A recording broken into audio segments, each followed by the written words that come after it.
to find out who's going to get it done. It's about to get spicy. He is shooting beams right now. Your Call of Duty Warzone champions. Today, you show your opponents they don't stand a chance. We have the best players from around the world under one roof for the ultimate showdown. They are ready to prove themselves once again, so get loud and get ready. What is an LC-10 right into the face? He's got to stay alive. It's by the last skin of his teeth.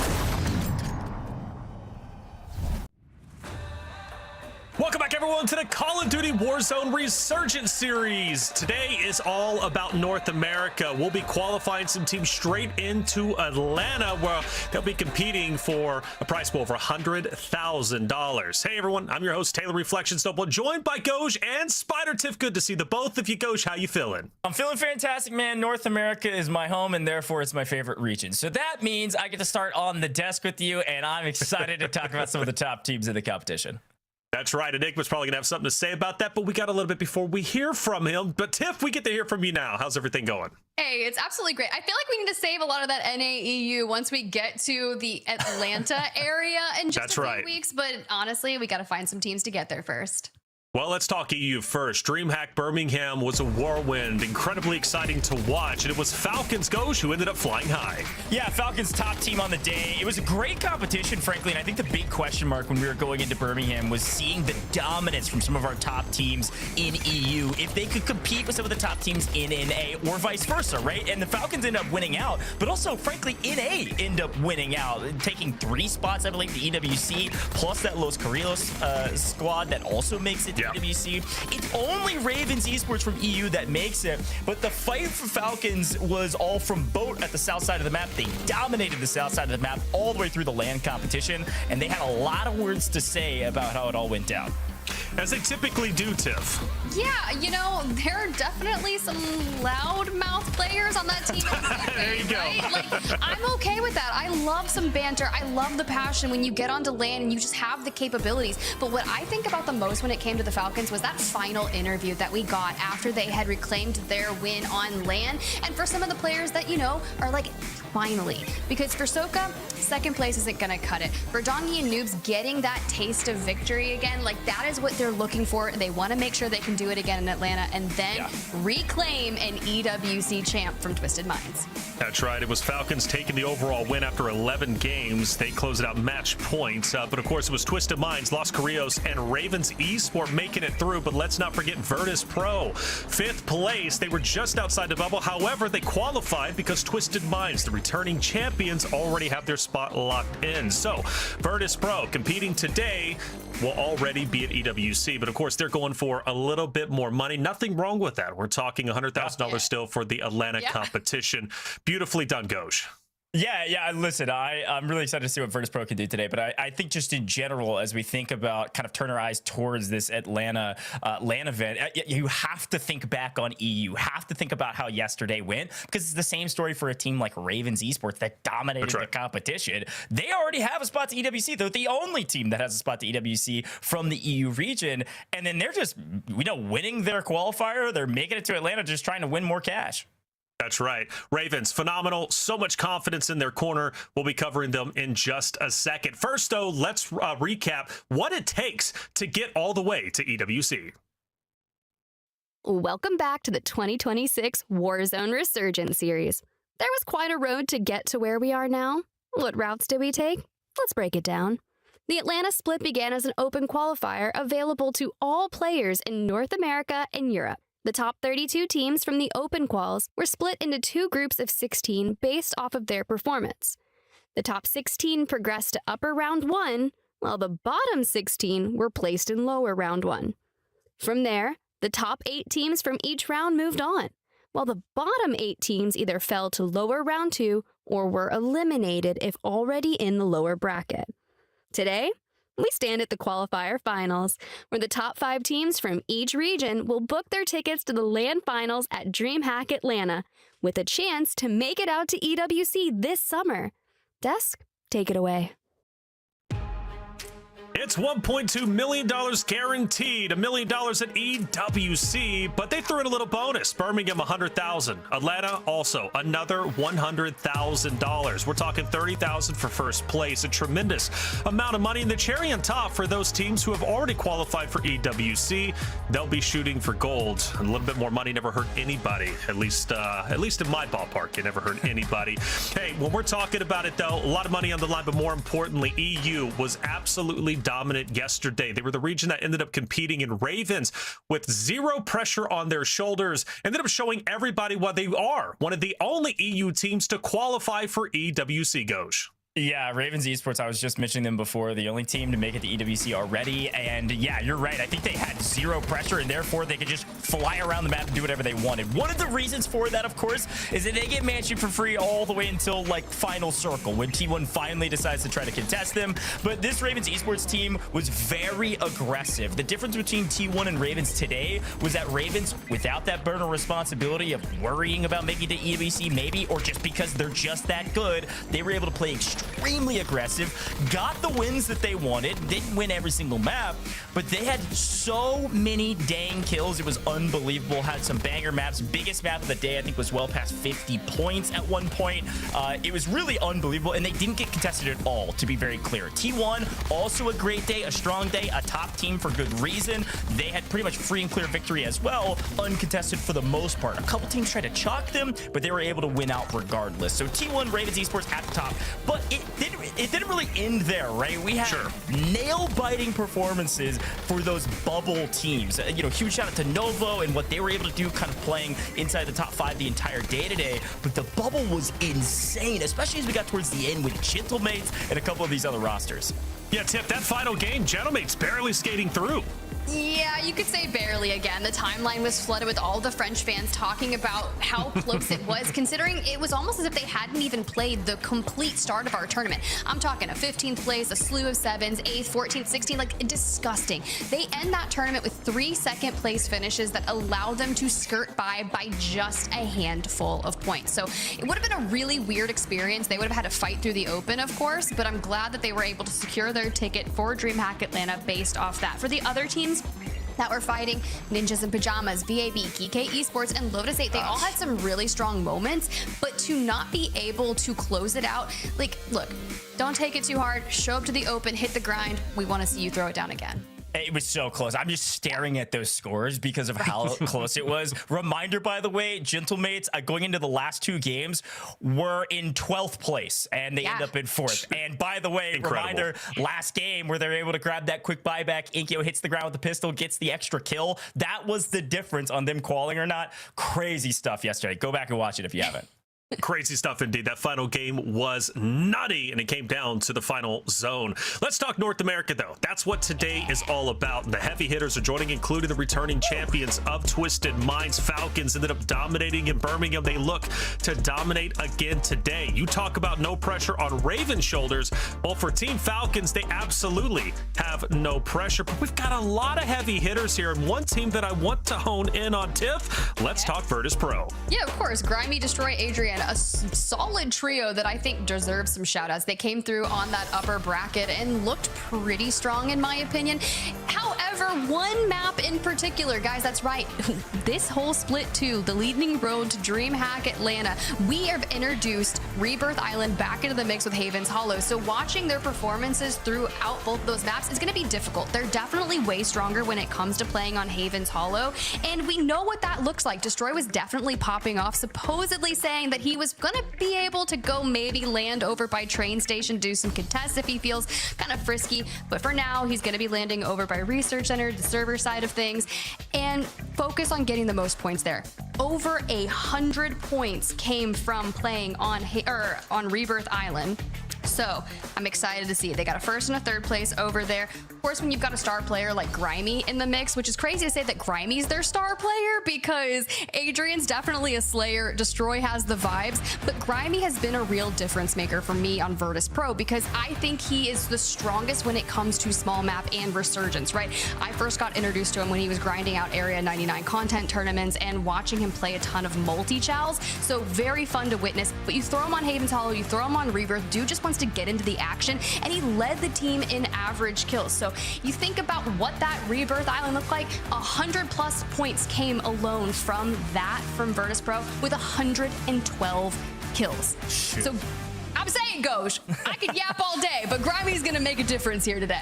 Yeah, I mean, quick look at these stats, too. These are unreal. I think in general, when you think of a guy like Grimey, he's got to be a difference maker because he's going to be one of your top fragger, right? And so, Taylor, as I take a look at these stats, it obviously tells us where they like to land to some degree, but I'm more focused on these kill categories, right? Especially on Rebirth, like Tiff was highlighting. Second overall in upper round 1 with 34 kills just on the Rebirth maps we played was awesome. Indeed. I do wonder, though. Favorite Rebirth Island POI? Control Center. It's very I wonder spicy. why. Can't imagine that they're going to land there. Can't imagine they're going to run it. Like, let's go, boys. Let's go. We'll see. We'll see. But we know how hotly contested it is, especially from the floaters of Stronghold, right? So that's going to be a story in just a little bit. But that's one team. Let's talk about another team. And Goj, this is KCR, Knight, Raul, and Clumsy. Yeah, I love talking about this team for several reasons. One of those reasons to start with is Knight himself, former champion in Resurgence, one of the, honestly, frankly, biggest Resurgence content creators for a while, and was like, you know what? I'm coming back to competitive. This is years ago now. We blink and we look up, and this has been a okay team. I'll put it that way, right? When you think back to what they were able to do prior to making roster changes, they were playing with Gabe, and when we saw that original roster, Gabe, Knight, and Clumsy, we're like, I think this is going to be a really, really good team. They had moments of greatness, but unfortunately just struggled last split. And so as Gabe actually gets poached by Jinji, who's also competing in this, they've got an open spot, and you need a fragger. Who do you find? It's Raul. So they pick up Raul, and we get to upper brackets, and they ended up in 12th overall. Frankly, mediocre performance. 12th didn't really tell the whole story. It was pretty close in score, but the real problem was not actually their kills. They actually only averaged 9 deaths per game, which is the second lowest in the overall lobby, but it was mainly because they were just dying out really early. They got 10th average placement throughout the course of their 8 games in uppers, which is very low. I think it was 3rd lowest on the entire leaderboard. So they really weren't finding any placement. Fast forward, we get to lower round 2, and they say, hey, it's time to pub stomp, boys. Let's get after it. And unbelievably, they average 4.6th place throughout the course of the lower round 2 lobbies, which is the highest, or the lowest, however you want to think about it, the best in the entire lobby. And they do that without getting a win. So something was going right for them. They're a little bit stronger on Rebirth for this team. And Taylor, Raul is a huge difference maker. Adding him onto this roster, I think the chemistry is starting to come together. This is one of the few lower round teams that I think really could be a top 5 team today. But they are a team that struggles to get wins. I'm curious how that's going to play an impact, especially when we get to our match point format. The good news is today is just 10 straight games, all about points, scoring top 5. Going living is going to be spicy too. Much like Control, Living Quarters has a lot of activity there. You got your Stronghold teams rotating up, sometimes Factory as well. And typically, you've got some contention from Green and Living, so it's going to be a bit congested over there. However, they know what they're doing. 3rd place in lower round 2. They joined the big dogs now for the grand finals. I think they're going to be just fine. Very, very nice conversation between those two teams. But let's keep it going, man. I'm liking G2. And they were a big narrative, not only at EWC last year with this roster anyways, of course, not as G2, but now they are G2, still the same trio. And Goj, I really appreciate this team, especially when you think about how much adversity they've had to face. You know, they had a lot of criticism against them. Now they've proven themselves, and they are absolutely legitimate. Yeah, let me be very clear. They have definitely proven themselves, right? There is no question about this team anymore. They are a very good team, and for good reason. Scythe is one of those reasons, but it's the entire team roster that's really coming together and making a difference on the map. Let me be very clear, too, by the way. If you didn't watch the upper bracket round 1, they won upper bracket round 1 over Twisted Minds, over Falcons, over Virtus Pro, and everybody else by over 50 points, okay? And they did that without winning a map, averaging 4.4th place overall. This is a very strong team if they get going. The one problem with them can be is that they've struggled on LAN. So do I expect them to get to LAN? 100%. And then the big question is, can they turn things around on LAN? Because they are newer to the LAN scene. They've only played a couple at this point, slowly but surely getting a bit better. I will be very surprised if they don't make LAN, and I'll be, I guess, very surprised if they do well on LAN as well. They still have a lot to prove when it comes to LAN, but first we got to get there. G2, again, a great organization too, right? I mean, when you think about representing an org such as G2, I think that makes you just a little bit of a better player. But Tiff, they did miss out in Birmingham. I think they're even hungrier now in today's competition. You kind of have to be, right? Like, those are one of those things. If you're outside the top 5, I think they got 8th place overall. You look at the number of kills that they were able to obtain in that lobby, less than 100. I mean, I'll give it to them. It was 99. It was like almost there. So like, whatever. We're not going to argue over 1 kill. But when you're talking to them about being an upper bracket and grabbing 160 kills just, you know, throughout that NA, let's replicate on LAN, boys. You got it. Well, one team, though, that we've highlighted time and time again, we'll do it one more time, Team Falcons, and rightly so. They are the top dogs, undisputably. Hisoka at one point was brought in as the closer. He still is that closer. Let's not forget Birmingham. They close it out. You know, I think fire has been lit under them, even more so now than ever, Tiff. You know, when you think about Hisoka, you think about Noobs especially, right? He wants to be a champion back-to-back. Yeah, and I love that we're highlighting Noobs here on a player spotlight, too, because that man, do you ever see him without a smile on his face? Like, he works so incredibly hard, and to see things finally start to come together yet again, like, we gotta talk about this, the history of Noobs in general, that part of that famed roster from TBE back in like OG competitive Warzone days. So to throw it down, return to the top, that feeling, you talk about lighting a fire, that has to carry on. You know, you want to double down, take DreamHack Atlanta and create a dynasty again of your own doing, right? So having these 3-star players, all of them on paper, all stars. And I think that seeing they got 3rd place coming through the upper bracket, they're not going to want that either. I feel like that's another loss for them. When you've got G2 who gapped them by 50 points, Twisted Minds just barely ahead of them by 5 points. I'm ready to see Noobs get crazy today. I think he's going to, man. And, you know, Noob's one of those guys, I love watching his perspective, too, because sometimes he doesn't smile. He's really serious, but when he does smile, just lights up the world, right? It's like, brilliant guy. There was a lot of let me be very clear too. There was a lot of emotion in that interview, right? It was probably the most emotion anybody's ever seen from Noobs, because this was truly a long time coming. His first kind of win, big win in a very long time. So yeah, shout out to that roster. Excited to see them today. All right, well, let's talk about another roster. It's on, and this roster is looking strong. Sosa, you've been singing this guy's praises all day today, Goj. Well, I think for good reason. You know, when we take a look at NA versus EU, one thing that struck me about NA is there's only a couple teams coming from lower round 1 that didn't play in our upper bracket. In this roster, they did get picked up by an org, and I will say for good reason as well. They obliterated everybody in lower round 1. They said, okay, this truly does feel like pubs. They won by over 60 points, and then they step up into low round 2 where they're going to get contested a bit more. There's going to be a lot more action, and they still win, and they still win by a lot. They're averaging 16 plus kills a game with a little 5.6 is their overall average placement. So these are incredibly good stats. For folks like Tenix, you're like, okay, that's a good player. He's been around for a long time. As a reminder, unfortunately, didn't make it through our online qual, so had to go to the opens, and frankly, just didn't do all that well there either. Played with Ilalam and Sukra, and that's a roster that's had their ups and downs. But Tenix picks up Lala and Sosa, and they go insano style in lower rounds. So the big question for this team is if they can do it again against the top talent, especially when you've got Lalit averaging as their anchor less than 2 deaths per game, 15 deaths overall in lower round 2. This is a very strong team that could be contesting some of our top teams over at Train or also at Control. Watch out, maybe Vitality and others. Yeah, Vitality.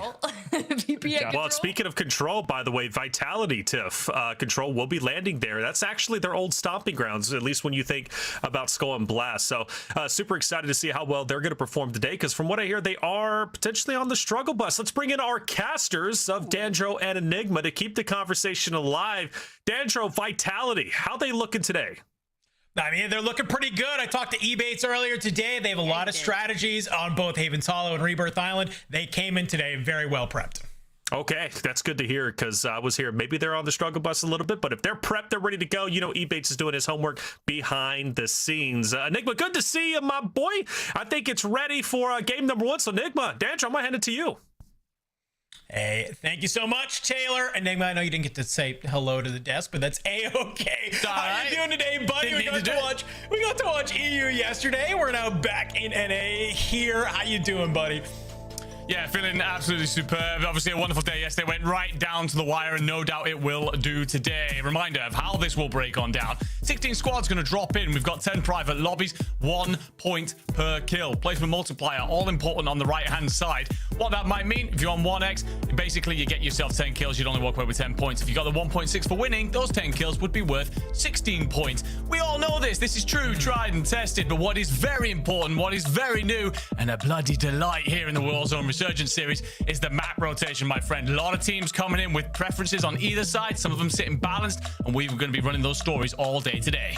10 games we are playing. We're going to be back and forth. 2 games Havens Hollow, 2 games Rebirth Island, until we get all the way down to those final 2 games. Game 9 will be on Havens. Game 10 will be on Rebirth Island. Map number 1, Enigma. It is the chance to set the stage. It's a chance to set the pace here. What teams are you looking at to maybe come out here swinging in map number 1 that maybe some of our viewers are overlooking? I'm thinking maybe some squads like FaZe, maybe a For Fun. Who else do you think that our players should be keeping their eye on?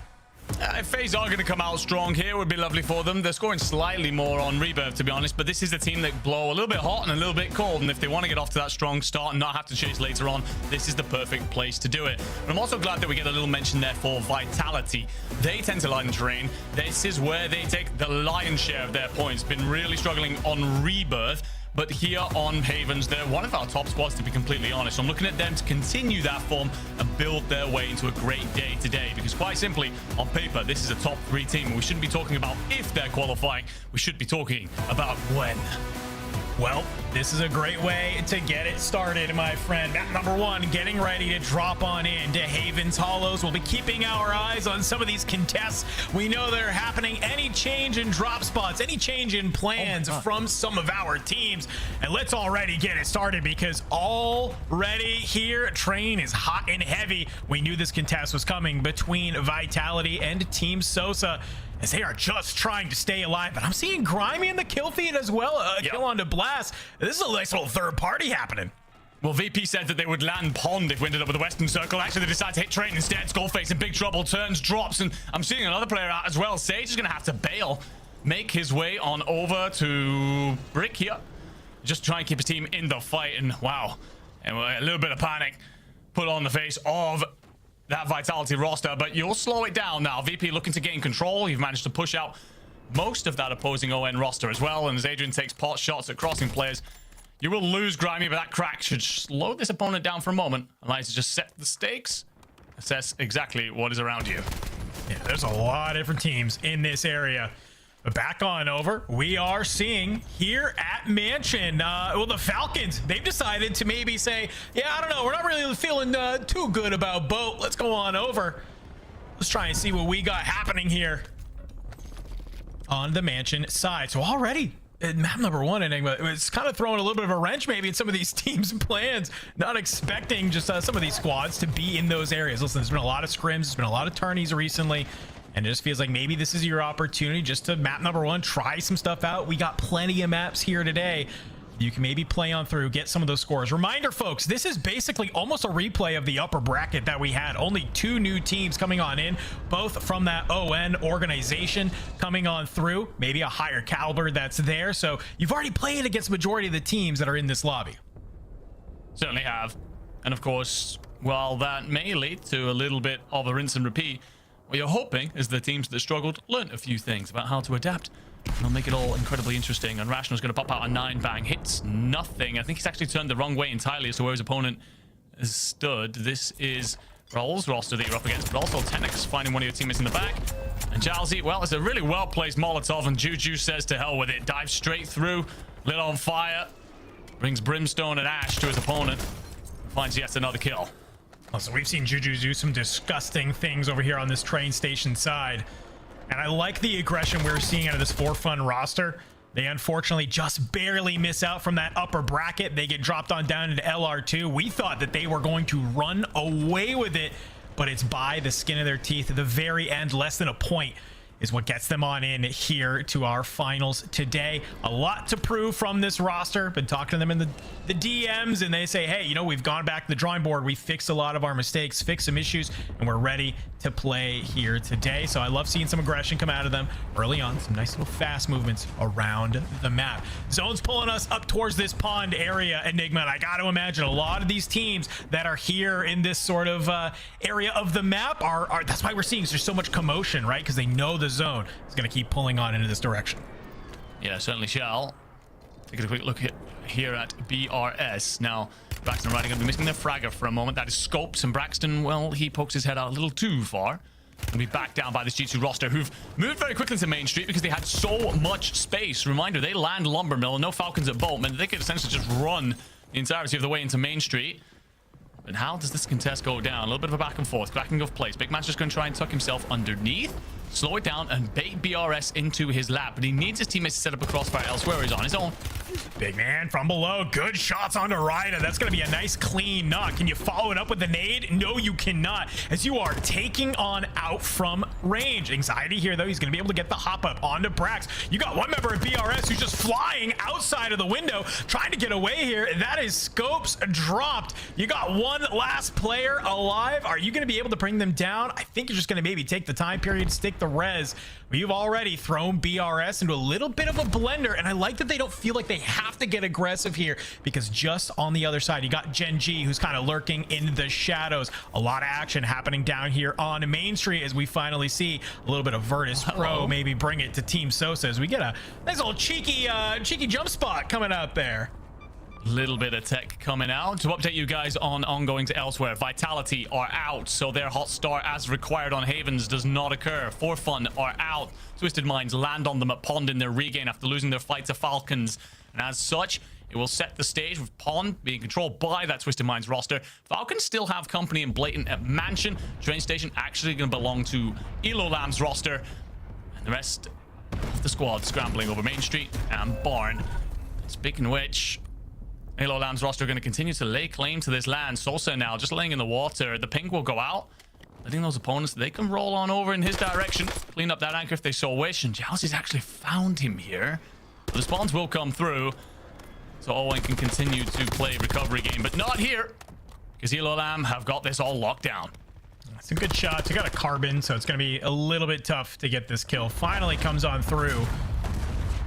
You're doing a great job of just kind of, you know, the train is really the only area that you can kind of super regain on this map. It's not like Rebirth Island where you just have so much water that you can go ahead and land in. It's only on that sort of western train side that you can make that type of play. So good job, of course, from that roster to kind of make that heads up play and just say, hey, we're going to make sure that no team is going to be able to gain space here because we don't get rolled up from behind. Towards this mansion side, this is going to be the northern side of zone that's starting to move on in. You can see a number of teams getting layer cake there. On this down towards bowling area, we finally have this brand newly signed godlike roster of Nate Dogg, Intex, and Trick. I know they have a lot of eyes on them here today.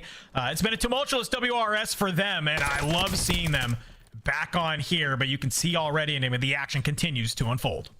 Yeah, Twisted Minds have decided to send the two players into Mansion here, leave their anchor sat in Pond, plenty of space. As such, they've actually squeezed up on Hisoka. I don't think he was expecting pressure through the backside. Remember, this is Falcon's anchor, and under pressure is not where he wants to be. He needs a pocket of space. Team Thomas, Blatant, that roster of Delirious and Cynics have also decided to squeeze this. So Falcon's a little bit sandwiched. Got to punch their way out, and Noob's actually going to lose the initial fight. Donkey's trying to play trades, but for now, might just have to slow it down. Gas won't allow you to do this for long, though. Soka's going to buy back in. Falcon's got to be careful here, otherwise you're in a bit of a regain blender. Yeah, you have a little bit of cash on you if you need to kind of gather together to get those spawns back on in, so you can maybe play a little bit more aggro, but I think this is the right call here. Back on up, get the buyback in on the teammate, because you can see Zone is going to pull you a little bit more off. So if the Falcons can stabilize, push forward, maybe play that sort of main area and not let Blatant gain that sort of space, could be huge. But it looks like maybe for the time being, they are just going to collate some of their money together, hit that buy station, get some stuff, and it could even kind of wrap this on the back. The only problem is you have Twisted Minds kind of holding this little bit of a hillside in front of you. So you have to just basically make this idea of what is the play there. Phase over towards Barn. They're already finding themselves at the wrath of G2. And look who's moving on up. It is that godlike roster. So they hear all this fighting. They're going to try and third party this phase battle going on. But it looks like they're going to be a little bit too late as Vombot flies in from the sky, grabs some of his loot, going to try and get his feet underneath him. I think this is going to be destroyed, by the way, tucked away in fire, because they've just managed to get 2 players back in. Did VP. They landed over in Pond that were instantly sprung upon by Twisted Minds. So that's destroyed, just trying to stay alive. If FaZe push him out, that could be VP done with. Down to our top 10. G2 just continuing to run amok here. Had so much space. And online, well, they look like an entirely different gravy. They came first in uppers. So this team right now going to have that first seed. And are leading, yes, the lobby in kills. 15 on the board already. Just rolling up on teams, third-party situations, making it look incredibly easy, as they so often do in the online stages. For me, the only thing about taking this team more seriously is their performances on LAN. We can't settle that here now, but hopefully they can continue to build that confidence in, show everyone who they are when we get to Atlanta. Yeah, it's very interesting when you kind of look across the board. It's a pretty even distribution of kills rather. You have G2, Gen G, Team Elolam, they're the only teams that have crossed into the double digits, but other than that, I'm seeing a lot of 8s, 7s, 6s all kind of grouped together. So you can see here a number of teams, they're finding the kills that they need to, but it's all about these placement multipliers into the top 10. You have a 1.2, a 1.4 is really that golden number for so many of these teams. Falcons, they're going to maintain the ability to sit on top of this mansion, as they are just trying to hold on to this for as long as they can. I'm seeing in the kill feed maybe a potential squad wipe onto Virtus Pro, and I am getting confirmation that is a full wipe. That is real. Twisted Minds going to be able to hold that pond house, get VP out, and they have a strong positioning on this zone. Yeah, absolutely. Massive win, because Virtus Pro decide to send Twisted Minds again, and Virtus Pro actually pick up a kill in the process. The 2 remaining players, I've got to assume, is going to be Shifty and Smith. Swarm quickly, clear that out, and it's going to give them that position that we talked about there, that northwesterly side, that big pond house. Let them look over everything else. They're also going to get control of the buy station. You see that number 2 just sat smack bang in the middle of that gazebo there. That's where that buy is going to be. A lot of teams are going to be looking for that late and control anything rotating in. That being said, Ilolam's roster just approaching that southern wall. Dongi's going to find the knock onto Anxiety. The big fight happens right here. Team's trying to scramble out of Mansion, find some sort of crossing.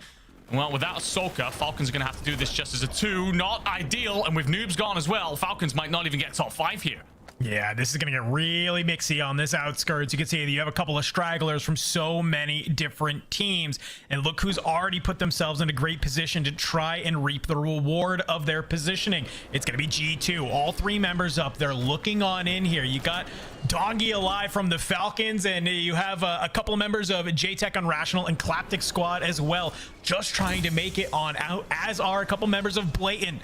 So you're going to see some smokes get dropped. The rotations can come on through. You only need 2 more teams to drop to put yourself into that top 5. 1.4 multiplier would be great for some of these teams with the amount of kills that they have on them.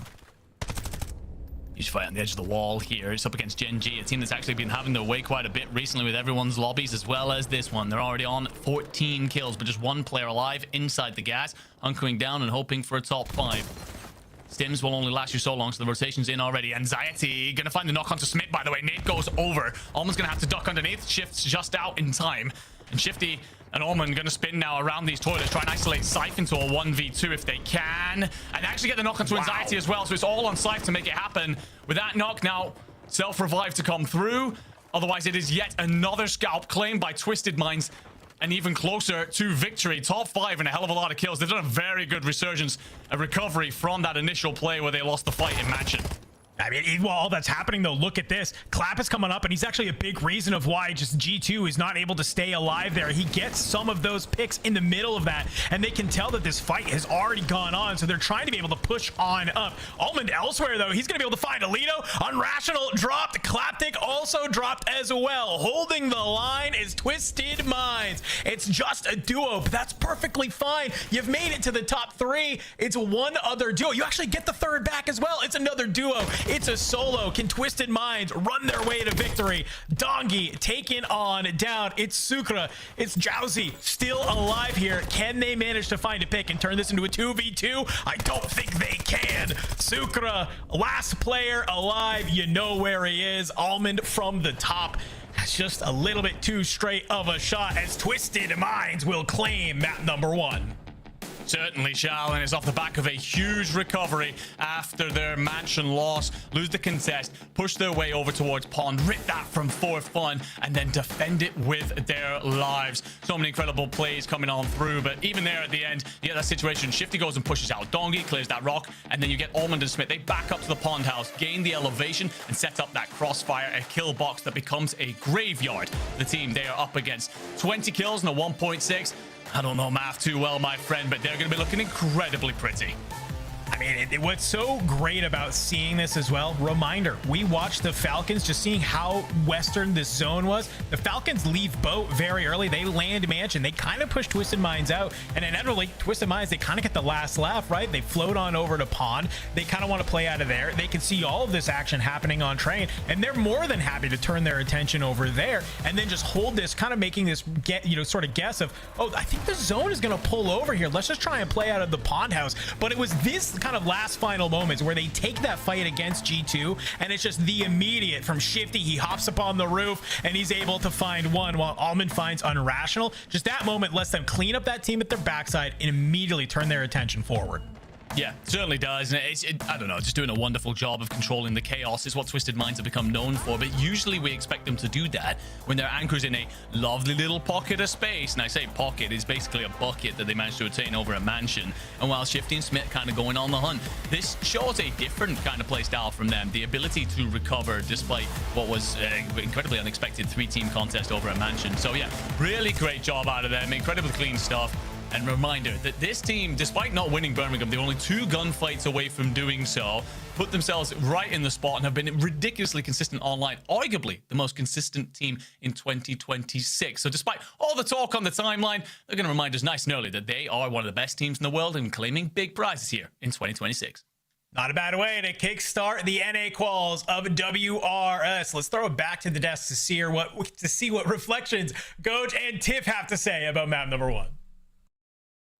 Thank you, Dendro Enigma. What a map it was. A ton of contestants, Twisted Minds dominating, but the usual suspects, while some new competitors. Elalem, for example, second place, 16 kills. That is big for them. A lot to break down. Let's start doing it. Goes first. Let's talk about these contestants, because I think we had 2 triple contestants off the rip. Yeah, there was a lot of chaos, and some of it was expected. Maybe some of it wasn't as expected if you haven't been watching some of the qualifying rounds. I think the main one, of course, we do know non-contested wise, G2 was way down there by themselves, and they basically just killed everybody on the south side of the map, which is why they had so many kills. But where we started was in Train for good reason. At Train, we had Virtus Pro, we had Owen, we had Vitality, that's Sosa's team, by the way, and Vitality all landing on each other at Train, and it was utter chaos to kick things off. But what we didn't see while that was going on was also the triple contest at Mansion, which was blatant and Twisted Minds as expected. And then the Falcons saying, we're not going boat on a Pond circle, we're going on to Mansion, trying to start things off with a bang. And well, it started off with a bang.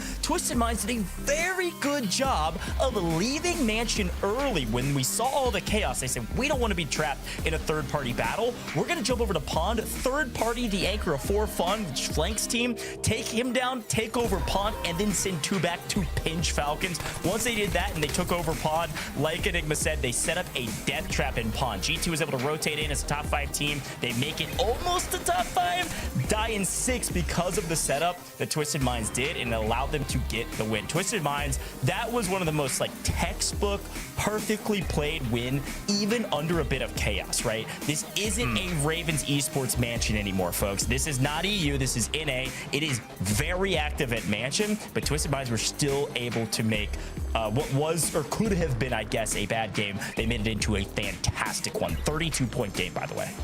Huge indeed, man. They're here to play. They are proving themselves once again to be one of the best teams in North America and therefore the world at this point. And in fact, one of the teams that did try to get in their way, Tiff, it was Virtus Pro, who ended up having a lackluster game 1. Yeah, we did talk about how Virtus Pro wasn't actually that strong on Haven's Hollow in the pre-show, and they get the majority of their points from Rebirth Island. However, when you're kicking off your 10-game series with 2 maps back-to-back on Haven's Hollow, I'm going to need you to make some adaptations. They did actually go train station. It didn't go that great for them. We saw them at one point out in the water trying to reset. The cool part about that is they do it and they immediately chow pond. Then you got one person left alive on the map. They hit a buyback, send 2 of their players up to chow Twisted Minds back at pond again, lose out on that fight, and then they try again. Like, what are you supposed to do? Twisted Minds did lock down pond like it was their own, and it was, you should send the Falcons a thank you note for going mansion, because it allowed you to set up in pond early on, get some more kills, and just win the game and get a 1.6 multiplier. So that's good on them. Good on them indeed. You know, yesterday Orglis was one of those breakout teams who ended up securing top 5. Elo Lamb could very well be one of those other teams for North America to break into top 5 after their impressive second place finish. Let's hop into game number 2. Dandro and Enigma, take it away. Thank you so much, Taylor. I love a little bit of that breakdown. Twisted Minds just such a good job in that map number 1, but we're getting ready to hop into map number 2 here, buddy.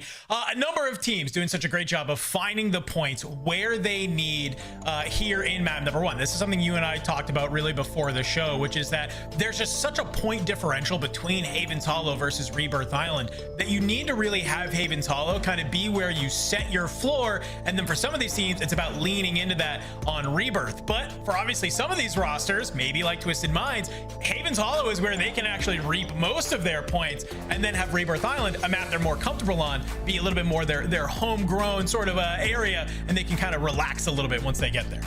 It's one of the beautiful things that the rotation has brought us. It's a lot of these storylines about where teams and certain players individually like to perform their craft. For example, the fact that Vitality get off to a slow start on that Haven's drop, it's honestly, it spells nightmares for them, because they are not enjoying that control contest over on Rebirth. So they have to make this second drop count. It is so much more important than previously, where typically, like, okay, it's the second of 10 on Havens. It doesn't really matter.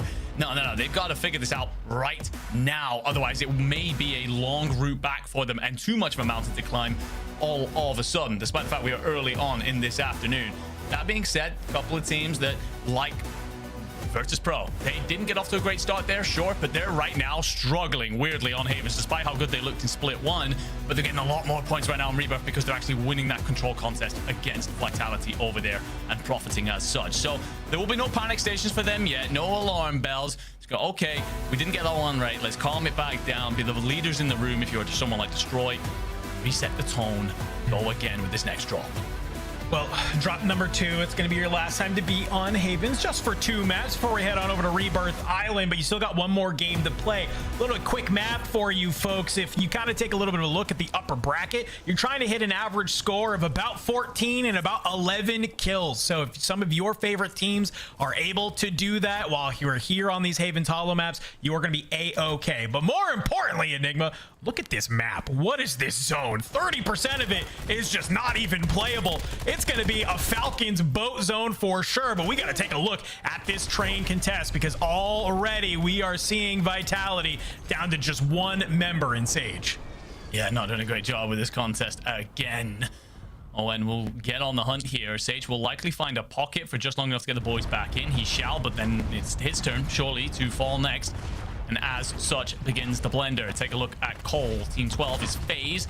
5 kills, map 1 for those of you asking. And add another one to your board. And they're up against team 16, who did a really good job last time at Train. Have decided to go back to Cole for this. And they may regret that, because Jalzy, last alive for his team, and not necessarily running into the safest of spaces, but will at least get his boys back in for now off the back of a couple of loot boxes.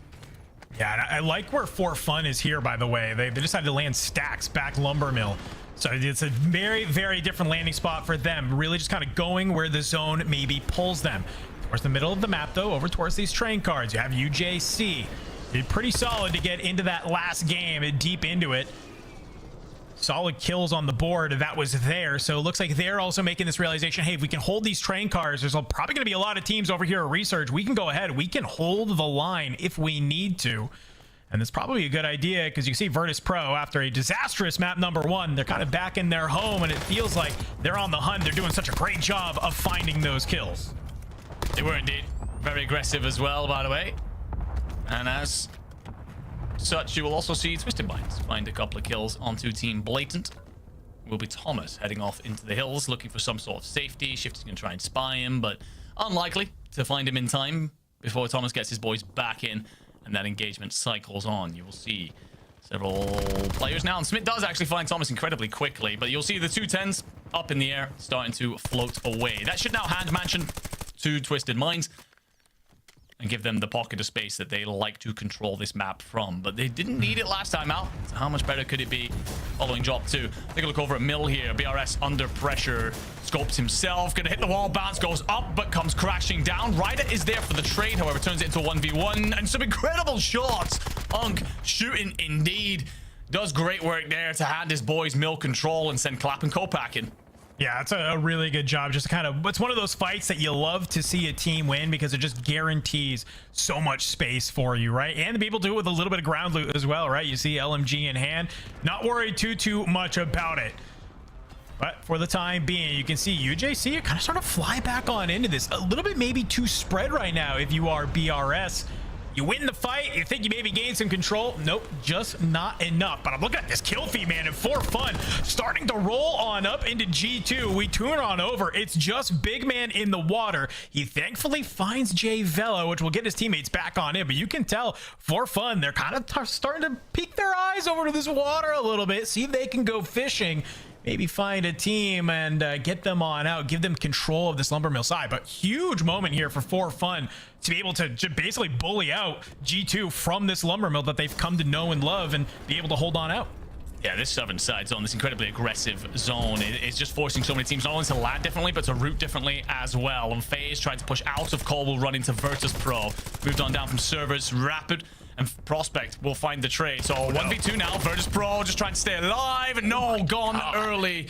I mean, they've had arguably the worst drop spot there playing servers, having to come all the way down to the other side of the map, and their path will be cut short incredibly quickly. Important kills in the feed, by the way. Genji were finding blood on Falcons elsewhere, but have suddenly suffered in reverse, and Gabe Kuhn will die in quick succession here as he tries to regain for Genji, not having their way over at Main Street.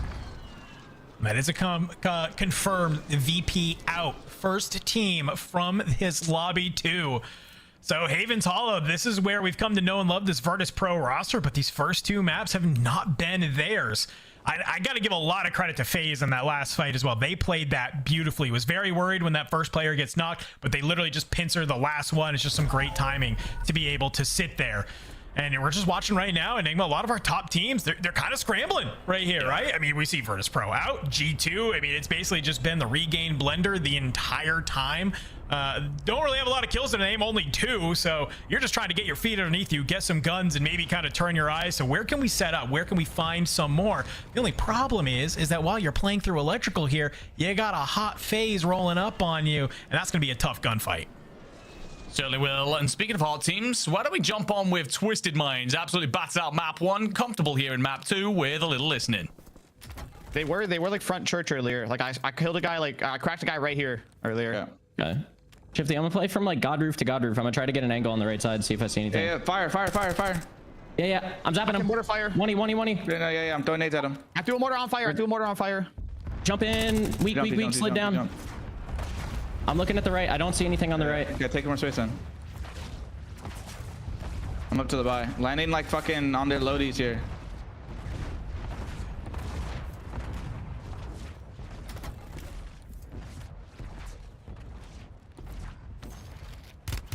I'm getting shot from God roof, deep left, Main Street.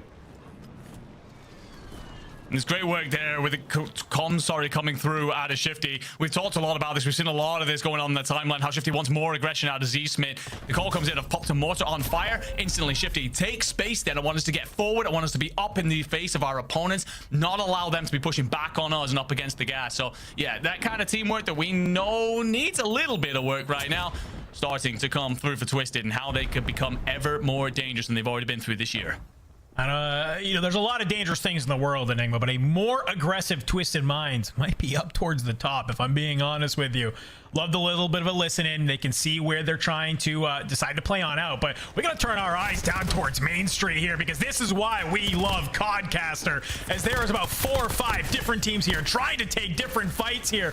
It is a battle between Javella, Knight, Praise, Believe, Clumsy, as they are all just trying to see here. But look who's starting to get a little bit active here. It's BRS, Riyadh in the kill feed as well. I'm watching this. I mean, Gary, he's got a VS Recon in hand, begging somebody to throw a shoulder. Let him just see a pixel of that noggin. Let it rip. Find some of these knocks if you can. But they're going to hold down this edge of zone, and I think this is a good spot to be in. They can maybe make their way towards the roof if they need to be. Hopefully kind of turn their eyes towards the back. Twisted Minds, we finally see them move down on into this fire location, starting to take this fight against Team Sosa. Gonna be a knock come through, but unfortunately Omen and Shifty aren't able to activate off the back of it. Schmidt's gonna fall as well. Twisted Mind's in big trouble here. Shifty's trying to do magical work and won't get there. Sosa and Cole cut him down. Gabe Kuhn to arrive as a third party, finds 10x, cleans up Lawlet. One trying to float over and away, but Gen G, who by the way we didn't really get to see in map 1, had an absolute barn burner, now controlling pretty much the entirety of the north that remains on this map.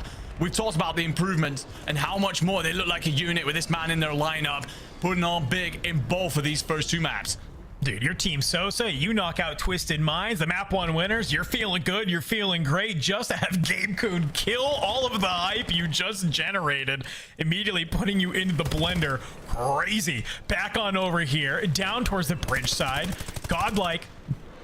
And they've made it to the top 10, playing out through this gazebo side. I mean, they have a really good positioning of this map here, right? They have the entirety control of gazebos. You have Gen G above you towards those blue roof side. It's going to be, I think, a nice little solid place to hang on out. But here on the edge of zone, you can see UJZ still trying to take this fight against BRS. You'll lose JTech in the process. You're trying to maybe get a little bit too hype with it, as Scope's going to slide on in alongside Brax and clean you on up as Claptic is found. BRS with a nice, solid team wipe. Yeah, needed it right in that moment, because Circle's going to compress everybody even further into this southwestern corner. And Noobs, well, he's going to be hanging on the bolt for now, trying to find FaZe. Snaps onto the second as well. Beautiful work. We'll be setting up that crossfire with Dongi, and that should send FaZe back. And actually, they do have one player over in circle somewhere, just led in the water, hoping and praying to the dear gods. But Falcons will now control that entirety of the riverboat. That essentially hands them the eastern side of the circle. Whether players are going to push for that bridge right in front of them remains to be seen, but the most action going on right here, just north of it, all for control of the landmass. Brother, those kills are so spread right here in this lobby. Nobody is having some insane game. The Falcons lead currently with 15, but then it's about 5 or 6 teams, all with literally 10, 11, or 12 following right behind. One of those teams that is nowhere near that number, though, G2. Yet again, we pan on over, and it's Scythe as the last alive. Just going to try and hold on and say, hey, you know what? 2 times a 1.4 is maybe better than 2 times a 1.2. So we'll try and take our points where we can. Almost certainly so. Quick look at the bridge, as it appears that Godlike are making a play for that, by the way. Seeing them in the water, maybe just trying to hunt some fish, but elsewhere, Falcons activate, find Braxton. Scope's knocked as well. Donkey just on this rooftop, just peering over, controlling the L. I might actually see a member of G2 rolling over as well there. Does catch him, just entering the gas. But this is what Falcons do best and have done so efficiently for so long. Just roll in with the circle, pick off your stragglers, and then slay out in the final zone. Okay, you can see, obviously, Scythe was able to get Big Man back on in. Unfortunately, though, looks like Big Man will get dropped. Riyadh is there. The res will come on through, but you're taking a lot of damage from gas. Hopefully, you both have stims to your name. If you can manage to get on out of here, maybe some of Riyadh's loot can come in clutch. But look at where this zone pulls. It's over towards that bridge side, where we already saw a number of teams trying to hang on out. So you have the Falcons on this boat side. They want to clear this sort of top landmass area. They don't want to have to try and play through the water on that bridge. That's not where they don't want to be. They're happy to let everybody else enter it. They'll happily shoot into from the outside. Donkey, though, just watching this crossing. Anxiety is going to take about 2 steps before he falls. Boys are starting to push up now on the bridge. Decided that actually it's pretty safe. You are going to get shot in the back, though, I think. Genji, you're going to have to look over on this. So have you gone too soon, perhaps? That's what I'm worried about. They see all this fighting going on. You can see the godlike rosters here as Nate Dogg is actually going to open up that fight onto his Soka. Donkey, he's taking so much damage. Tags onto the player out of the back of the truck here. You're playing alongside noobs. You find Nate Dogg. It's one last member of that godlike roster that is here. But you called it best, my friend. Gen G has made their way on over. And guess what? The zone says, I don't like all of you hanging out over here. You need to move into the waiting arms of Gen G. Hold on a second though. Dongi sprung out immediately and catches Lennon sleeping, so there will only be one member of Gen G left. Noobs and Dongi have somehow made the crossing. Wow. How the hell they've escaped with this, I have no idea. Dongi eyes the roof, doesn't necessarily need to for now, but the reposition that comes through means he is correct in the end. One member of FaZe, by the way, still alive on the bridge, and one member of Godlike rotating through gazebos, but Falcons to lose from here. Brother, in the span of 5 seconds of me saying that you're walking directly into Gen G, you lose so many of your members, landing just in an unfortunate position here. Prospect still alive. You've made it to the top 5, so 1.4 is secured here. But it's all about that win. Prospect onto that outside. Noobs, he's waiting for it. Cuts him on down. But here we go, my friend. We make it. It's a nice solid 1v1v1. 2 of these players in zone. One member from the Falcons is going to maybe try and make a little bit of a long gas play as zone will continue to shift on up again. Well, the Falcons player does fall, but should have self, and as such, maybe makes a play for the buy. So it's all about dealing with this quite quickly. Gabe's going to bring a couple of bullets in. Once this over and done with, though, Noobs, nah, he's just going to try and wrap late here. Does have the Muni for the extra stims. He wants positioning. He wants height. Not going to be given much of it, but will at least have the pull. But Gen G get another body back in, hit the buy in time, and Gabe Kuhn finds the crack. Patience is a virtue. You get Aiden and back on into the mix, and I think they make a realization there's got to be a player on in here. Gabe flies on forward, puts sword to Noobs. You're going to be able to get the res, but can Intex find this in time? He's not going to be able to slide on in. He actually decides not to go in down below. He's going to take towards the rooftop. You might be able to bait this res, and this is going to be exactly what you're looking for if you are Gen G. And nope, that's not going to happen here. Gabe is just too ready. Slides on out. He's going to be able to clutch it on up. Gen G. Hey, we had some questions about this team through the Birmingham qualifiers, and guess what? They come on in here with some renewed roster, renewed energy. They're going to be able to take game number 2. New boy on the roster delivering big in the moment, and how this team need this. Let's listen to their reaction inside the victory moment and what it does to their spirits. Should be close. Be careful. He plays. Tomato. Funny. Second. 1v2. He's resing. He got knocked. He got off. Wait, he might have got up. He got off.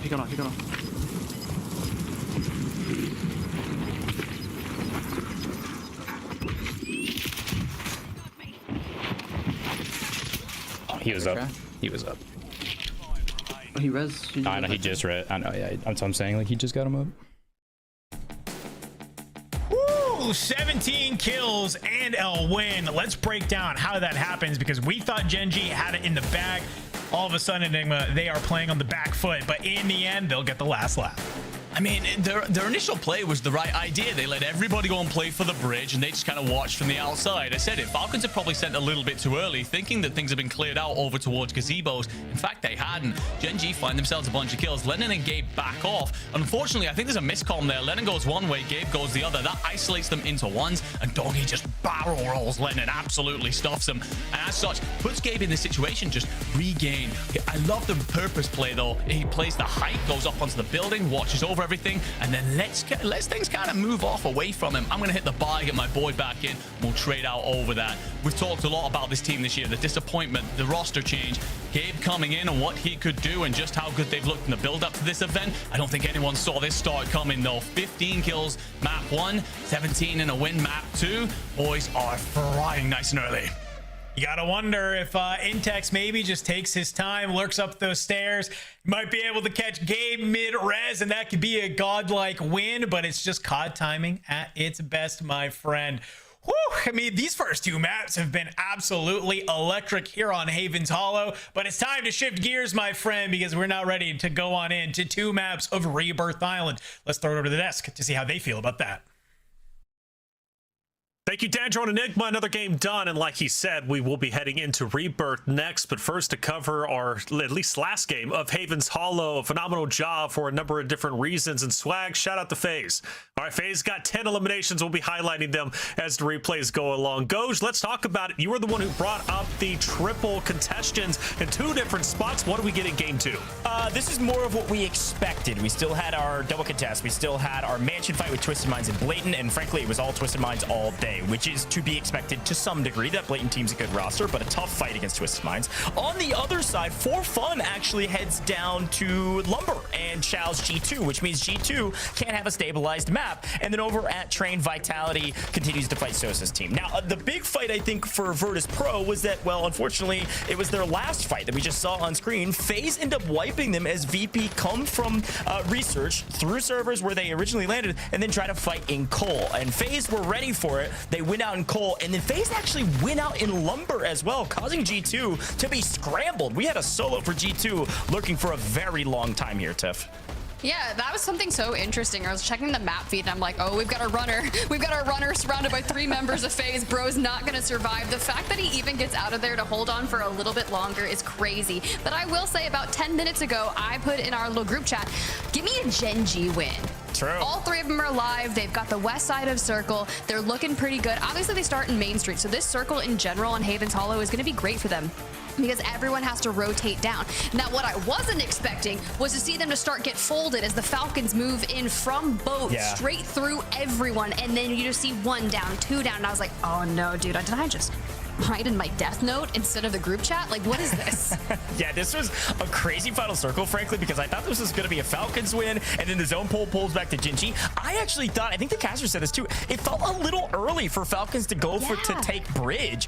They had maybe a thought maybe the zone would pull that direction. They wanted to win out in that position, but either way you look at it, they win it, and it's actually Gen G's game to win until Intex from Godlike actually takes down Linen at an off angle, making Gen G be on their heels, and then one thing leads to the next, and like Enigma broke it down at the end there, Gen G still get the win. A great buyback from Gabe to kind of secure that W, no questions asked, having player advantage. Very well done from Gen G, and a well-needed win too. This is a team a lot of folks want to see succeed, and with the addition of Gabe, it does seem to be working thus far, Mr. Taylor. It does, and I'm happy for that. You know, I would be remiss if Aiden did not have a chance to defend his championship at EWC this year. This is just one of those steps. A good win will put them up hopefully in the top 5, depending on how the last game ended up going. Godlike, though, shout out to them for second. That's big moves. A team that we didn't cover in pre-show, but we definitely discussed it and wanted to. But for Falcons, continuing to remain consistent, as they typically do. You go back to the last qualifier before Birmingham. And remember, Falcons, you know, had a couple of games that were solid at the very start, but once they started heating up, it was hard to shut them down. And again, for FaZe, 4th place, finally showing their heads here, looking like they might start dominating lobbies coming up quick. Goj, who else do we see? Well, I mean, obviously you do see Virtus Pro. They're the first team to get cut down. I mean, hey, look, picking up 7 kills and still be the first team to leave, at least you put some points on the board. You know, we were talking, you know, yesterday about EU, we were talking about NIP, and I think War said, man, we actually qual if we don't drop a 0-point game and then a 1-point game. So if this is Virtus Pro's worst game, they're actually in a pretty decent spot. Would love to take a look at the overall standings, though, as we move to Rebirth, where they can maybe better their odds. All right, overall, Tiff, we got Gen G in 1st place coming off that big win. Look, 45 points, but you have a ton of teams right there. Twisted Minds, Team Falcons right behind them, 42. I look at Team LAN. They had 2nd in map number 1, so they have 27.4. Poor performance in map number 2, and it still keeps them in the top 5, but it's not really solidified. Granted, if that's going to be your worst map of a 10-game series, so be it. You drop that and keep moving forward. For the teams that are in 11th through 16th place, Vitality, WRS for fun. Look, I'm gonna say it, anything's possible, because we saw what happened with Gentlemates just yesterday. Right? Like, they had 2 bangers at the end, but don't let it come down to the final 2. So let's get some points on the board. I'm nervous, y'all. Yeah, so for Vitality being in last place calls for concerns for sure, but Haven's Hollow is not their strongest. I expect them to be very strong on Rebirth Island, which we're going to be heading into. Now, granted, they're going to be lending control. It's an area they're very comfortable with. They've done it before in the past, especially with the DNA of this roster, or the majority of it, but they're going to have to be on their A game. Vitality, can you bring up from 16th? Now's the time to get to work. Let's find out. Danjo Enigma, off to you. Thank you so much. Thank you so much, Taylor. Sorry, I don't know, my mic just stayed muted like that. A-okay, doesn't matter because we're moving into Rebirth Island, ladies and gentlemen. It's about to heat on up, right? Listen, we love Haven's Hollow. We've been here before, but Rebirth Island, it's the OG. It's where a lot of these players made their mark in history in Warzone, right? And Nema, as we get ready to move on into our first Rebirth Island game of the North American Quals, what teams are you looking at to really hype on up here on this map, get some points on the board? I think there's two teams in particular, and I think they sit on the cusp of everyone's predictions in terms of whether or not they'll make it through today. And they've both got off to kind of relatively meh starts. So Virtus Pro could be one of them, scoring a hell of a lot more on Rebirth right now. They're winning that contest at control, slamming Vitality straight out of the park, and then just dictating everything that exists in that area before moving in with the circle. For on a different side of things, Scopes, they're again scoring a lot more on Rebirth, and that's a team that's very happy to just take those prison fights, kind of rock up and just go pound for pound with everybody in there. Scopes in particular, a player that we're enjoying watching right now because he's happy to put all of the movement and all the tech that we have in Warzone right now to use, put his opponents on skates. I think it's been the most fun that we've seen here, right? We've been on Rebirth Island, right? We've been to EWC twice with Rebirth Island, but now as we have a little bit new tech coming on in, like you mentioned, watching people sort of hit some of these wraps, maybe find some of these timings, thanks to some of the new movement capabilities that are here. Really, really fun, but there's going to be a couple of teams that we have to keep our eyes on. I mean, hey, listen, Twisted Mind has their face in the game for a reason. Just this time, it's Shifty instead of Aiden. I mean, hey, maybe we'll do the developer's job will be a little bit easy this year. Maybe we can just swap out one player or not. We'll have to wait and see. But here we go, my friend. Map number 3 here on Rebirth Island. Let's see where our circle goes. Let's see some of these early contests that we're going to have. I'm taking a quick look here. Prisoners is about as busy as you would expect.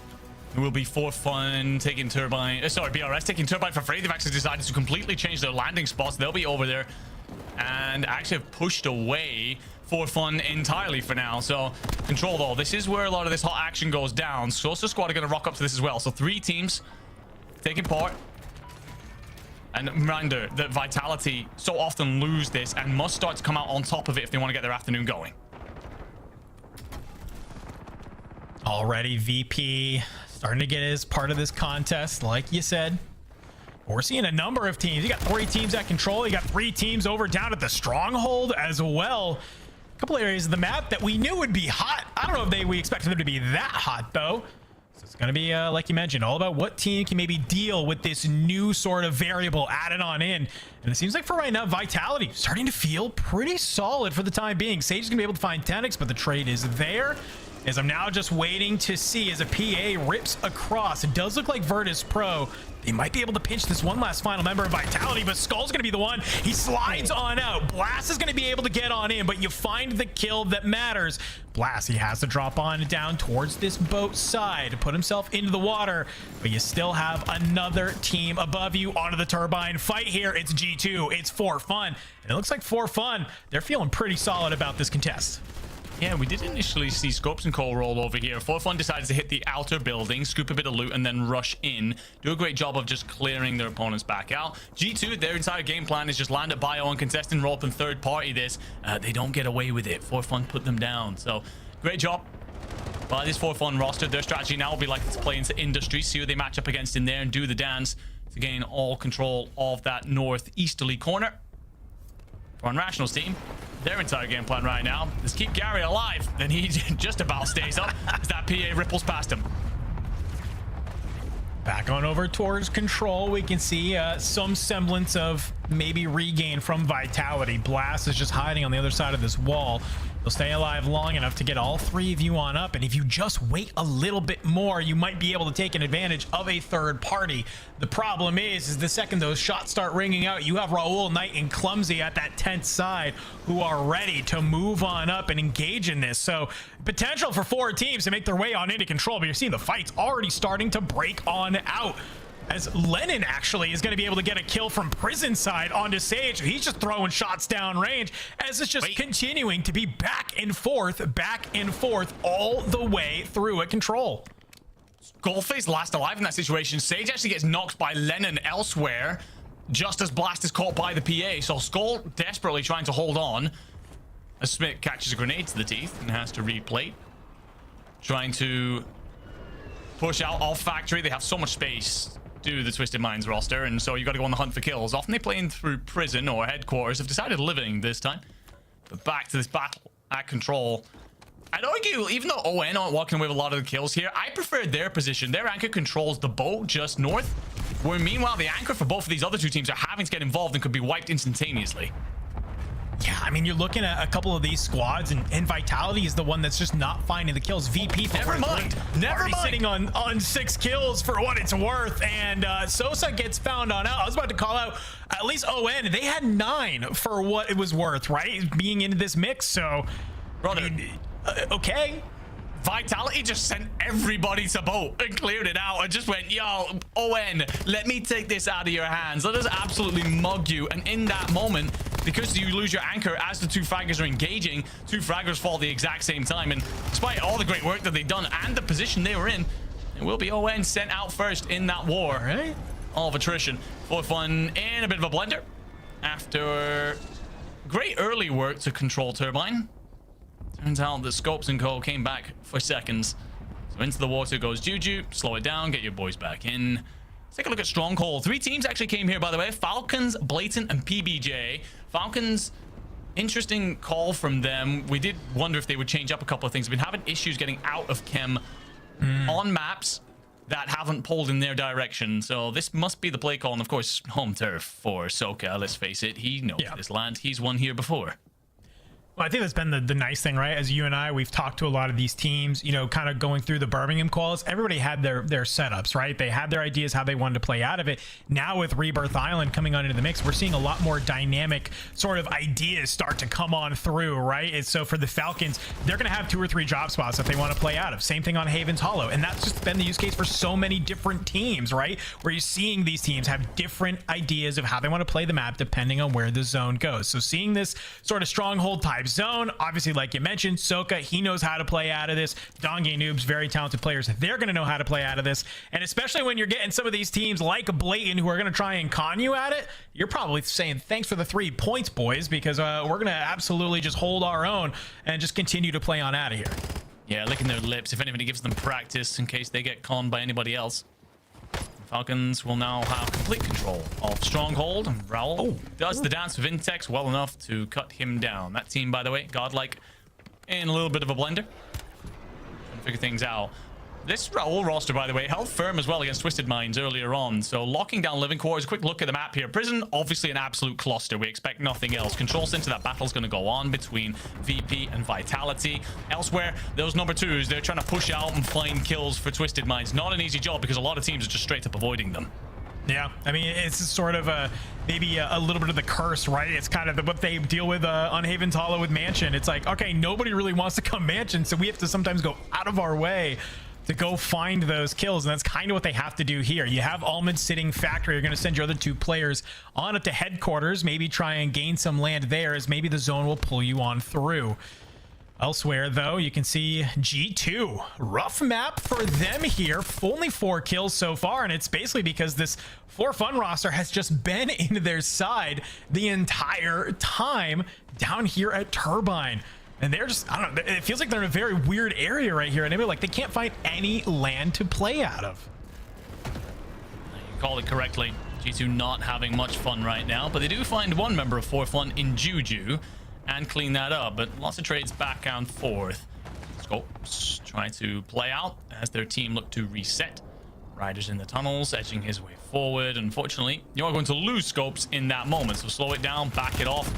Resurgence ping still coming through, and well, G2 elsewhere. It will be Twisted Minds actually losing control of Factory as every team decides to send them at the exact same time. You're going to have Gen G and Godlike swarm you in the moment. Smith's hoping to get Almond and Shifty back in. Not sure if there's still a resurgence time. I believe so at this point, yes, but will be quite lengthy. So Z-Smith here just going to have to take a half moment and hope he doesn't get hit quickly. Well, we were kind of mentioning that earlier, right? Almond was sitting here down at Factory. It feels like Z-Smith and Aiden, or rather, so sorry, Z-Smith and Shifty, they go up to headquarters, and it's almost like they kick the bee's nest because they have to come back to Factory here, and Gen G say, no, you're not going to get that for free, and start to engage in that. Meanwhile, Godlike's on the other side of that boat, and they're trying to be able to find some of those kills. So I don't know, we're seeing a little bit of that Twisted Minds where they need to find the kills, but they go out of their way, and all of a sudden you find yourself between two different teams. Going to be rough, but it's here back down towards this side of the map. VP continuing to find some more kills as we see the hunt go on to Praise, and that might be another squad taken off our map that's here. So you can see the fight for control obviously goes into VP's favor, and they're just going to try and maybe clean up some of the stragglers. We're trying to play on the outside into that water area. ON, Blatant, BRS, PBJ, all out at this point. Those are our 4-12 remaining. Top 10 for your next multiplier. That'll take you from a 1 to a 1.2. Make every kill worth that 5th extra. And for the Falcons, well, they've got a hell of a lot of them. 16. Squeeze their way into living quarters. Sandwiched between two different teams, though. Number 11 is going to be KCR. That's Raul's roster. Number 15 is going to be Forward Fun, who, despite being in a mad blender, actually have 15 kills. So they're shooting. Yeah. They just need to also stay up in the fights. And, well, there's plenty of fight for G2, who need to get their map going. And if you're going to find yourself a couple of opportunities for blood, Prison's the place to do it. You have to be careful, though, with so many different teams here. All it's going to take is just one team to swing at the wrong time, and you can find yourself onto the back foot, and that's exactly what happens. But as you try and take this fight against Gen G, you can see, obviously, a couple other players are going to slide on out. Sukra, Juicy, eliminated. But as this fight continues to go on through, it's just big man alive. Let's go for a listening with G2. Yeah, there's guaranteed 2. I mean, fuck me. Just chill. You give up. Scythe, you should give up. You might be able to come back. You might be able to come back. Yeah, I'm gonna give up, but you should rest. Wait, no, don't. There's no more fucking resurgence. I just realized that. Don't find 2 res and look. Someone look. They're above. I'm not bait. They have a steamy too. I'm going far left as soon as I get up. Get out. There's so much loot here. I have no place to give. Yo, there's satchels here. Get in the cells. They're on that right. Almost a disastrous play for G2 there, considering giving up, and then all of a sudden click, wait, hang on a minute, Resurgence is disabled, we can't afford to do that. But as you try and escape, in a dire situation, Gen G are going to knock Anxiety, Gabe Kuhn with that kill. And Big Man and Scythe are just trying to dance around this door, isolate these phase players. One's going to flush out in front of you, but you're already softened up. Von Bot finds Big Man. Scythe's going to tuck himself into a corner, does have 2 stims. But really, it's a last gasp play, and look at those number 12s. They are swarming all over the top of him, hunting for the wounded. And Scythe backs himself up into self now. But actually, in the moment, that's actually going to give Gen G the chance to activate in the back, knock 2 phase players, and suddenly they're in shambles. Yeah, that's what I was just worried about. His FaZe is spending so much time trying to shake J2 out of the prison area. You had Gen G at headquarters who were just waiting for them to come on out. Finally, inevitably, Gen G is going to be the one to do it, but back down towards the school side. Godlike, just trying to maybe play this slow side of zone if possible. It's a couple of trades will come on through. Nate Dogg is here with the plates. You're going to be able to find Shifty in that, so it's only 2 members of Twisted Minds that are on this other side, and you can see Team 8, Team Vitality, they're going to hold the line, and they're looking down at this school area. They might be able to find some of these on the exit, as does For Fun up towards the living area. Only 8 teams remaining. You only need a couple more to drop to make it into that top 5 for the 1.4. Into the gas. The fight starts to break on out. Nate Dogg, last alive for his team. Can he manage to find one? Couple of tags. You'll be able to bring down Almond. Are the shots there? Are they weak enough? No, they are not. Z-Smith will be able to find the kill, but do you get the res in time? Does incredibly well to Z-Smith as well to take the half second just to reset himself and time the stim to keep him alive enough to get Almond's res through. The problem now, the rotation, you're fighting uphill, and oh my god! Vitality call in a PA from the heavens, and it smashes Virtus Pro into the next lobby. Oh my God, that is one way to kind of cut a path into zone here. Drop a PA, line them up, knock them on down. Vitality finding the kills that they need in the moment that they need it most here. A couple of big squads still into this though. The Falcons are trying to make their way through living quarters. For fun, they've made this read of where the zone is starting to pull. They are looking over at living. They're looking down at school. Can they find some more of these kills? We can already see Knight getting taken out by For Fun as well. Falcons are right on the edge, but top 5 has been secured. Well, he has. It's just about juggling these end fights. Not many people do it better than the Falcons, but it's a little bit stuck between a rock and a hard place. For Fun are going to have control of the height, so getting out of this doorway is going to be a very tough task. Stim's in pocket. It's not smoke, so you're going to have to just straight up square for it. That being said, Almond's actually found the knock onto Bubble elsewhere. This is going to destabilize the For Fun setup. Suddenly, they have to turn their heads. Might give Falcons a way out, and Twisted actually have found themselves a pocket of space. Zone pulls against them, but they can breathe for just a moment and set themselves on the rotation. For Fun did such a good job of putting themselves in the best case scenario until this zone pulls. Falcons will have a little bit of their patience, net them some reward as they're going to be in a solid spot here. Towards the roof is the one For Fun player. On the outside, Twisted Minds start to move, and you got 2 players from Vitality down below. Talk about a layer cake. Hope you're hungry, friends, because there's plenty of it here on Rebirth Island as we come on down to the last final 4 teams.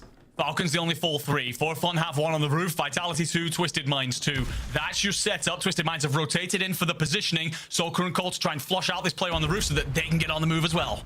Skynade's coming on in, and here's where you're starting to see some of those hops ups come on through. Do you have the timing together? You do. You've been able to find flanks, so For Fun will get eliminated. Almond from Twisted Minds still on the opposite rooftop. He's going to be able to get the shots that you need to back the Falcons on down. They drop down below here into the house. You have a couple of these members of Vitality. If they could find the timing, this could be huge. Sage and Skullface, they'll line up Donkey, they'll line up Noobs, but Soka is still alive. It's just Sage. He has 1 stim to his name. Can he find any more? 2 members of Twisted Minds are here. I think I just saw Noobs get dropped as well.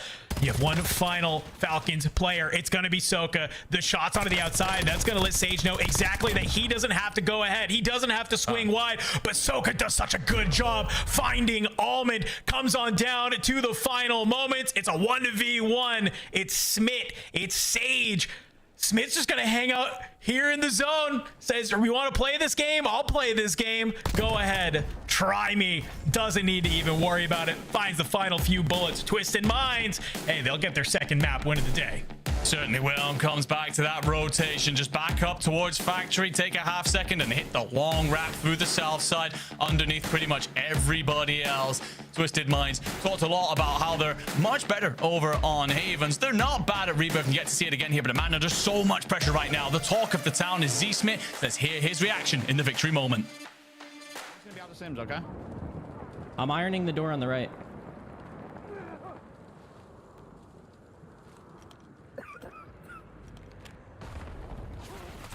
I'm loading heading. Challenge me. Bro, he just fucking sees stair glitching still. They have Sim still. Somehow. 1v1, 1v1. Back right. He just stimmed back right. And people on the window there. Nice, good shot. That's a win. Wait. Bro, Ben, you can't be calling something and then I'm doing it and then call me off of it when I'm already doing it. It's like now I'm just not even like. I swear I said it before you went outside. And you just didn't hear me. Win, and you're already hearing some of the comms there, Enigma, and a little bit of those last final sort of seconds of the victory moment. Shifty, it's a win. You've won 2 out of the 3 games, but you're not over yet. Not too happy maybe about some of the misplays there. But we got to talk about this last stand and what was going on, because this is kind of where it all goes awry, right? Falcons do such a good job of playing the zone to zone to zone, but it's also Vitality just doing a great job of swinging both at the same time, and you clean them on up where you need to. Yeah, absolutely. I mean, first of all, going back to those comms, I'm glad to hear it, to be honest. They only walk away with 12 kills to Twisted, and you know what the demand is from Shifty, one of the greatest of all time. Almond and Smith, of course, previous EWC champions. They know what perfection requires, and that is to keep yourselves honest. So they've done a great job there. Elsewhere, though, Falcons going to pick up a hell of a lot of kills. You talked about that zone-to-zone play where they just started to roll over teams. Do a wonderful job. I just don't think they're expecting Vitality. And to be honest, neither was I, considering the start that they had, the blender that they were in, to walk away with a 1.4 multi and 14 kills on the board is a hell of a performance. It all comes down to this final moment. Literally a last stand in the ice-cold snow. And ice-cold it certainly is from Z-Smiz. It delivers the final bullet to Sage's soul. Man, first map of Rebirth Island, I think definitely delivered on what we were all expecting here today in the North American qualifiers. You had some hot contests come on out. You had some teams get a little bit of revenge through that map off the back of some of those contests. Mainly Sage, huge PA to rip out Virtus Pro. That was there. I hope we got maybe a clip of that one hitting the timeline soon. But let's get ready. Let's throw our backs to the desk to see how they feel about our first map on Rebirth Island. Feeling good for sure, Dandra. I mean, you know, you look at who ended up on top, and it's no surprise. They know Rebirth as really better than anybody out there. And, of course, that's Twisted Minds taking the win. It's just unfortunate that Factory in the harbor side ended up being as dead as it was off the rip. You go back to EWC last year, Twisted Minds was fighting tooth and nail against team after team after team.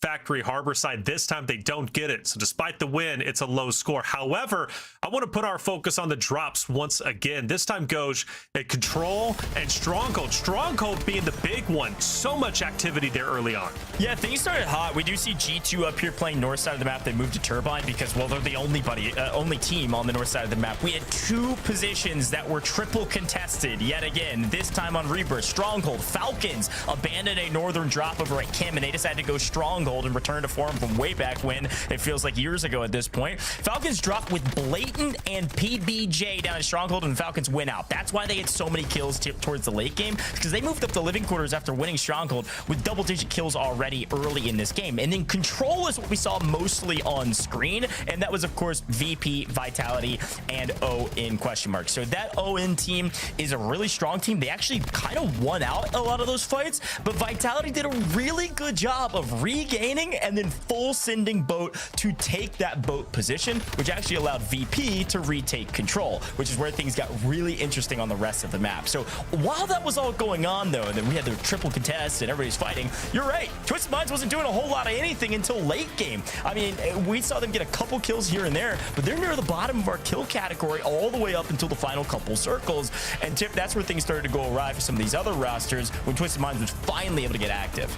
Like, when you say things go awry, do you mean a certain person's PA that completely wipes VP off the map? I was like, look, you got a stim in the hand of Sage. You're going to need another PA of that caliber because the Falcons remain so healthy. And this is moments after that, right? They get up on the roof, they immediately take down For Fun Esports, and then seeing just Soka on 10, picking up even more here on Vitality was crazy. And I think this is where you're starting to see the moment of Z-Smith putting himself towards where that circle is pulling towards. Z-Smith waiting and Sage knowing, hey, you've got Almond in your ear basically saying, he just stimmed over there, keep an eye out. And sure, these kills are great, not necessarily the best game for them with a 1.6 multiplier, but what I want to talk about, guys, is how they immediately started breaking things down after that win. Yeah, 100%. That's classic Twisted Minds, too. Every time I listen to these guys, especially as of recently, they've had a lot of, well, I'll say cheeky or aggressive back and forth, Taylor. So watch out for that Twisted Minds team. Hopefully they're getting better and better and not breaking apart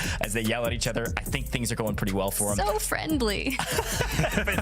But yeah, great scores from a couple of these teams, especially For Fun, by the way. Very resilient to be able to cross map. Same with Vitality, be able to cross map and still be a top 5 team.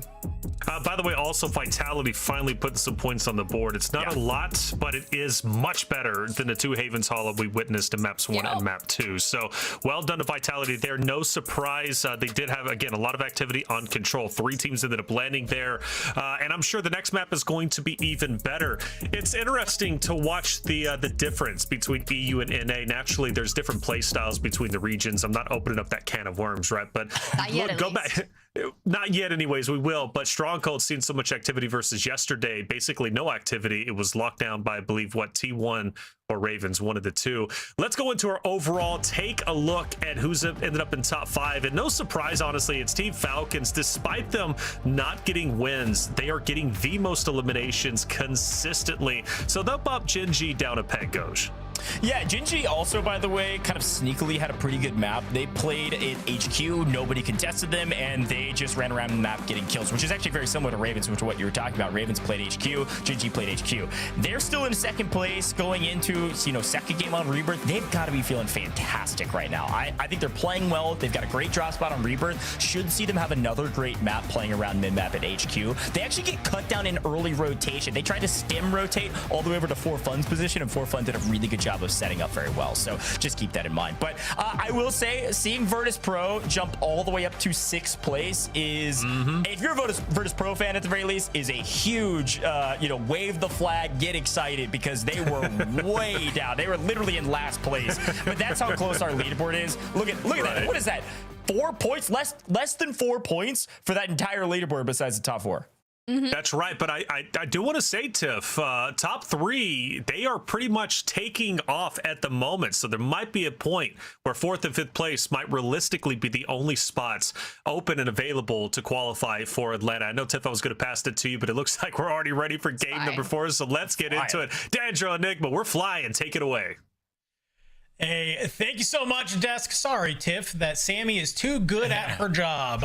Get ready to hop on into game number 4, our second map of Rebirth Island. I mean, we saw a couple teams, Enigma, that we knew they had to have good Rebirth Island maps. They come out, they do such a great job of being able to find those points, right? Vitality, we said, hey, they need to fix their Rebirth Island if they want to try and be one of those teams that qual, and they were able to do that. Felt pretty good, right? VP, similar story.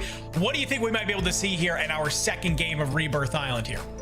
I think that if you are Vitality, you're going to be very happy with the resilience shown there. You're still not happy by the way that contest is going. You can't consistently rely on this ability to just go and find kills and make it up as you go. They want to win that drop if they're going to build their way into this afternoon. VP and such, they're also going to feel a little bit unsure about why they're getting contested by a 3rd team out of this, and wondering if actually they should go and stick their anchor on that dock boat instead. But yeah, I think that with the circle that we got there, we saw a change up from the Falcons. Will they go back to Chem if we get something a bit more standard, or maybe if it pulls off towards that northwestern corner? If so, that shifts the lobby around in an entire fashion. That suddenly sees 2 very different looking teams over at Stronghold maybe start to walk in from the east. So yeah, it's a lot of shifting depending on circles right now in North America, and as such, everyone puts their eyes to the skies on that plane drop and exactly where we might be headed.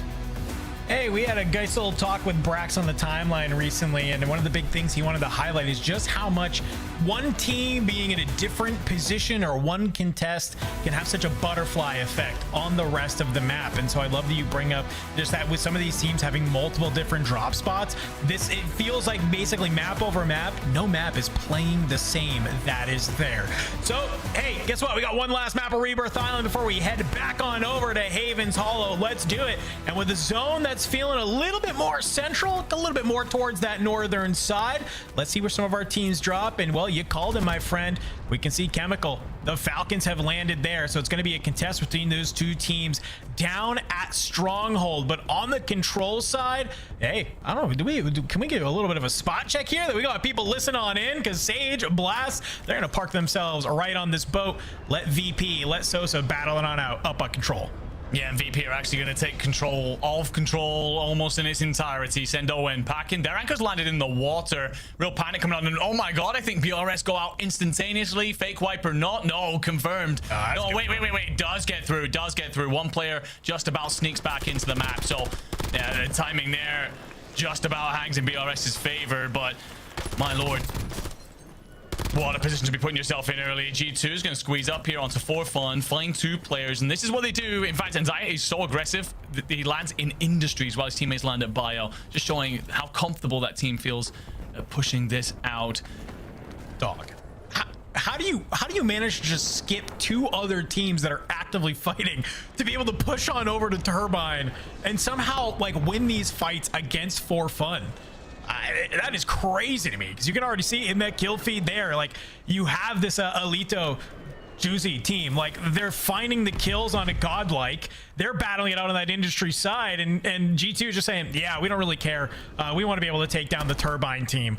Wild that you get that for free, and just kind of goes to show you the level of play that we are expecting here in the North American quals. Down on here to the Stronghold side though, we got Blatant trying to be able to take this fight Of course, against Team PBJ. What can you make of it? Well, it's a couple of trades that'll come on through. Thankfully, you're able to stick the res. With that loadout as well, that'll now set you up nicely if you are Team Blatant to control Stronghold and just march out of the circle. PBJ aren't going to give this up quietly, though. They'll come back for seconds and attempt to steal great weaponry and perks off of your corpse. Take a look at Prison.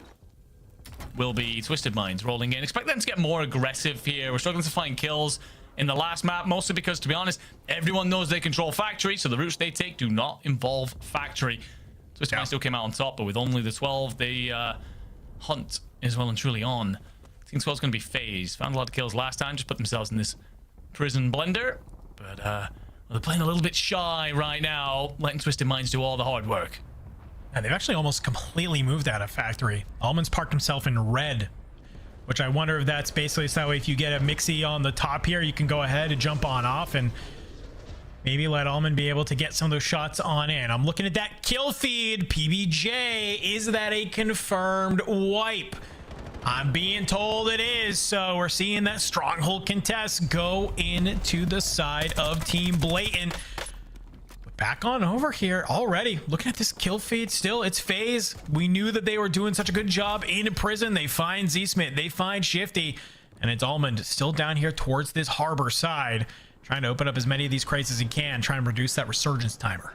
Confirming the BRS UJC, so on Rational's team, as well as PBJ, all out at this point. 3 teams down, 12 more to go.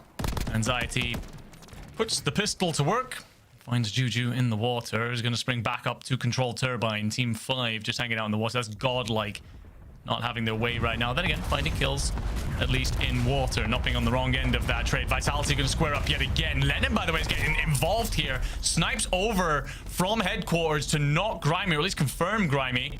That's going to hand things to Vitality, really, although Sage does have company on the boat. Gonna have to loot up pretty quickly. Being the anchor, he can't afford to fall here. Skullface and Blast have been knocked out again. FaZe, well, they're in a bit of a scramble of their own. Rated just backing up through the courtyard. Does have 6 grand, so can get one of the boys, sorry, both of the boys back in. Just taking a quick look. I was gonna say, I think it's a good call to be able to do that here, right? Obviously, resurgence timer is a thing. Cool. Sometimes you just want to spend that cash. Get your teammates back on in. Oh no, without a shadow of a doubt. Rated making the right play. Just trying to assess what's going on elsewhere. Grandma's Gen G going to repel the interests of Twisted Minds. And this is one of the problems that Twisted have just faced on this map, is why they are better at Haven. It's not bad at Rebirth. It's just finding the player, finding the kills. Gen G have said multiple times they're happy to push out and almost take this fight because it's often a 3v2, and then you just try and isolate Almond at the end, and that's what Gabe's looking for here. Can you find the twisted anchor? But Almond is so good at getting tricky with it, so good at just zipping up, playing the different levels. That being said, Gabe hasn't given up this hunt just yet. No, but that's a really good play from Almond. I feel like it was a little bit of COD timing we saw there, right? Almond's just playing that sort of top of the tin side, and Gabe just barely misses him sliding on out, but he does have that most wanted flags. That's sort of your insurance policy, but doesn't matter. Resurgence timer's there. Teammates will come back on in. You'll be able to get some of that cash that's there. Back on down towards this control contest. Looks like Virtus Pro, they maybe have smelled out exactly where Vitality is. You find 2. It's just 1 player remaining. You find Sage. We're gonna get confirmation. Is that Vitality out here?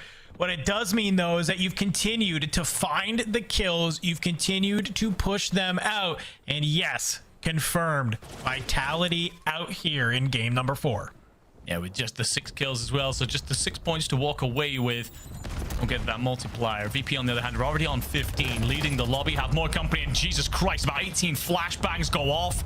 Give everyone a tan in the stairwell. Grimy's underneath and catches Thomas in his arms. Trade attempt to come through, won't get there, and Grimy decides to reach out for a half second. Actually decides to send Adrian on the look. And as a 2 now, they'll just give it a moment. Let Destroy back into the mixer, and once that's confirmed, now let's figure out exactly where you're at. And Grimy, oh, a little bit over-aggressive with it, but Adrian should be able to play trades. Flesh wound is there. Delirious cleaned up. Blatant decide not to resend this, and I think wisely so. That being said, the boat isn't exactly going to be safe, so it's going to be a splash landing into the water. I mean, Raul and Knight trying to play here together on the boat. You have one of these ON rosters into Sosa, Lala, and Tenix. They're here as well, and they have an idea that, hey, there's some teams below us. Let's go ahead. Let's try and maybe find some of these kills. You'll be able to bring down Raul. You stay alive long enough to get Clumsy back on into the mix. We can already start to see a multitude of different teams are starting to make their way here. A couple of fish in the water, though. You might see a fight break on out here. Knight, he gets dropped from Thomas in the water, and it's just Clumsy alive. It looks like he was getting hunted on down by Godlike. Back on over towards Grandma's, though. Finally, maybe Twisted Minds starting to keep some kills on the board here as they find members of Gen G, and they're on the hunt here. It's only one member of Gen G alive, and you're trying to be able to find them here in prison, but whoever this is, they know this place like the back of their hand, as they are starting to do such a great job of, well, I guess just be elusive from both of these Twisted Minds players. Yeah, certainly be elusive. The frustrating thing for Twisted right now, you have 4 kills. All of them are on Shifty. Make that a 5th. You need a couple more than that. Struggling on the exact same terms, by the way. It's going to be Falcons off towards Chemical. They're seeing nobody. They've had to push all the way out and have now cleared out Bio elsewhere. But before that, they only had the 5 kills. But you see all them UAVs on the deck? Yeah, they're being invested real damn soon. That's going to give them that advance, the intel on where everybody is on the map, whether you're running Ghost or not, and then allow the boys to be much more effective on that hunt, and they're swarming for Gen G. No, blatant. You can see it looks like potentially they are out, as we're just watching so many rosters just try and survive in this lobby. This lobby feels a lot more like you are just doing whatever you can to try and make it to that top 5, because I'm looking at the kills and there's not a lot of teams with a solid amount of kills into this one, my friend. VP currently leading the lobby with 22. Twisted Minds have 7, mind you, okay? So yet again, we kind of heard some of those comms that last map, right? Shifty not exactly too happy. He doesn't want to win a map with 12. He's used to winning maps with 25. Hopefully we'll get Twisted Minds back into that same form, and maybe winning this fight against FaZe is a way to kickstart that. I love the setup here. Almost going to rip that shield away. And you've got the top and bottom compress. FaZe Vombot will be the first to drop. The other two are just going to have to get the hell out of there. But you're not going to allow it to happen. Z-Smith is going to just continue to flood the outside. And FaZe wiped in an instant. Wow. Glorious setup play and execution there. Rooftop control. Going to knock your front down at the door. And in we go. Just squeeze and wipe them. Send them off towards Haven's Hollow. Really good work. They understand the power position here on Rebirth Island. Quick look at the turbine area, though. This is just where you're trying to be able to maybe clean up some of these players in the water. And man, I don't know what it is with these teams from LATAM, from Puerto Rico, everywhere, dude. They love the water. They love nothing more than a Jaeger 45 and seeing people splash on in, because they will net the kills. That is exactly what this ON roster is trying to do right now. They'll be able to play out a no-name just a little bit. We're also starting to see some of the other teams make their way across. Falcons, they've kind of been uncontested here in Chem. Let's go ahead. Let's do a listen and see what the game plan is for the rest of this map. I dropped an armor box up here on this window. We're all looking at the same thing, by the way. I know, I'm turning. I'm like trying to shoulder your key card and shit too, Ed. So I'm gonna drop you one right here. I'm gonna space out. I'm gonna space out deep right. Okay. All right. Have we even spotted the Harbor kids in a while? Yeah. Right here. I just saw them in the doorway. Two at least gonna be in there. They're probably just gonna turtle. Yeah. Play stems, wait for zone. I hear you. This guy's crossing right there to red ping. He's hitting zip up. That's all you. I'm not getting a card. Love the early call that comes in, by the way, from Noobs. Just taking a quick look at his minimap. We're all looking at the exact same thing. They're trying to control Chem, and players are going to be arriving from all sorts of different angles. You do not want one to just slip the net and arrive underneath and suddenly cause you havoc. Maybe even find one of you and destabilize everything. You haven't had a lot of action so far, so you're investing in the late game. That is placement, that is kills on all these players rotating towards you, and you can't afford for that to slip. So a great moment from him. Again, just highlighting some of the intangibles that don't appear on a scoreboard, but make him such a valuable player. Talk about valuable players. Give Grimy an MVP award for this one. 14 already for him, by the way. Of the team's 23, they were literally last place before that last Rebirth Island map, sitting on 6th. They might just have leapfrogged some of these other teams on that leaderboard. Really fantastic game so far. They need one more team to drop to take a solid advantage of that amount of kills. They would love to be able to get to that 1.4 times multiplier for making it into the top 5.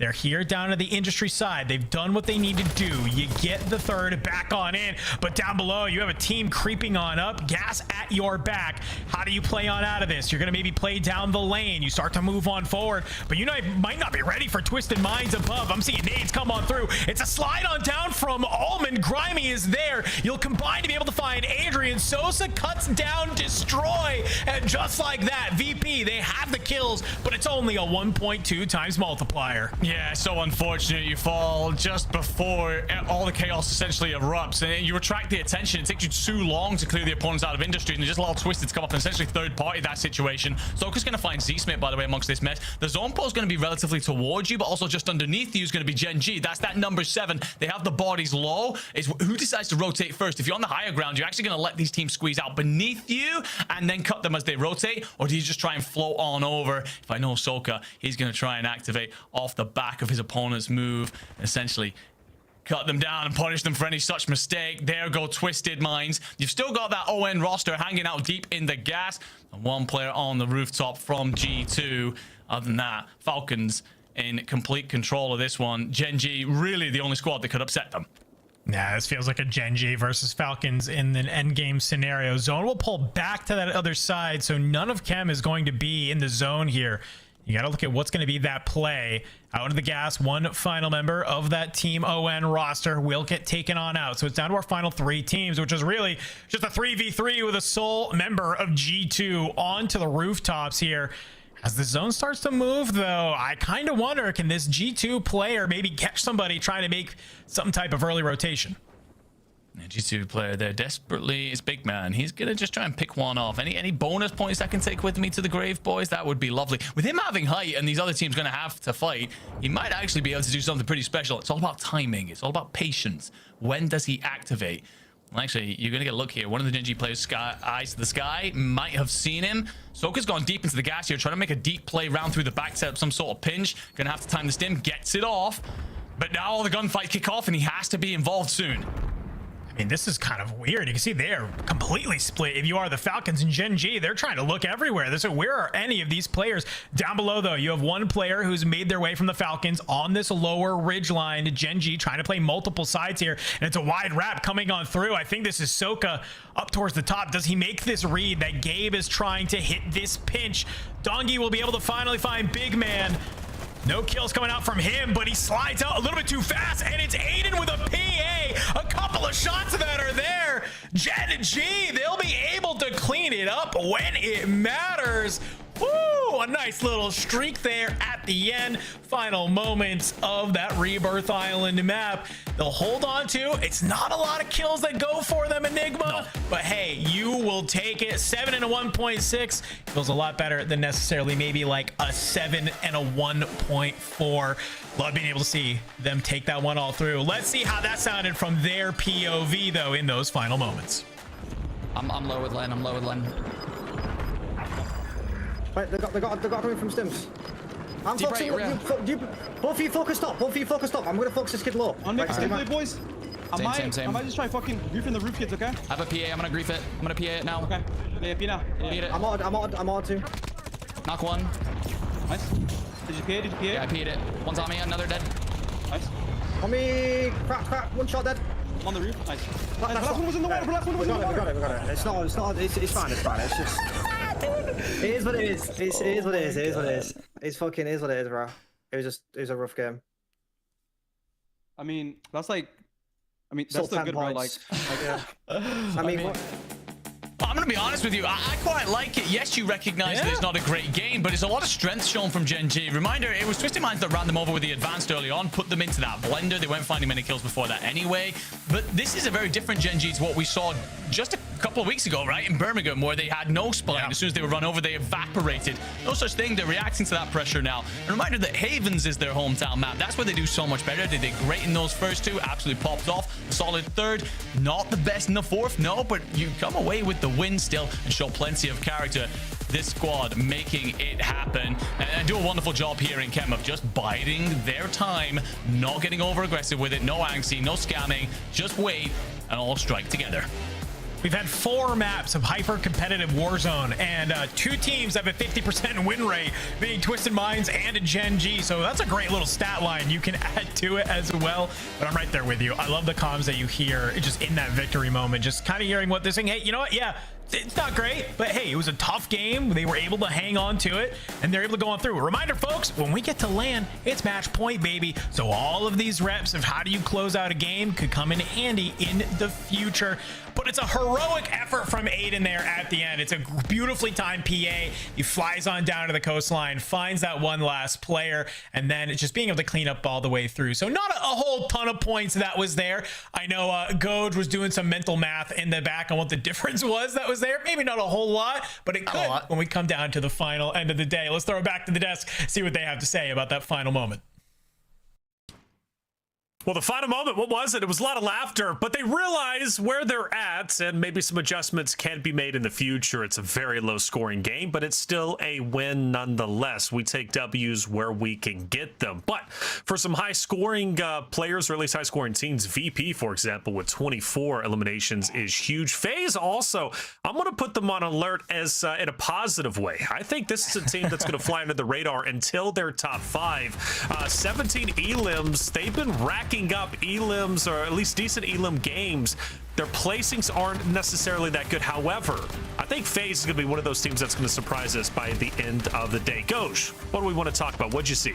Yeah, I mean, FaZe is scrappy. There's no question about it. I think Radiant joining that roster has done numbers for them. They really struggled through Split 1, so it's been nice to see them with at least a glimmer of hope, probably a little bit more than that, like you were saying, some decent moments. I think the big things that we noticed early was the fights over here at Turbine. There was a lot going on here at Turbine as we're closing the first circle, by the way. And For Fun, who had, frankly, a really good map last map, unfortunately get jumped by G2, because you got to remember, Falcons go back to Kim, which means G2 aren't going to play through Kim from Bio. They're going to stick to Bio and instead wrap the other side of the map down towards Turbine, which causes For Fun to be in an utter blender. They actually go out very early in this one. And then the other story is this Virtus Pro roster, like Tiff was saying. I mean, Virtus Pro was slamming this lobby early. They had the most kills, I think, by a lot, even though they fell in 6th, which, hey, we're talking a lot of math. That matters a ton for their score when you have over 20 kills. Grimy on 14. Yeah, this is huge, right? Because it goes back to the point where they're not performing on Haven's Hollow. So if you're only really playing 5 maps out of a 10-game series, you need to know that you are damn getting all the points needed here to make it into the top 5. So I love to see them getting some, 24 kills, like y'all said. Yep. Huge. But then you come back to this end game and the comms there for that victory moment. Aiden's like, oh, look, I'm going to place this PA here. Grabs one, grabs that, clutches up, takes the win. Sure, not a lot of kills. But when you hit LAN and it's, you're right, match point, it doesn't matter. You can still win LAN with 10 kills as long as you've already met the threshold. Yeah. Yeah, big thresholds. Well, at least for me. But you know, you do bring up a great point. When you're only getting 5 out of the 10 games, that's quite concerning. But you know, hey, if you do qualify top 5 with 5 out of the 10 games, 50%. I mean, I think that's actually really impressive. Well, that is true. Gentlemates did, in fact, do it. We'll find out by the end here. But a lower scoring game compared to what we have seen. And you notice Virtus Pro obviously walks away with the most just because they were slaying out Grimy, a large reason for that. A big game coming up for them. But again, FaZe coming out with a very, very nice amount of points. I think in total, last game they walk away with 13. This game they walk away with, I believe, 17 total kills. So they are on point. Goj, what else do we see? Yeah, I mean, I think from a math perspective, it's not something we talk a lot about on broadcast. We're like, you need kills and you need the multiplier and nice, you gotta win. In Resurgence, that is definitely true. We're not getting 2x multis though. So I think Dan brought it up a second ago. I mean, you talk about 7 kills. The difference between you getting 7 kills and you getting first or you getting second, it's 11.2 points is what they scored. You saw it on that screen.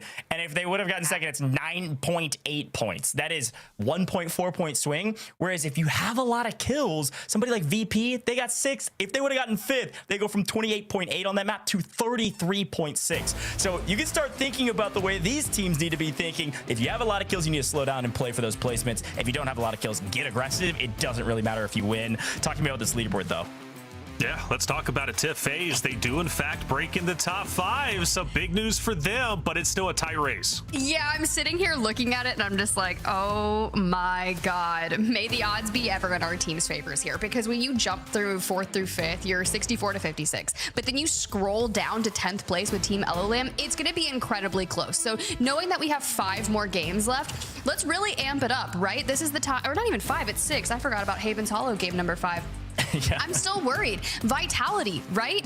Dandro earlier said that he had spoke to Ebates earlier in the day before this. They were feeling good. What was that conversation actually really like? Because I wonder. genuinely, I saw the tweets. I saw Ebates, and he had his leash out for all 3 of those players. Unleash them. Let them go. Get That's in there. crazy.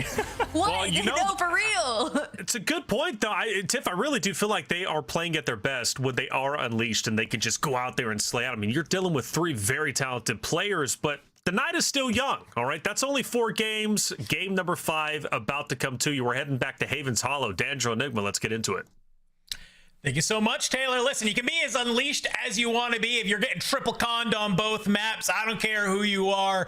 That's going to be a little bit of a tough one that is there. But hey, we're going back to Haven's Hollow.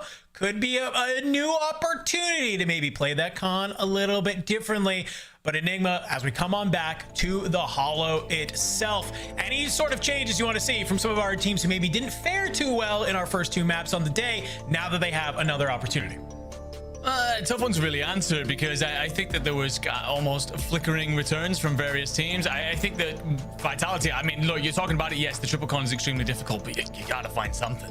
You feel non-existent at the minute, and this is just not a team that we should be saying that about. So a lot of talk right now about whether or not they should make a change. I don't want that to be the conversation. We want to see them make that top 5. We want to see them off to Atlanta. Expect to see them in the opens regardless, even if they don't have to, but it's just the quality on that squad. We shouldn't be even mentioning them in that breath. So yeah, a lot to figure out there. They've got to make it work somehow. I think after that, it's impressive what Gen G have been doing so far. I think that they just kind of roll on through with how they're locking down Main Street. I wouldn't be surprised to see Falcons maybe try a little bit of a drop again over towards Mansion, just to see if they can test that. Just one of those moments of like, okay, afternoon's going fine for us, we're finding kills. Let's just continue to like put that question mark into the Twisted Minds' minds, or maybe just kind of see if we can pick up experience on how to play it, should we ever need to, you know, maybe upset our main rivals. No, it's a great point as we head on into map number 5. Will we have finally a 3rd team that has won a game here today, which is just an insane stat line to say as we are about to be at our halfway point of our qualifier here in North America. Haven's Hollow, it's an opportunity to do it yet again. I love that you bring up Gen G, because they were a team that found a lot of points on this map. And even though, yes, that last Rebirth Island map wasn't necessarily the points they would love to be putting on up, they seem to be in high spirits. And we'll continue that here into map number 5. Quick little look at the map, as it starts to be maybe our most central map of the 2 days of qualifiers that we've had. Can finally play a little bit more normal, but I'm also looking at that bottom right, Enigma, down in Lumbermill. There's nobody home. Nobody's landed there. Nobody wants it. Falcons full send, by the way, over here towards Twisted at Mansion. Z-Smith's caught looking the wrong way. Almond's going to go down, and, well, you're left with just 1 player in the fight. Might have to disengage. Falcons also a little bit walking wounded here. Soka's going to squeeze up. Fine, Shifty. Twisted Minds put yet again into a regain blend. Whenever there's a hot contest here from Falcons, they're not winning it. Falcons, that will give them confidence and let them grow into any of these challenges that they so wish to incur. Almond just tried to find himself a little bit of a spot under the awnings and is being hunted by Blatant. I mean, this is something that we saw a while ago, right? Where it was the Falcons Twisted contest all the way through, and eventually Falcons decided to go back to boat because they felt like they played just better out of it. Even if they won the contested Mansion, they wouldn't exactly be able to convert that into the point games that they know and love. But it feels like maybe they come in here and when they just say, yo, we feel confident that we can maybe chalk Twisted and still manage to finish top 5 if we can make this happen. And so far, they're kind of living up to maybe that expectation. But another hot contest that's going on through. VP PBJ. As Grimy is here, hop up over the top, almost able to make it happen. Unfortunately, Jay Vela with a pistol. He'll be able to bring you on to down. So VP, they move out of mini, they move into main here at Research, and already maybe isn't as clean as they would have liked. Certainly isn't. Destroy with 2 plates, an NPC and a Dream. Or Kagok, sorry. slow it down. That cluster outside the doorway is gonna pause him in his tracks for a moment. Yeah, VP continuing to suffer here, not in a great place. Let's take a look at what's happening at train station. Vitality have largely won the contest so far. They forced Owen into the water. That being said, one of your boys as well having to take a dip. And Sage will be knocked now in main, so Blast gonna have to back off, give this up. Elo Lamb rocking up. Remember, they got a lot of kills here, map 1. Arguably the best return I've ever seen from them. And oh no, as Blast starts to get shots in and does find a knock. Godlike that begins to join the party. So Vitality, it just feels like one of those moments. As soon as they get something going, it's ripped from them because a third or fourth team has decided that actually they want their POI. Now, we can talk all we want about how difficult that contest has been, but I'd argue you've opened that door over these last few weeks. Teams don't believe that you've got this locked down, and so they're happy to come and square up. I mean, and with the zone, you know, Train, it's still kind of in zone. Like, they're not afraid to go ahead and push it. We can see already just so much more aggression as we come back on over here towards Haven's Hollow. I think there's some teams who realize, hey, we earned enough points through those first 4 games. We can kind of maybe do some weird things here in this next one. And for right now, it's the Falcons flying on over, and they are just making trades where they can. Do you find Shifty? You do. Are you able to get your third back in time?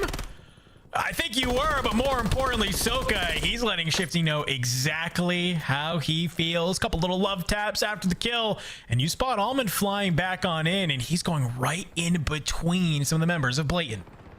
Yeah, and Almond gets immediately knocked by Thomas and cleaned up. So the fraggers of Z-Smith, Shifty, they're going to have to go and find solid ground somewhere. They're going to circle Mansion for now, potentially looking for an entryway. There's a lot to this map.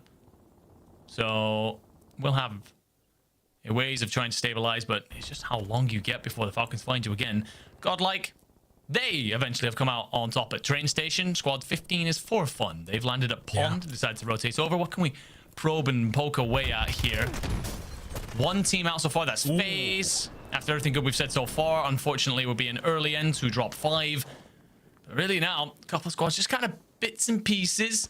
No one in major trouble apart from potentially Twisted. And actually, as I say that, Godlike are having to flee for the hills elsewhere. The wonderful position they were in, all just basically ripped apart right in front of their very eyes. And as such, their torrid afternoon will continue.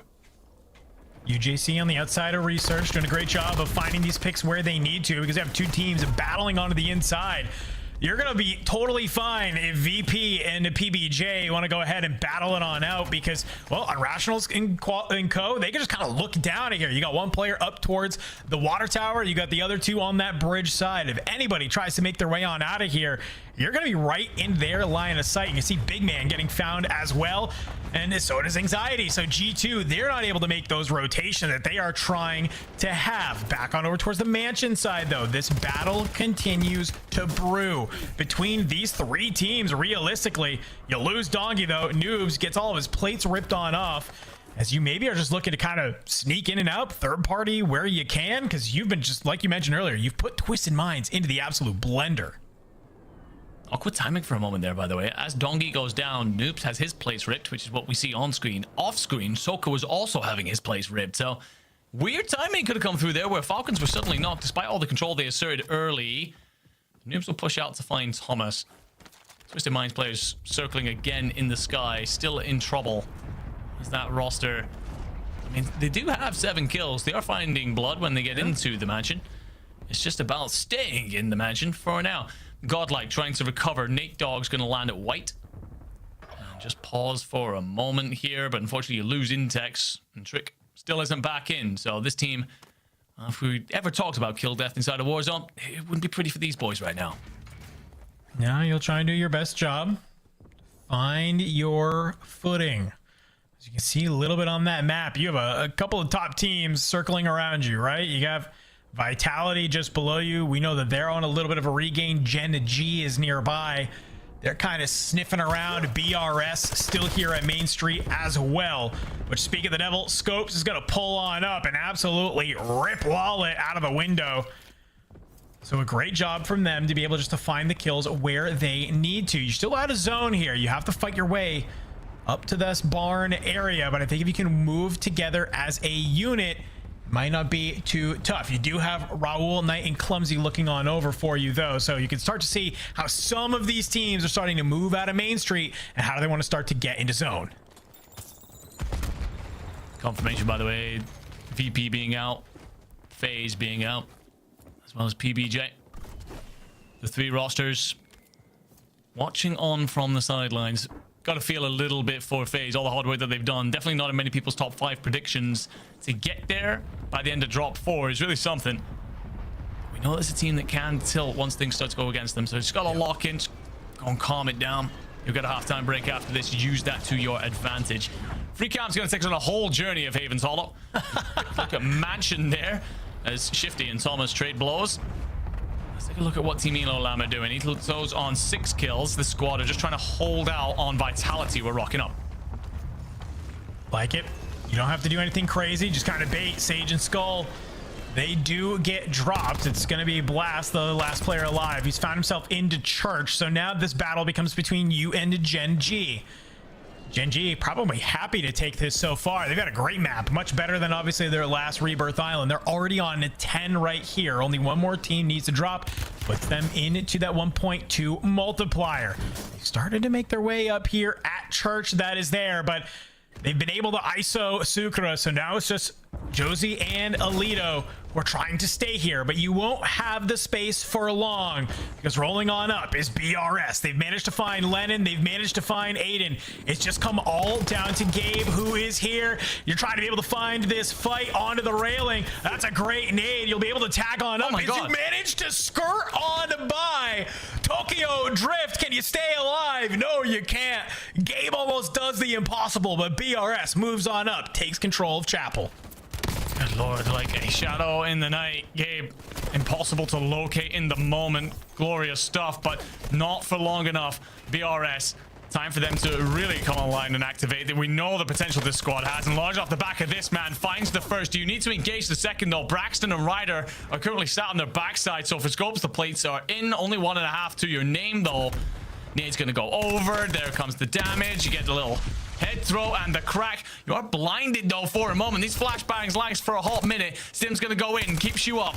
You got a couple more Semtexes in the pocket. No, too long, too little, too late. BRS, you get in, you get a couple of kills, but wiped off the board now.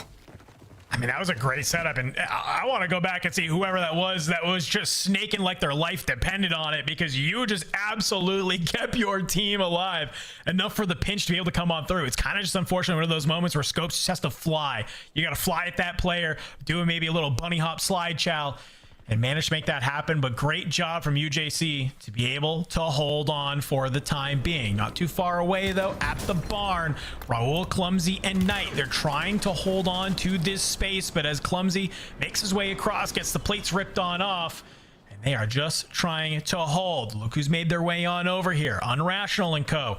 Trying to get a little bit active. And you might be able to take this fight, but I'm looking at those 3 1s in G2, and they would love to third party this. They're just biding their time as they so often do. Currently sat on 14 kills themselves. Unrational's team currently sat on 9. Would love a couple more to their name, but well, Collapse not going to be in a position to really contribute for a moment. Unrational's just going to back off here. Typically the Anchor going to have to get involved, forced into that by the smaller circle now. Squad 11, Roll's team begin to press up through barn as the hold attempt. Nate's going to go over. Damage inflicted. Collapses, finds Clumsy. Makes it a 3v2. Now you swarm. Use that numbers advantage. Knight falls next. JTech though is out of the picture, so it's a 2v1. But G2 have begun to squeeze up. They've heard the noise. They know that's their signal. The flare is up, and here they come. Flying on forward, big man. He's going to be the one to claim some of those first bloods. Already 8 for Anxiety as well. Clap found by Scythe. That is there. You will be able to cut down Big Man in the process, and it's still a 2v2. A fight out into the storm as the trades come on in. Unrational will be able to find Scythe, and it's just, you're trying to be able to play the buy here. Still 2 members of G2 alive, but JTech flying on in, finds Anxiety, and we'll have to check back on in that fight in a second because the movement is happening elsewhere. Yeah, I think that is confirmation that G2 are out, by the way.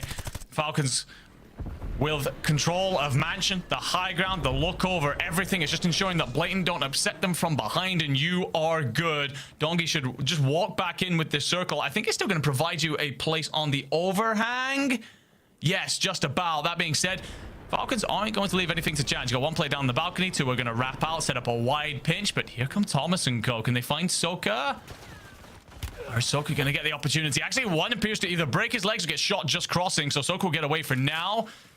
Just take a lot of the gas, get up, and this is whether Soka wants that fight. Yeah, decides to back it on off, slow it down. The other two, though, they've wrapped all the way out, put themselves in a position to just, yeah, collapsing through the back. The Observer knows where we want to be. Noob setting up to really swarm this with Dongi.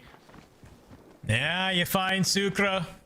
It's just going to be one player alive here. It's Clap.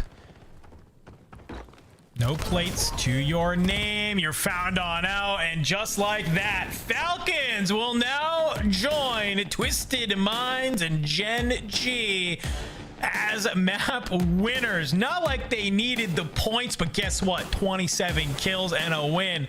Sure as hell don't hurt. That's what that means. But let's go ahead. Let's take a listen from the Falcons. Let's see what they have to say about winning that game. Here. I'm just gonna keep going. Yeah.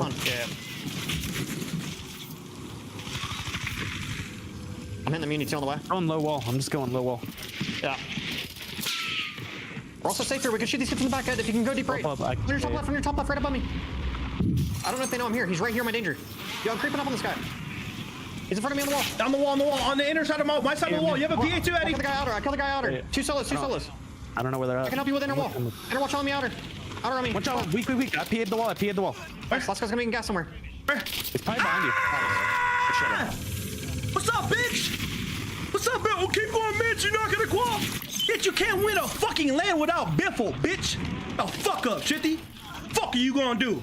What the fuck are you gonna do? Good shot, both. The fuck is that nerd gonna do? This shit, boy. What the fuck I'm talking about? Come on, baby, let's go. Blitz City, though. Fuck. I want to talk all that shit in screams, bro. You're a beast. Well then, Soka's certainly letting us know exactly what he thinks and calls Shifty out. But he's right, Falcons walked straight into Mansion, the Twisted Minds home turf, stole it from them, and then went on to win the map as well. Incredible performance out of that team. And a reminder that this is not even where they like to land. They once gave up Mansion and were forced to bolt because Twisted Minds were so dominant, but it shows the path that these two teams are kind of on right now. Falcons growing in confidence every single day, it seems, and edging closer and closer to the very tippity top of the tree. Listen, I mean, I don't think anybody is too surprised to hear that Soka has words for Twisted Minds, but I think they're continuing to show their dominance here as well. I mean, 27 kills and a win with that 1.6, man. And they are definitely getting their way to Atlanta, and they're making it look easy map over map. I mean, they just get to the end, and I feel like this is one of those, you know, moments where you're a full trio, you look top right, and you go, oh, it's 4 teams, and they're all solos. Let's just go hunting. What, you know, are we scared of anybody in this lobby? No, we're not. That's exactly what they do. It's just a couple of spread wide. They go ahead, they find the kills they need, and it's just Clap left alive. He'd have to kind of ISO this into a series of 1v1s. Not going to be possible. Falcons able to secure that game number 5 back on Haven's Hollow. And guess what? We don't really got to go too far because we're coming right back on into Haven's Hollow. So let's throw it back to the desk. And I'm curious to hear what Taylor has to think about all that smack talk coming out from Hisoka. That's why I do this job. I do this job to listen to the smack talk. Hisoka is one of those guys you just don't want to mess with. First and foremost, he's 6'8", 350 pounds pure muscle. Okay, and that's a large reason. That chain, by the way, that he wears will knock you out. Love Hisoka in the trash talk. I really do. Falcons are definitely flying high.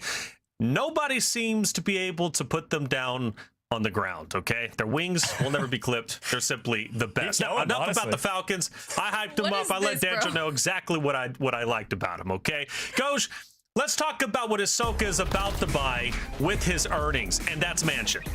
Yeah, sure. I appreciate that setup. He's moving to Texas. No state tax. What do you mean? That's right. Hey, look, a Mansion contest, I think it's a smart move by the Falcons, frankly. You know, let alone all the trash talk and the body shots that I think Hisoka shot everybody that he killed, which was plenty of them. It is a right move for them because they're so far up the leaderboard at this point. They're gapping, you know, second place by, I think, over 20 points at that point. There's no reason not to. They didn't find as much success last time. Reminder, the last time they did this, Twisted Minds won the map. Twisted Minds do not go to Pond this time. They have a little bit of an ego chow or think they have maybe an advantage, or I don't know what they're thinking, but they decided to try to stay and fight against this Blatant team on the other side, and of course the Falcons. Both Blatant and Twisted Minds both go down. Blatant hangs out till the end, but I think they only had 8 kills. Twisted Mind had 10. This is a big win from the Falcons from points and also ego, and also probably getting Twisted Minds and others talking in their voice channels aggressively as well. So this is, I think if you're a Falcons fan, this is gigantic. So keep that in mind. But I think to think about the rest of the lobby, Tiff, of course we had to think about G2, what they were able to do. Yep. I mean, Virtus Pro, we don't see them at all because they're first team out.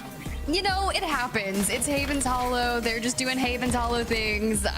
It is what it is. At least they walk away with, what, 11 kills? Yeah. So we're still getting points on the board. Mind you, the Twisted Minds victory we saw just a few maps ago, they only got 11 points in a win. So I don't care what place you're going out, just get some kills while you're at it. I totally agree, by the way, because they do pick up 11 kills early in research. They win out in research, and then both them and FaZe, by the way, go down early. But FaZe Taylor go down early with hardly a point to their name. So that's bad news if you're a FaZe fan, since they were in the top 5 going into this one.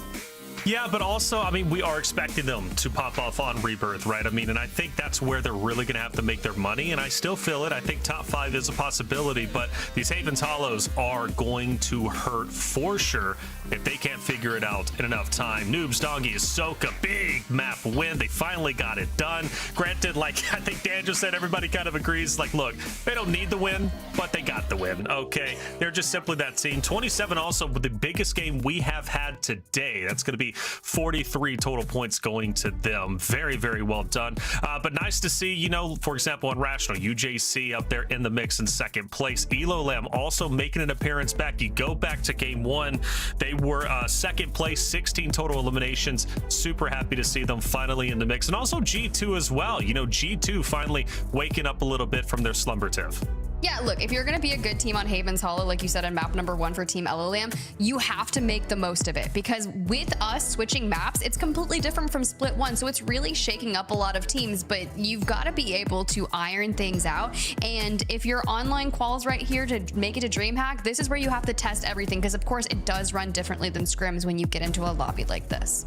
Sure, it's interesting. I love the dual map competition we have now in Warzone competitive, because you do get that conversation. This team's good at Haven's Hollow, this team's good at Rebirth Island. It's tough to be all around good, but certain teams do it, and that's why they're the best out there. Let's take an overall look at the scoreboard as we enter into the halftime, right? We are now 5 maps in, and it's Falcons dominating the competition. No surprise. However, Goj, talk to me about how tight the race is from second on down. Yeah, it is very close. You know, this is the first time we've seen, I guess, in the last 2 days. So definitely not the first time we've ever seen it. But in the last 2 days, there was kind of a top 2, top 3, and then there was this bubble. It really is the Falcons and then everybody else. You're right, 88, 87.6, Jinji up there with Twisted Minds. You see a little bit of a drop, etc., etc. But seeing an 8-point spread from 5th to 6th, also not concerning. You do start to really drop off, though. I mean, a 15-point spread, half to go is really not that big. But teams like For Fun, teams like FaZe that are dropping out of a top 5 position, you know, ON, we talked a lot about them in the pre-show of a team to watch out for. I think it's these early contests that are making their scores so low. They're just dying out early. They're not getting their multipliers. You can see Vitality down there. I mean, unfortunately for PBJ, great players individually, as a team, certainly not working today. But hey, we saw teams yesterday completely flip this tournament on its head at halftime. Things can change here. Don't count anybody out. Reminder, around this point, Gentleman's were, I think, in almost dead last yesterday, and they qualified. Sure. You never know what could happen. They did it in 2 games, though, so we're not even at that point yet. So give us, like, what, 3 more games, and then we'll start that conversation. Remind me, who was in 16th and nearly got top 5? Like, they went from dead last. Everybody. I don't know. Yeah. The door is open. Who wants it more? Fair enough, man. I like it. Great day of competition so far. We've got 5 more maps to get through, and coming up next is going to be another Havens Hollow. Don't go anywhere. We'll be right back. Lock in, load up, and let's make history. Doggy from above, the shots are firing. Fights coming thick and fast and furious. Today is about legacy. Guess what? You thought you were safe? Everyone who's falling into this guy's sights is dying. Twist and Might! They do it to the very end. It was patience all the way through.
Duty Warzone Resurgence Series is coming to the 2026 Esports World Cup in Riyadh this summer. 32 teams, $1 million on the line. Tickets are on sale now. Get yours, get to Riyadh this summer, and watch the greatest rise above. Welcome back to the Warzone Resurgence Series. We are on our road to Atlanta. We're on our road to DreamHack and TIFF. It's time for you and I to cast some games, and I'm excited to get into it. We're in the second half. How are you feeling about the second half? What's kind of the move you want to see made? All of them. Look, if you're not inside the top 5, get there. I want to see the craziest things happen. It came down to game number 10 yesterday in EU. I want some more of that action today. There are still big name organizations that are outside, and even so, some teams that could really upset it. I don't want to see them grinding through the open. Actually, I kind of do. I know that open's going to be wild at DreamHack Atlanta but I want a little security. Let's not. Yeah. Let's get our tickets, all right? There's maybe some people that could drive to this one, luckily for our North American fans. I talked a little bit about this yesterday. Yeah, especially you, I think, and me, actually. But I think I was talking about this yesterday. Like, much like Birmingham was a really big deal for North American teams because they could get flown out, right, to the competition on an international flight. Same deal, vice versa this time around. So the EU games yesterday were really important for top 5. Obviously, just having a ticket straight to the finals is a huge win, skipping the open calls. We saw how brutal those open calls were on LAN. Just a long day. Yeah, a very long day, group stages, into, you know, a qualifier finals, and then into, of course, our main finals. So a lot to skip, hopefully, if you're a top 5 team, and that's what everybody's looking for. But my eyes are turned to strategy here, and I think as a top 5 team, what do you need to have? You got to have some semblance of consistency. I think of a team like Vitality. We're talking about them a lot today because they are a top roster. They came in seeded 8th overall, the last team to make it through the upper bracket. But the big question is if they can battle through these crazy contests. We've got one more map here of Haven's Hollow before we swap back. And of course, we see a contest over at Train. That's going to be Vitality. It's going to be Sosa fighting yet again, but it's only those 2 teams. And we do see the Falcons back at boat as per the usual. Yeah, I mean, look, even Lumber Mill is going to be kind of isolated there for G2. So slow start for them, but at least we're pulling towards the eastern side of things. So those teams that want to get scrappy early, maybe take this contest, hit the ground running. If you're going to lose out early, that's okay. Maybe reset on the eastern side. But for Sage, he does drop 10x early on, which is quite nice. Yeah, I think Tenix was just caught looking the wrong way, and he gets gunned. I thought for sure he won that fight. Wow. Nice kill there from Sosa to keep the team on their feet and not go down to an anchor running away for their life. So definitely a big fight, but there's a lot going on elsewhere as well. I did see, and you saw it in the kill feed there as we do go to this fly through, did see For Fun, by the way, abandoned Pond because we've moved to the eastern side of the map, and they're at Research, and they're running Terror, apparently. But in the meantime, Jin G in a bit of trouble here at mid-map around Main Street, cycling down from Bank and Chapel. Instead of going north, they're going south, fighting Main. And they're having to restabilize and wait on their teammates to get back in, much like UJC. There it is. You've also got Godlike in the vicinity as well. They pick off 1, so 3 teams still kind of collaborating over here, which is to be expected. Main Street is always just a chaotic mess with so many angles that you have to deal with. But now that our teams have realized that it is going to be shift towards the east, do you stay here and keep on fighting this contest? It looks like for now, Vitality has won it out. If I am going to be taking this fight as ON, I think we leave. I think you're going to be about to get hunted down. Get out of here. Yeah, super interesting point. I think that they're going back and forth, right? It's like moments where we're thinking they're losing and then they're winning and then they're losing. That's classic fight over a P&I where there's only 2 teams. You're not getting third-partied by anybody right now because the zone's pulling the opposite way. This is good news if you're a Vitality fan. Even though they don't get the zone pull, that's actually better for them in this instance. Now, as we swing to the opposite side, Tiff, over here at Research, guess what? We have Virtus Pro fighting for their lives, but actually in an okay position on the outside of Research. For Fun was in this area causing chaos. They've backed off a little bit, but they're continuing to fight this ELAM squad, and they're actually able to pick up Alito. But this is huge, and it's very important because these are 2 teams that are on the cusp. Virtus Pro holds that 5th place slot, and LAM is in 6th. So knowing that VP doesn't have the strongest Haven's Hollows maps, the most you can do is wipe Team LAM and buffer yourself just for a bit, because For Fun Esports, the team you're contesting, is also just a few spots down from you. Yeah, look at this, by the way. Twisted Minds, they've already left Mansion. Why? Well, they took down Blatant in a blink of an eye. They were fully eliminated immediately, which allows Twisted Minds to play way more aggressive from the north side. They got to rotate the zone anyways, but they're going to pick up Clumsy in rotation and fight. It looks like 2 other teams at the same time. Caught unaware, didn't realize that, hey, they maybe knew the Team 13 was here, but Team 6 Scopes getting involved and trading out 1. And here comes the 3rd party, 4th party, and everybody in between. Clap and J-Tech continuing to cause havoc around this mid-map position at Trainwreck. Everything's okay for Twisted Minds. They do have somebody all the way back at Mansion. They're chilling. They can play really aggressive because they won out of that POI, and they know they can go back there for free. Still, I don't feel very chill for Twisted Minds, especially after the words we heard from Soka. Like, if I get that win, because it's already hit the timeline, I've seen a couple people tweet that clip out from Soka. So those words are gonna make their way over to Shifty from Twisted Minds, which means Twisted Minds needs to drop the biggest game of the day for a little clap back. Yeah, let's get a little clap back, especially with the zone pulling towards Falcons as of current. I'll be very curious to see where this next zone goes as we continue to have chaos on the map. It is maintaining a fairly central, but yes, further south zone. Boat still going to be in it, Lumber still in it, etc. We're basically bisecting Barn is what that zone is. So we'll see Nate Dogg sniper in hand, trying to get involved here. I will say this roster has been an interesting one to watch too, Tiff. Godlike, they've been playing gazebos out by the water and then just picking their fights wherever they see bullets flying and probably some info from their UAVs. And so they're either going up to Train, or in zones like this, they're playing through Main Street. Be curious to see how much value they can get in Main Street. Yeah, I mean, they came into the upper bracket. They had some decent average placement, just on about a 1.2-ish multi for their kills, but they're just not getting enough kills comparatively. So we'll see how that goes for them. A team that didn't have issues getting kills with Virtus Pro, right? But when you have moments like that, and I see a squad wipe on the screen, knowing that we've yet again dropped out below 10th place on Haven's Hollow, I want to throw something inside my room. It's soft and obviously not bad because, you know, we don't like violence, but what the heck? There's a lot of chaos over there, and VP kind of made a gamble. They elected to go down towards Cole with the zone, and they get caught in a fight, rock a hard place, whatever you want to call it. You can't run away and try to wait for your teammates to get back. You've got to just ego chow it, and unfortunately, you lose it. VP are out of here, this time only with 6 kills. Not ideal for them. Now, a quick look at Twisted Minds again, of course, because they're taking the north side of the map. They are somewhat the furthest north part of the map, inside of zone, so they're going to be hanging out in barn playing slow, whereas the Falcons are down at boat. Nobody's at boat. Everybody else is fighting at lumber, so they're not risking getting third partied. So what do? They get out to Main Street and hunt for kills. Let Dongy off the leash in his own right. He's got 5. Yeah, but you still have too many big name teams over here, all kind of on the same side of the circle. So I'm immediately looking out towards the eastern side, where FaZe is, right? FaZe is currently in 8th place, so keep tabs on them. We'll check with them later, but we still have to get there. For Twisted Minds, it's a journey, and I'm curious to hear what is going through their mind. Yeah, in our court, Terminator skin. Okay. On our white wall, absolutely. Yeah, one shot as fuck. He hopped over, dead. Nice. Is that who you saw There's earlier? a team G2 and then a team Mill Trains as well. Or it could be the same team. It could be the same team. Shifty, can you go grandma's? I don't know if there's a kid like riding there or not. Like, I don't know. Just like sound it for me almost. I don't hear anything. There's a kid on this attic roof. I don't know if you have angle, Shifty. He's like behind the stairs on my yellow ping. That's on God roof. Gen G. Looks like Aiden skin. Okay. Guy got PA'd off the roof. Top floating train weak. Solid comms there from Twisted Minds, as per the usual. Seem very calm, cool, and collected, because what else would you be when you have complete control of the north side of the map? And a great idea, by the way, from teammates saying, hey, can you please go check grandma's on the way in so that we know if we have a path to new? The zone does pull a little bit further south, so they'll have to eke their way in, either fight through Trainwreck or go through Main Street. We'll check in with them in a little while, but nice comms. I think in the meantime, a couple quick notes. We do see Gen G finally on screen, and they've been battling through Main Street. This is basically where they drop, so they're looking for more kills this time around, but back to some more action. We go on the opposite side.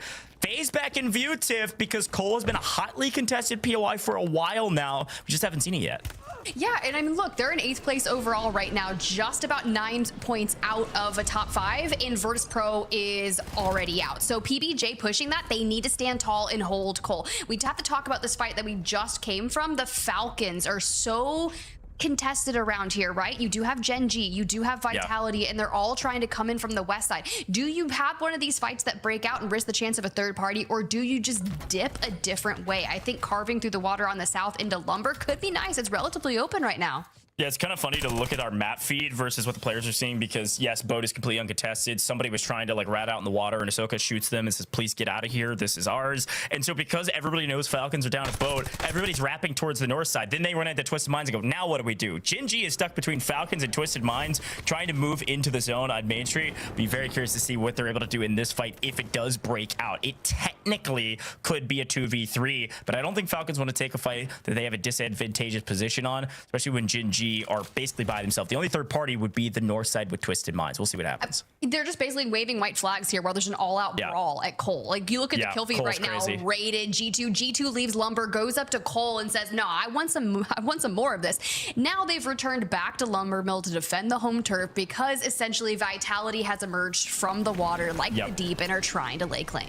Yeah, Cole / Lumber has been a very interesting POI. We haven't looked at Lumber hardly at all, because G2's just been sitting there since the very beginning of the game and actually finding a lot of kills. This is one of those odd circumstances where the zone could pull all the way to Lumber and G2 get paid for it. Now, speaking of G2, they're not here. They're still down at Lumber just chilling as FaZe continue to fight for Cole, and they have been battling this entire map. G2 nowhere to be found, which means FaZe can actually fight for this, but they lose it. Jvella, Praise, Believe, actually able to get the team wipe. There's G2. They come in late to the party. They're like, wow, that's way too many shots for us not to at least take a look at it, as Team PBJ are finally waking up. Folks, reminder, this is the team in last by a lot, and Vitality's over here as well. Like, everyone just keeps pushing up to Cole. It's like the fight that never ends. So, of course, you want to take place of this. And you want to grab some of those kills. And I think it's a great move from Vitality. Of course, you do lose out on one, but it's fine. You just still have to worry about PB&J that has been a force in this area. So, last hold down in a nice 2v3 situation. Clutches up, grabs Jay, but the repeat Nice goes trade. through. The teammates are here. Skull has your back, and PBJ is out of the lobby. Glimmer of hope for Vitality, a cross-map rotation, a scramble. They had to literally go from train to Cole. You can't go much further than that, and they win out in Cole. A fantastic challenge, an unfortunate one for PBJ. I think, unfortunately, I just don't think they knew that Vitality's third was behind them. They get pinched, knock them all down. But either way you look at it, a decent map for them comparatively at the very least. Now, if I'm a Vitality fan, I'm looking for top 5 here, big time. So somehow we got to rotate him from Cole into, frankly, the wide open to get to zone on the opposite side. And on screen, we've got Genji in zone, just hugging Main Street, waiting for New to see how far they actually have to rotate. Here comes Vitality. What do they have to do? Again, run out in the open to get to the new zone. And they get, unfortunately, shot down by G2 with a little bit of help from Team 13. Brother, I am just sitting here, and a player from G2 actually rotates up into Cole to try and stifle this rotation, and 2 members of Vitality are now out while G2's anchored for Lumber. The entire time we're looking at this, it's UJC that has dead center of circle, and everyone has to rotate to them. Yeah, this is a fun roster to talk about for many reasons. We can talk about it later because UJC got the zone pull. It is on their building. That is the building in zone. So this will be a fun one. See everybody swarm UJC. It's not often where the team that gets to that building first wins when there's 5 other teams on the map, but it is certainly possible. We'll see if they're able to hold the line as the rest of the teams battle for the outside of the zone. If they all kill each other before they get there, then hey, that could be good news for UJC. But either way, you look at the Falcons swarm to G2 first. They want to wrap to the south side. Makes a ton of sense. They're coming from boat over the water to Lumber, not to Grandmother's house, but to the middle of the map. All right, we'll get into it for Falcons. This is going to be interesting. You got G2 swarming you, but it'll be all right for now. Just keep an eye out towards the right, which is exactly what Dongy is doing. He's listening. He's looking for peaks. Playing it relatively safe. I think getting the Muni down is going to be stellar. But for G2, they cover so much ground at the same time. We not only wipe Vitality, but Genji is gone too. Oh my goodness. What a wild kill feed as we swing back to G2, who are in deep trouble.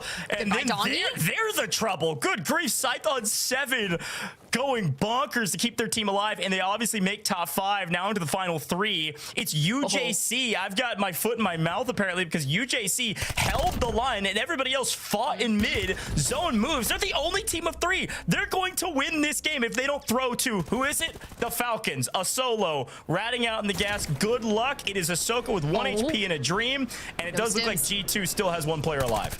No stims. No stims. We're just playing the coal lines here. Good reload. You've got to play it safe. You've got 2 to your right, 1 to the left that just joined them. So who's going to be the first one that you make contact with? Of course, you've got Semtex. You see one. It's not enough. Clap puts the finishing touch into Soka. UJC breaks tradition and grab a win. Wow. Dandra said in the chat, UJC holds so much of the line. I agree. They held the line. They held the field. They held the whole stadium. Wow, what a hold on the end zone position. Let's take a listen into what they were thinking in the final moments. Get the right. I'm going to the left. I'm going to the left. One could be, one could be deep rapping. Yeah, one could be deep rapping over there. One shot. I'm dead. Not on deep right. I'm on our front. One more solo. He's gonna have no flanks right here. He's right on my ping. I got paid. Yeah, I got paid. I got it back up. Okay. Two solos. Work up. I'll buy you back. Die. He could be deep rapping, okay? Yeah, he's on the coal head. He's on the coal head now. Like, 1v1. Everyone. Yeah. Below me. He's below me. Literally below me. I'm trying to land right on him. He's right. One. Good shot. Nice, bro. Good shit, boys. Man, needed that. Good job. Another game like that. Good job. There we go. Oh my god, there's so many nades. Bro, I heard somebody rezzing outside fucking refill, bro. Another game like that. That's all I hear. Look, give us a couple more like that. Next thing you know, you're in top 5. You got 15 kills, a 1.6 multi. But as you kind of step back and look at the free cam of the last stand, they already had the pool. They held the building, and G2's out there just slaughtering.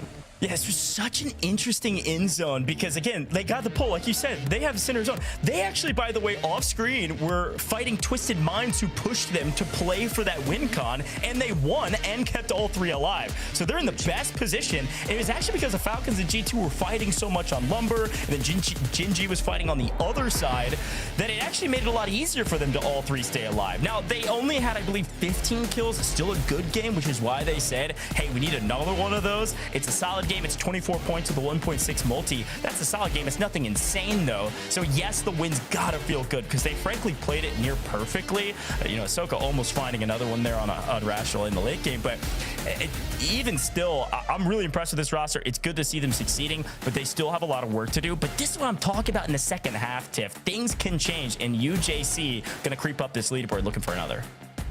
I mean, we saw it happen yesterday, Goj, with EU. It's the people that are making those last stands, respectively, on the leaderboard that are going to make their way into the top 5. It's incredibly close on that mid-range for the leaderboard, and I can only imagine it's going to keep changing. But with a massive kill game there from G2, they're going to solidify themselves up in the top 5. Of course, their point scoring isn't nearly the same as it was in the upper bracket just yet, but of course, with 4 games to go, it could still happen. By the way, I think they had 28 kills G2 did. I'm sure the desk is going to talk about them because they were the silent slayers of that lobby. Let's head back to the desk and see what they have to say.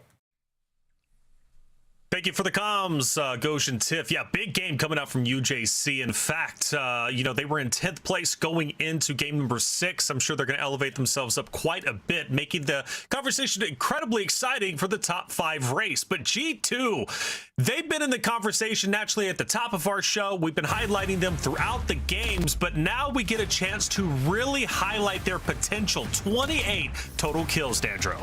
Yeah, I mean, we called it out from the very beginning, right? Where you basically look at it and it's just G2 realizes, okay, we're actually landing Lumber Mill, but if we want to try and rack kills here, knowing that the zone is going to pull over towards us, we have to go out and find them. And that's exactly what they do there. No, not afraid to push up to Cole. They kind of push more towards that mid-map, and they're just kind of getting mixy. We're watching fights like this on your screen happen, and then all of a sudden, it's like you're watching random G2 members in the kill feed that's there. And so, you kind of blink and you'll miss it. We eventually come on down. It's like, wait, G2 has 28 kills? Like, what are we looking at? And it's their ability to hold that line, Enigma, that I think just kind of gets them so much purchase to be able to find all of those kills.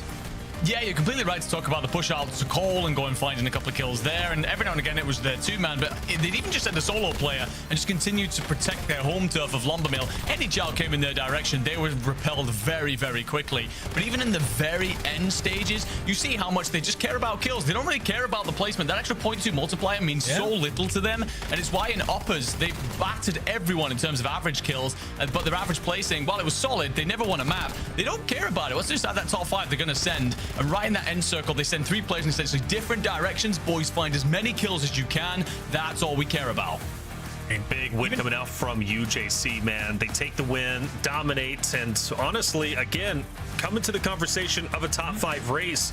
There was also a major battle happening over at Cole for the longest time, and I know we were paying close attention to that for a good amount of time. Obviously, FaZe fighting, I guess, against Vitality, if I'm not mistaken, and they end up cannibalizing each other at one point. But it is nice to see FaZe and Vitality at least getting some semblance of points, Dandro, off a map where Rebirth Island, right, is where I kind of highlight them and I look at them.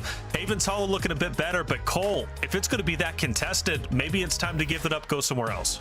Yeah, I mean, you definitely have to be keeping that in the back of your mind. But when we kind of look at, obviously, the results from that game, it is good to see, like you mentioned, some of those teams get points on the board. But I'm also looking to see, okay, you're kind of looking up at this leaderboard and saying, there's a couple of teams we need to have just maybe 1 or 2 bad maps where then we can turn on the afterburners and kind of play catch up a little bit. And that just isn't happening necessarily here. One thing that's very surprising to me is seeing Virtus Pro yet again down here in 15th. I mean, Enigma, we kind of heralded Virtus Pro as like a Haven's Hollow team. This is where they get all of their points, and that isn't the case here today. I think they were a Haven's Hollow team split 1. I think right now they're just in a really bad run of form on Haven's Hollow, trying to get out of that service position. I just don't think it suits them anymore. And it actually is a lot more to do with that Rebirth contest that they're coming out on top on Control at the minute. So yeah, I think that they're really stumbling. We've seen that just happen right there. But I mean, you said it, 6 points. I don't imagine it's going to leave them looking very good on the leaderboard. Well, let's find out, right? Let's take a look at our overall leaderboard and see where Virtus Pro lands. Still top 5. That's good news for them, despite having a rough map in map number 6. Elo Lamb jumps up. UJC 2, again, big talking point. They were 10th place before this game. They now jump up to 7th, again, in at least a conversation. Now, I want to draw my attention where Gen G's currently at 101 points. There's a bit of a drop-off. It's not too crazy yet, Dandro, but it's going to continue to grow, which means realistically, we might be looking at game 10, only one available spot to break into top 5. Yeah, I mean, I think when you look at these top 4, they're all playing very consistently well, no matter what the map is. I agree with you wholeheartedly, because when you look at the gap between 5th, even all the way down to like 10th, it's not really as large as you maybe would like. And we've seen Virtus Pro in a couple of these games. They're going out 16th, 15th. They're sometimes one of the first teams to leave the lobby, which then leaves it so open for one of these other squads to be able to come on in and grab some of those points, right? So, and when we kind of look at those teams in 6th through 10th, we've seen fantastic games from every single one of them. So it's definitely going to come all the way down to the wire. This is why I love that we kind of came to this 10 map sort of play style here in these regional qualifiers, because it really does reward consistency. And even like Tiff was saying earlier, we saw yesterday in EU, it's not over till it's over. We watched Gentlemates, they surge from behind. We kind of also have to keep that in our back pocket. There could be another team who does the same here today. That's a fact. One good news, though, for teams that might be on the struggle bus from map to map, still have a very real chance to break in the top 5. It's highly competitive. And talking about breaking in, team passes on sale this Thursday. If you want a chance to potentially make the bulk of $100,000 to potentially go to EWC, the Esports World Cup in Riyadh, Saudi Arabia, one of the highest competitions we have in Warzone competitive, well, now's your chance. On sale Thursday. Get your team pass, play in opens. Maybe we'll be casting over you during the grand finals of Atlanta. Make your dreams come true. But it's not only that, maybe you're not interested in playing. Well, you still have a chance to watch some of the best play when it comes to our Pro-Am, and this is going to be an exciting time for sure. Single day tickets on sale. Events May 15th through 17th. It's going to be a great time. I'm hoping to be there, and I'm hoping to watch these CDL GOATs compete day in and day out. It's going to be a lot of fun. Make sure you check all that out. Do not miss out. I'm giving you a warning now, okay? Tickets are on sale. Whether you want to be a spectator or a player, you've got that opportunity. Hey, it's feeling good. What, game 7 about to come up, and it's highly competitive, and it's only going to continue to be competitive. Let's hop into some Rebirth Island. Spider Tiff Ghost, take it away. Thank you so much, Taylor Reflections Noble and our amazing desk. Great breakdown from the gentleman. Tiff, can I say something insane? Sure. Virtus Pro being in 5th place, averaging 10.6th place throughout the course of this competition is absolutely unbelievable. If you told me a team went 9th, 16th, 7th, 6th, 15th through 5, and they're in 5th place overall, I would call you insane and bad at math. But apparently that's right. Unbelievable. They have the 2nd highest kills overall with 66. First is the Falcons with 90. It's all like Rebirth. It's all Rebirth. First is the Falcons with 93, and that's through 5, by the way, waiting on the 6-game stats. So yeah, crazy stuff from Virtus Pro. I continue to tip my hat to them for even being in the conversation. Let me just tell you, you know they're so grateful the fact that we go to Rebirth Island, that we're playing 2 maps, and it's crazy because they didn't even do bad in Split 1. Like, you think back to DreamHack Birmingham, they got 5th overall. So, like, we can play Haven's Hollow, but it's proving to be pretty difficult over there at Research. But it's okay, because guess what, guys? We're going back to Rebirth Island. We're going back to Control, and we're going to stand on business and slaughter every single person in that vicinity. Or at least you kind of have to if you want to hold on to 5th place. Yeah, 100%. And again, I'm excited to see UJC having some life, going from 10th, creeping their way up the leaderboard. But yes, back to Rebirth Island. So the big hot ticket spots is going to depend on our first zone. We got to pay attention, of course, to Stronghold. Is it going to be a triple contest down there? Or the Falcons go back to Kim? I think if you're the Falcons, now G2, who are beginning to run away with it, I think you start playing to chalk other teams, unfortunately. And now, is that my play style? No. But frankly, you always champion though. You always champion it. I am a big fan of the chalk playstyle. If you were a team that was really competitive, maybe you just play for wins, practice your wins. But no, they're going to play to chalk people. I expect the Falcons to go somewhere weird. It really depends on the zone. Let's get into it. We are into the second half. We are moving on our merry way, and we've got a center zone. And no, the Falcons going to go to Kim, so we swing over to a hot drop. VP Vitality, baby. We knew it was going to be crazy, and Destroy is just opening those crates, trying to get the Resurgence timer down. Let me just tell you, if I'm Vitality, I am full sending Destroy and trying to end their run here to keep them out. Does one respawn? Good. Destroy has done enough to get Adrian and Grimy back in it. Now, my thing is, do you go drop back into control on a pretty good feeling Vitality, or do you go elsewhere? I don't think you land back on control at this point with 2 in the air, and you also see the Sosa's team, Owen, hanging out at boat or hanging out at the dock outside of control. I'm not sure exactly where you go, and so they're going to head up kind of to mid-map outside of prison, but we're going to swing over to another fight that's on our hands, as looks like G2 is getting very active because it looks like they're being forced to. We've got an anchor outside in bio chilling, so G2 going to go hunt for kills, continuing to do what they do best, which is slay out the lobby. They had a humongous last game, which puts them, you know, well above the rest of the leaderboard besides Falcons, and so far so good. They get a couple kills and then unfortunately die in Industries to Team 16. It's going to be a team to watch potentially if they can get their things together. That's the other Owen roster, Elolam. All right, well, PBJ here over at Stronghold, just taking some shots of people as they dive back on in, which they say is fine. But for a team that needs to get into the top 5, we need to see some pacing. I don't really love how strong, like, well, to be fair, we do tend to pull to Stronghold a lot. So claiming that space and being able to evict that blatant roster out of there, great. But you do still have other squads in the neighboring vicinity like KCR that can easily leave living quarters and descend upon you. Yeah, and again, classic bio. We've got G2 chilling up here. So Anchor and bio, the other one's going and hunting in Industries. Whereas on the other side, Prison has been, well, a cluster. And we've got teams all over the place, but FaZe trying to inhabit the mid space here. We've got some proned out parries around the corner. Watch out. Kill feed proned out parries. Yeah. You don't know ball if you don't know proned out parry. Well, FaZe Prospect is going to say, go prone, I dare you. Just going to try to gun them both, but does not get both. Tries to trade out one and doesn't even get that. They're going to get the res. FaZe trying to restabilize.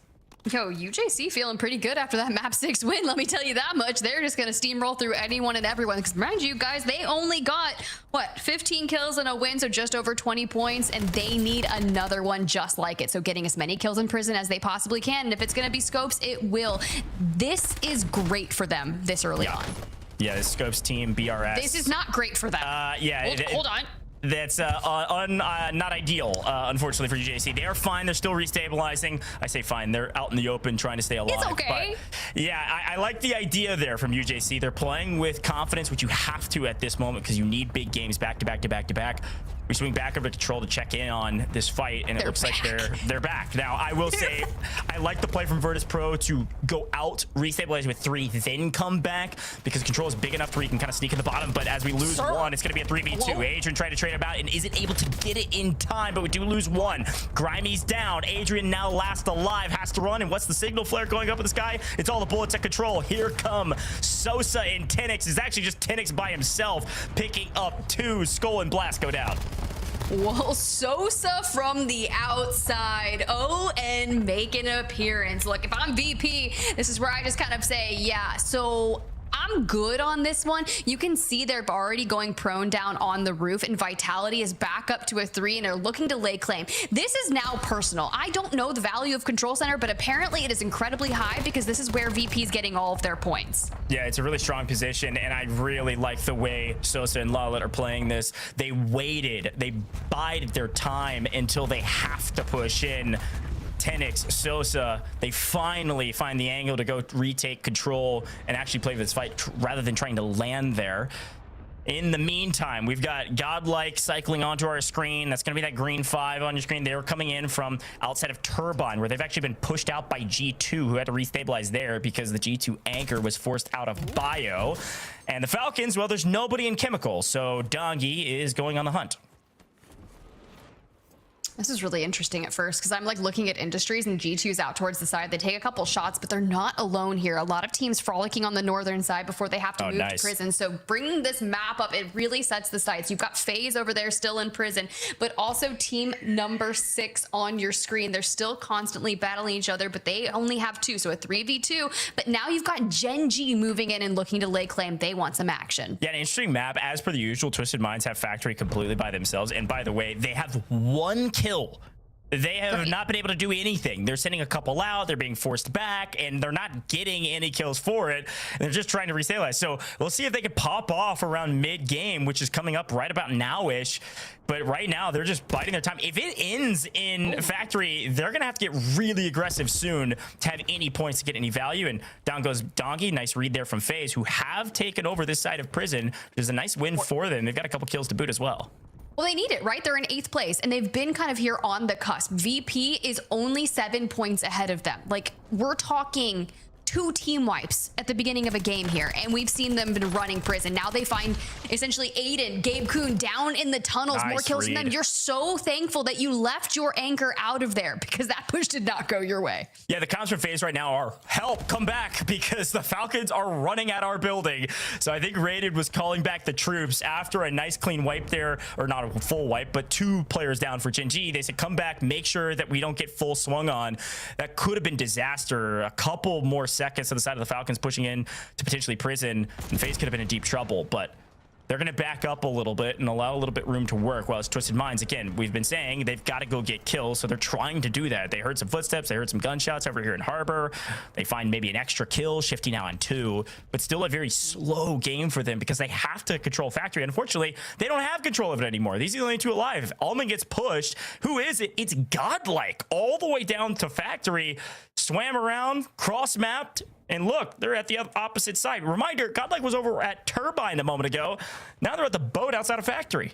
Yeah, everyone's basically just looking to get scrappy and put as many kills on the board. And mind you, the entirety of our lobby is staying healthy much longer. We're 7.5 minutes in and no team is full out of here. And for you, JC, they are so close to being the first one. J-Tech returns to the water, my home, my beloved, but it doesn't matter. The time is now. Look at Team 6, bro. They're hunting. Yeah, it's gonna be tough for UJC to do a lot of anything. We'll see if maybe they can just get some multipliers. I mean, not a single team is fully eliminated right now, by the way, which is insane. I know Rebirth could kind of hold teams a little bit longer, it feels like. There's a lot of buildings, but like, my goodness, not one team full wiped. Everybody's starting to feel the pressure of desperately needing points. I will say that some teams are looking better than others, though. It does look like Twisted Minds, by the way, off screen was able to work their way back into Factory, so should be seeing a fight over there shortly, while a couple of these teams try to find a building and living quarters that's not, well, inhabited. Back to Control we go, though, because Vitality kind of has slowly been working their way back into this fight with Sosa and co, and they actually have quite a bit of kills right now. This is a big moment for Vitality to hopefully win out in position, but guess who's third partying? We got Team 4 entering the mix. That's Virtus Pro. They're still here. These 3 teams have been fighting since the very beginning, and not one team is dead. I know, they get back up to a team of 3 and lay siege to Control yet again and immediately go down 2. So you've got a solo that's running amok here trying to thrive. For ON, they're just racking up a couple of kills, but as I say that, I'm like, lol, it's got 2, Sosa's on 7, so we're probably situated around 10. We finally have our first 2 teams out, one of them being for fun. Yeah, the other one being G2, by the way, getting forced out of bio and then just putting a blender, a turbine not even close to the new zone, which is obviously pulling southeast over towards Factory. They couldn't get into the map at all. Meanwhile, by the way, we've got the Falcons also in a blender. They're regaining, they're going to restabilize, but they're edge of zone, and there's 3-4 teams holding. And this is the right play from the Falcons. They get the intel that Prison is well beyond max capacity. Let's swing over to the right side and come in through the back door, if you will, of Prison to actually find some real estate inside of zone. You can see that yellow 7 as well, Tiff. HQ, that's Gen G. They've been chilling there all day. Yeah, great. Love that for them. Love that Falcons are up for a 3 as well. And finally, we get the winner of Control, and it's VP. So VP is going to have that northwestern side of the circle, staring over towards Prison, where we have this massive cluster of heavy teams. Now, FaZe has been here for a minute. FaZe hopefully racked up enough kills to make something of it and move themselves kind of off that bubble more towards top 5. But after the journey that we saw VP go at Control, it's going to be incredibly close. Yeah, watch out for VP 100%. There's a big fight here at Prison, though. You can see 1, 2, 3, 4 different teams all layer caked inside of Prison as per the usual, trading of blows, but it does look like BRS going to get the worst end of those fights.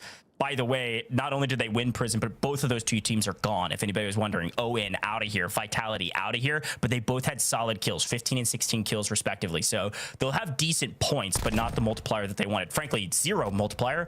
We still have 11 teams. So many. We're still looking for better multis, and prison is looking disgusting. FaZe, sometimes you just gotta hide in the cells and do what you can. You're looking to hunt down the rest of Team 6, but you're being met with that squad number 7, Gen G, as well. We see Godlike put a squad wipe on a team number 11, but the teams must rotate straight into Gen G. Yeah, Gen G's been holding HQ since the beginning, and they've actually have a decent amount of kills as well. 16 from Gen G just holding down HQ. It's a really strong anchor spot. It's really difficult to push, frankly, and everybody's been fighting on the outskirts of the map rather than the middle of the map. You can see back on screen, though, VP. They lose one and destroy in a bit of trouble. Able to plate back up, though. VP having to fight against Blatant. Blatant have done a great job after winning Stronghold, and now they're trying to triple chow a duo, but it's Adrian and Destroy. It's not an easy duo to take down, and they're playing their lives very well, somehow surviving, but this time they just triple stack, they barrel stuff. Adrian, you're not gonna scamper out of this one, big dog, because that is 3 dudes with guns in a bathroom. Not a good time, and somehow Destroy was able to snake his way out of there to stay alive. It does get to the top 10 position. Destroy's on 2 kills. Adrian was on 1. That's absolutely criminal considering what they've gone through. Maybe we survive, who knows? But for now, we've got Aiden getting mixy here with FaZe as they continue to drive themselves up the leaderboard before falling. I said they had to get through Gen G, and they couldn't. This one's gonna cost you. Yeah, FaZe go down. It felt like they had a good map, but they're only getting a 1.2x multi on 12 kills. It's not bad. It's not great. It'll at least keep them in the conversation. But back on screen, Blatant. Again, this is the team that won out in Stronghold. Falcons stayed up at Kim, which means they just had to win their 1 contested Stronghold. They do that. They work their way through Living. They're looking really strong right now, winning out on the south side. By the way, Blatant's on 25 kills at this point. So not only do they win Stronghold, they've been farming the south side of the lobby, and they find the rat. Down goes Destroy in 6th. Yet again, VP missing out on multi.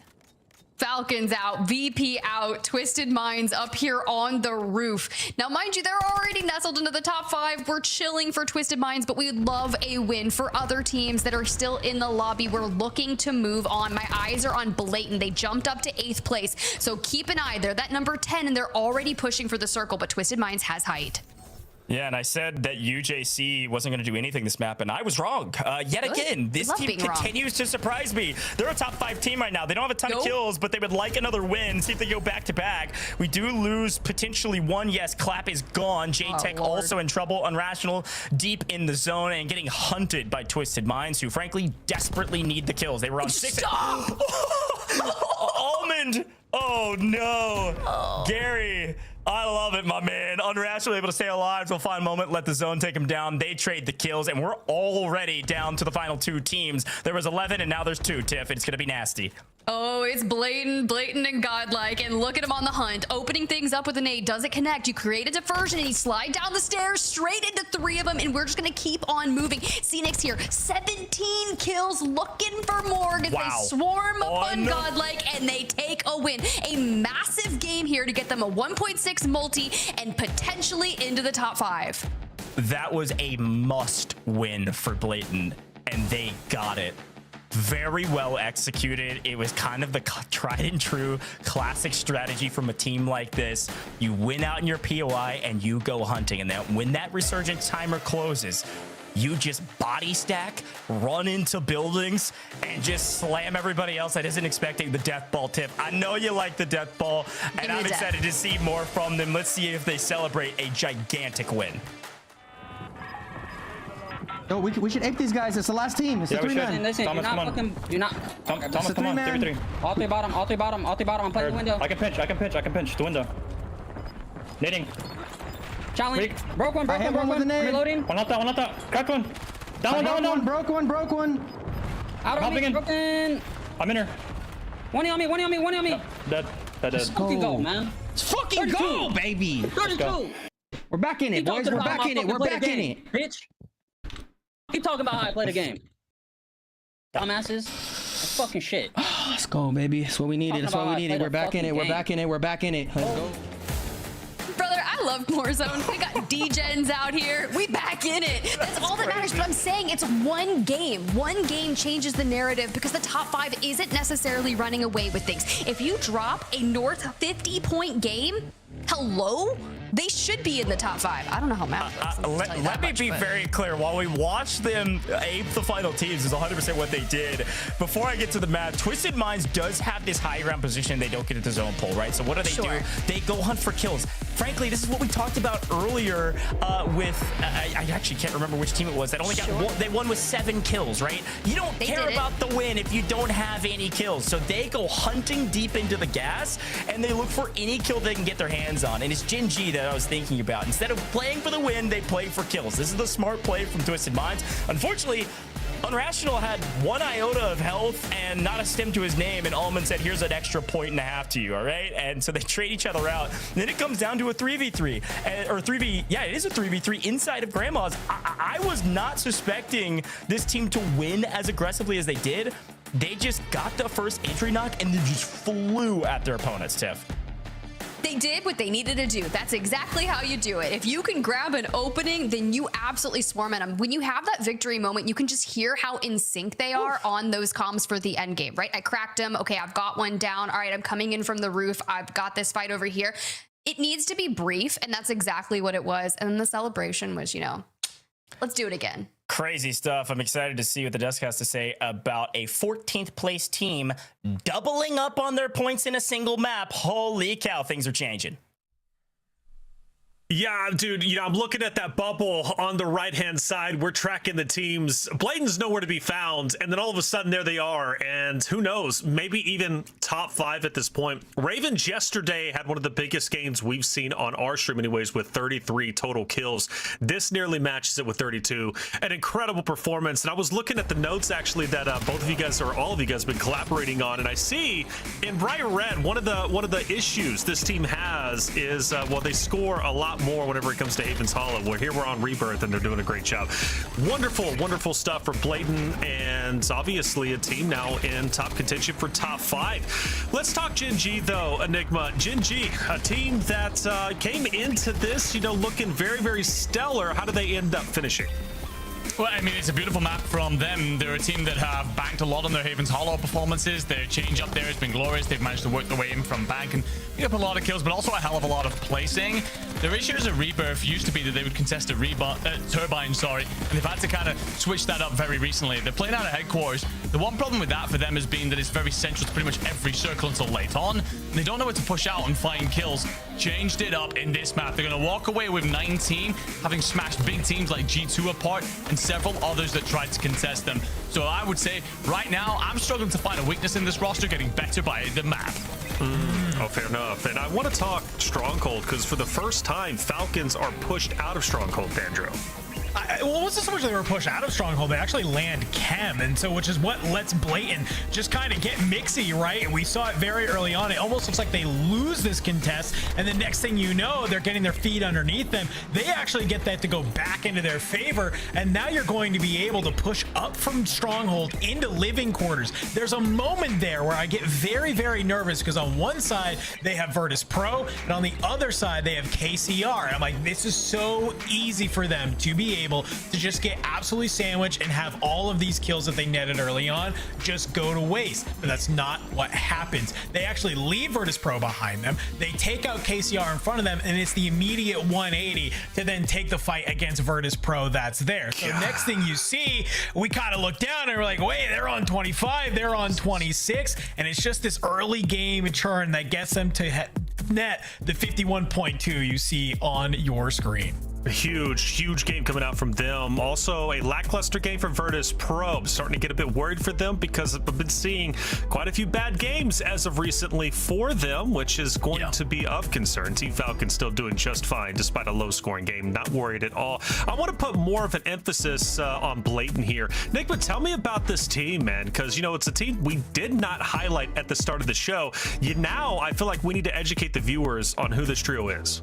Look, if you are a fan of Warzone Comp, you know who this trio is, because they stir up a lot of trouble. They certainly managed to get themselves into talking points, with teams like Shifty over in Twisted Minds. They like to stir the pot, rile people up, and really kind of like let them know what they think, despite not having a massive amount of success in the past. So yeah, they're a team that are, though, still trying to prove themselves. Moments like that will help them go from a little bit of a butt of the joke to much more seriously contenders. All right, let's look at our kill leaders. Dongi at the top, familiar face. Nice to see him finally slaying out towards the upper echelon. Grimy just behind him. Who else are we looking at? Sinks with 31, naturally 19 off that last game. Dandro, it makes sense why he's top 10. Yeah, I mean, that's a great way to put yourself on this list, especially when we look at this. I mean, other like EU yesterday, felt like we saw a lot of this, like players from the same teams all kind of hogging up this top 10. This is a nice even spread for the most part that we are seeing through so many of these different players. But, you know, when we kind of look at some of these squads, I mean, I'm looking at Grimy on 48. The fact that your team is still kind of struggling as much as it is, but you're still dropping 48, you're second as a kill leader, just lets me know, hey, you guys just got to fix a placement problem at some point, and then you're going to be able to actually take advantage of those points, and you wouldn't be in this sort of tussle in a battle for 5th. That's there. A couple other players that I'm very surprised are not in the top 10, but you know, hey, maybe they'll be able to get their way there as we get through maps 8, 9, and 10. And looking at the top 5, boys, I didn't want to say it because I wanted to wait for the map, but I was like, dude, they might have just absolutely jettisoned themselves toward the top, and now they're sitting there with like a 10-point lead over some of the competition. We're starting to see a gap get created. Yes, we are. Still that race for the 5th spot. If the top 4 can continue with their consistent run, nobody should touch them, but Twisted Mind still very close. Bladen, though, very impressive. I mean, for 14th to 5th place, Enigma, that has to be the biggest rise to the top we've seen yet. Yeah, without a shadow of a doubt. Now, obviously, some of that comes from their slow start. So what we're looking for from this point is consistency. Now, I'm expecting 50-point games from this plays on. Absolutely not. That's obviously ridiculous. But it's a case of lift your floor, gentlemen. Get yourself at least those 15-point games, but even, you know, just kind of slowly ebb away. If it's not going to be a banger map, it's got to be something that at least keeps you in the conversation and might well net you a ticket to Atlanta. Nobody had that team inside of their top 5. Absolutely. Team Vitality, 12th place. The struggles continue from map 1 to where they are currently at. FaZe is still trying to hold on to what they got. Still very realistic they could break into top 5, but they've got some serious competitors. Again, Virtus Pro is the big one that I'm looking at because Dandro, they've been having some bad games recently, and now there's only 3 more games remaining. And speaking of which, one of those is about to get started. Game number 8, back to Rebirth. Can Bladen do it once again? Spider Tiff Coach, let's find out. Thank you so much, Taylor Reflections Noble and our amazing desk. Now, Tiff, I gotta say, blatant going blatant on the map. That was unbelievable. That was 14th to 5th. That was a gigantic leap. And like I think it was Enigma said, also creating a gap, a 10-point gap between 5th and 6th. People starting to pull away at the top of our leaderboard. That 5th place position still well within reach for a lot of these teams. And I think, yes, it's nice to be top 5, but it continues to showcase to the world that I don't care what place you're in, you still got a chance. You really do. It's similar. We've been saying it all day. It's very what we saw in EU yesterday. So just know that if you're coming down to the last 2 games, like you could potentially have a 50-point game like we saw Blatant do. But the thing is, you have to hold on to it. Don't peak too early. Yesterday in EU, it was VAB, right? They're the ones that jumped up into the top 5 around this time, but they couldn't hold it, and they fell about a couple more placements out. Gentlemates get in there and take it. So it could be Blatant. It could be LLM. VP... We're struggling a bit, right? Rebirth Island's supposed to be where we're hot, but we weren't getting enough kills there. We were getting killed instead. So get into control, wipe Vitality, and then get the hell out of there.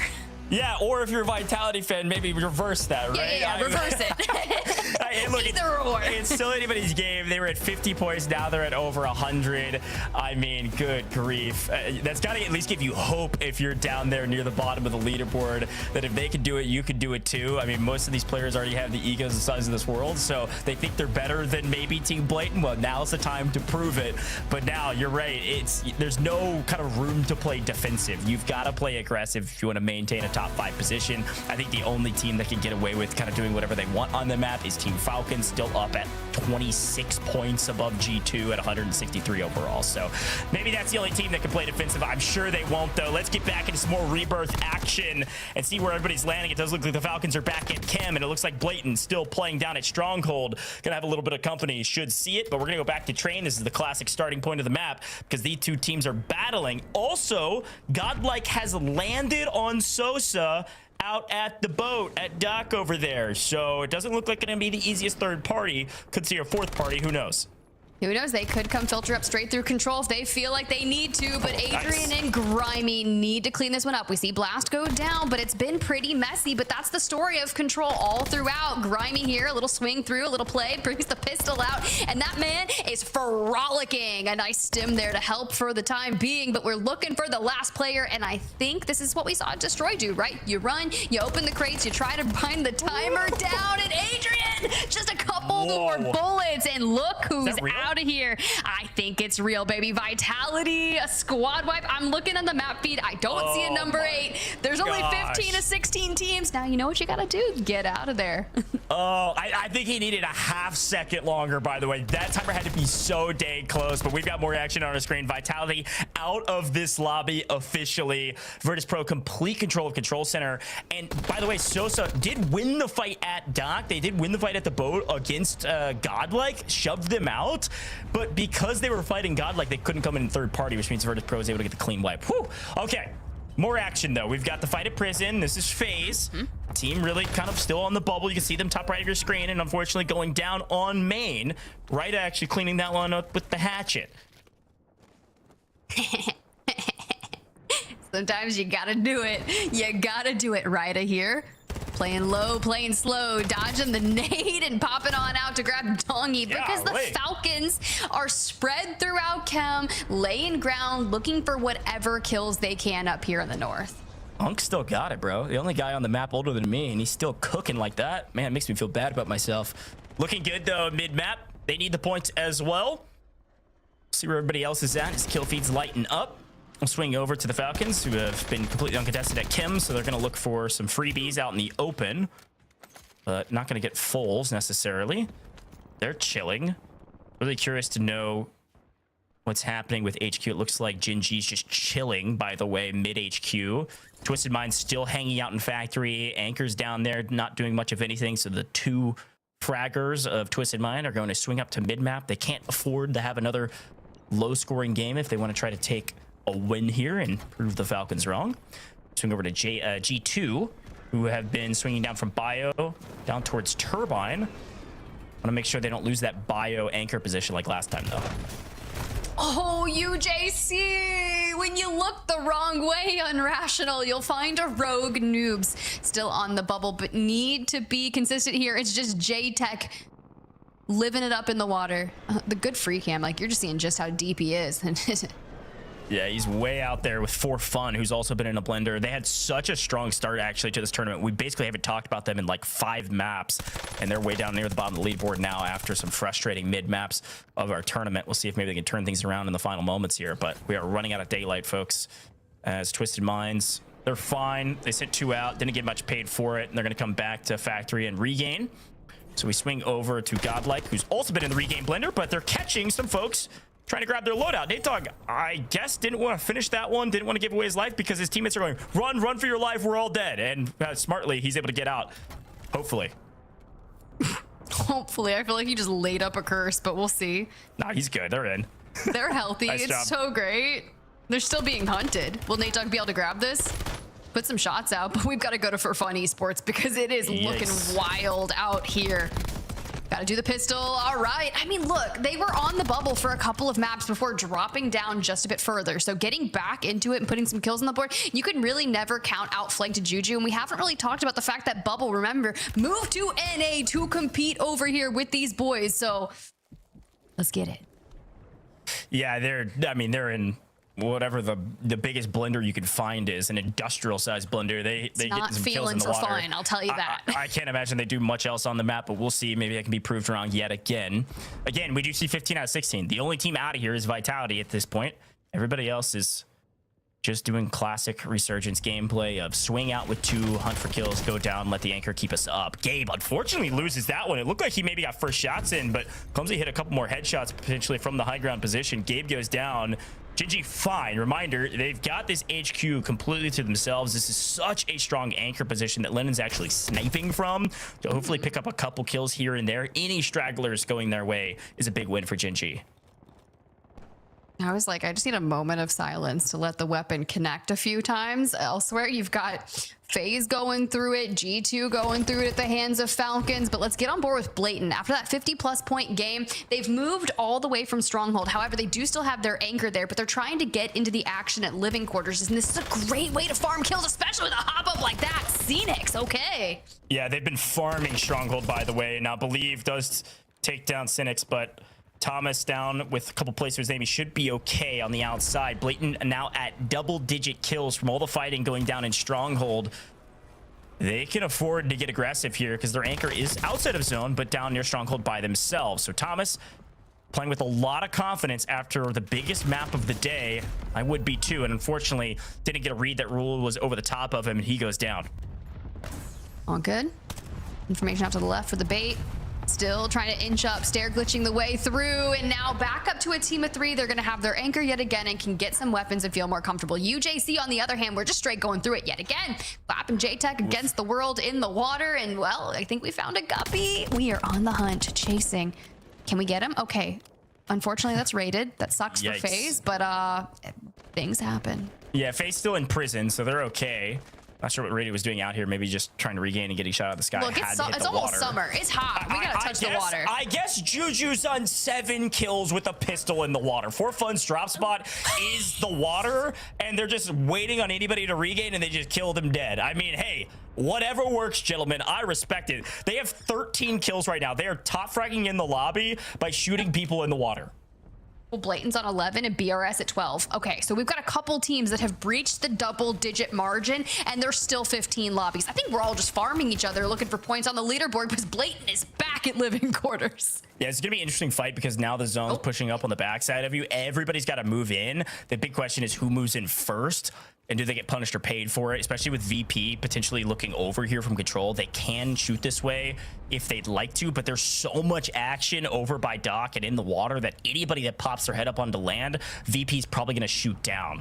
We'll check in with that as a moment. It does look like Blatant is going to swing up towards control. So this is likely the next fight that we'll see on main. As off screen, unfortunately, UJC, they can't get that win again. They are struggling and go down in 15th. I mean, look, they walk out of here with how many kills? Double digits. Still not a bad game, but when you get down to the wire and you're on the bubble, it's too close to leave the lobby this early for LOLAM. It's more of the same, right? Another wipe for them. They're 8th overall. It opens the door yet again for FaZe, who's still in prison trying to survive. However, they have a team hot on their tails.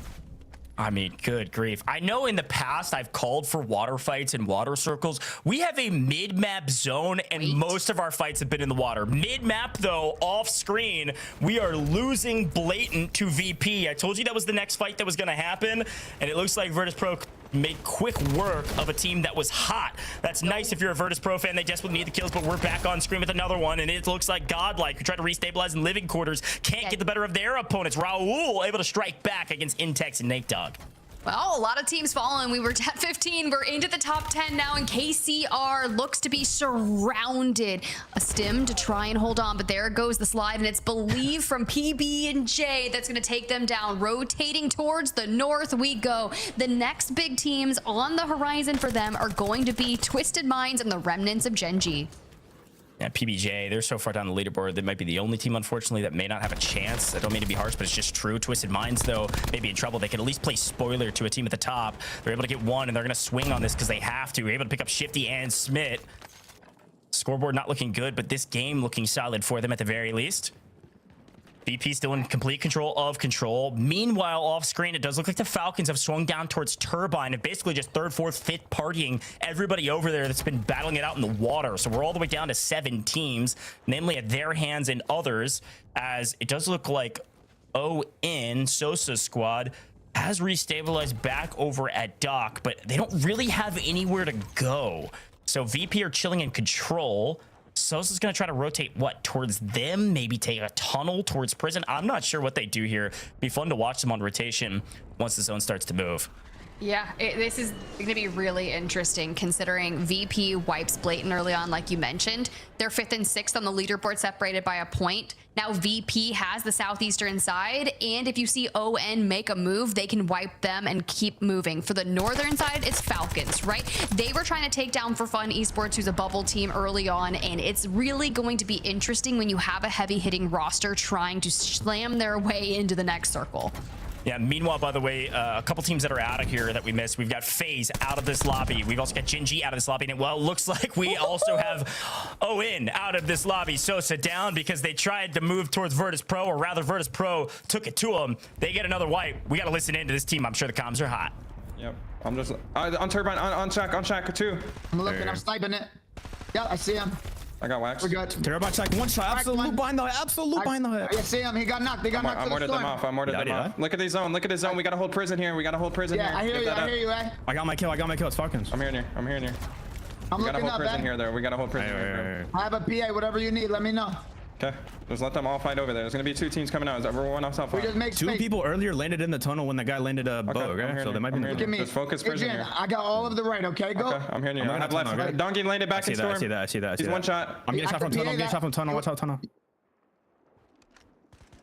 The reason that is so good is because you hear the awareness. They know there's someone in tunnel. That's 2 members of For Fun Esports. They've got to watch prison because if someone's on high ground, aka Twisted Minds, Allman made the move early on, so they've set up there. And then, of course, the shout out for Falcons over towards Turbine. Get into the top 5, make the most of these multipliers because you are having a banger game that was so well needed because we go back to Havens Hollow after this. Does look like PBJ, by the way, go down in 6th place. So what was a pretty decent game for them. Unfortunately, they don't get the second best multiplier. They go down. That's top 5. By the way, this is the first time Virtus Pro has been top 5 in this entire competition today. An unreal stat line for a team that's had a lot of kills. And this is a big one for them. They're currently on 23 kills with a 1.4x. They desperately want this win. They need this win to contest for the top 5 position still and start to pull away. And the Falcons get the pull. VP going to run straight at the Falcons and take it straight to them. This early fight could actually be good news for Twisted Minds. Could be good news for Fun. Yeah, but For Fun's likely going to wrap if VP full sends on to Falcons. So Falcons are going to they stim it out. They get the pull. They're going to be full health by the time they get over there. But Adrian finds the full onto Bubble. For Fun is down to a solo. So this is it. We're still into the top 5, but you have to keep in mind that Twisted Minds is still there looking for a wrap. Yeah, For Fun, by the way, again, making me eat my words. Now, they may fall here as Adrian guns one, gonna gun the second, line them up, knock them down. Bye-bye For Fun, but they still get top 5 after a weird map for them. And in the meantime, exactly what I thought. Twisted Minds saw the opening, and they took advantage of it. Come swinging down. The Falcons are out of here. We've got, looks like Riyadh deep in the gas on 17 kills. What the heck is going on with that squad? We'll have to check back in with them later as Twisted Minds get one back into the lobby flying in. Virtus Pro desperately need this multiplier. Twisted Minds would just like it. A 1v2 destroy against Twisted Minds. 1 plate to save them all. Grab the ones off the ground, get it back to full if we can. But look where the circle's going. Do we have stims? We've got 2. We could make a play with this, but you've got to be smart. I love the free cam kind of setting it up and destroy incredibly low. There's just swarming him. Yeah, I don't know if Destroy can get out. He has 1 stem, good so stem. he can breathe for half a second. I think he goes down here. Maybe try to stall out the time. Maybe just getting 1 kill here would be worth it. They still get the 1.4x. And you find another stem. No, it still goes to Allman. Destroy goes down. A great map for Virtus Pro. And still, Twisted Minds get another win under their belt. Very well done coming out of factory. I believe they picked up 14 kills, nothing insane, but we take those. They want to practice their win, and they did a great job winning on the opposite side. Let's listen into their comms as they finish this one. I got in. It's a 2v1, by the way, 2v1. I have like no. On the box, crack. 1 shot. Yeah. I'm gonna try to get up on him, on the rocks. I just have an AR, Okay. Still on the box. Yeah. I mean, when you're ready, child. Yeah, I'm baiting you. I'm baiting the fuck out of you. Yeah. Go deep. Lay down, Sarah. Glitch deep. Go deep right. See that. I'm across right now. Yeah. I'm not popping plates, right? Yeah. I'm popping them now. I don't see him. Here, Going deep left. Okay. Don't worry about it. Yeah, we got the kill. You got the kill. Nice.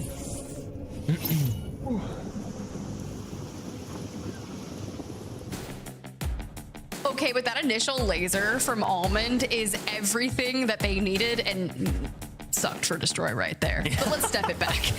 Yeah, I think this is a fun one to watch. Again, for fun. Congrats, guys. They're back on the map. They still have a lot of work to do, though, getting a top 5 position. So this is a pretty solid map for them. Somehow just ratting out in the water and then rotating under through tunnels. So it worked out well for them. Riyadh being still alive jump scared me, especially jump scared me with, I think I saw 17 kills.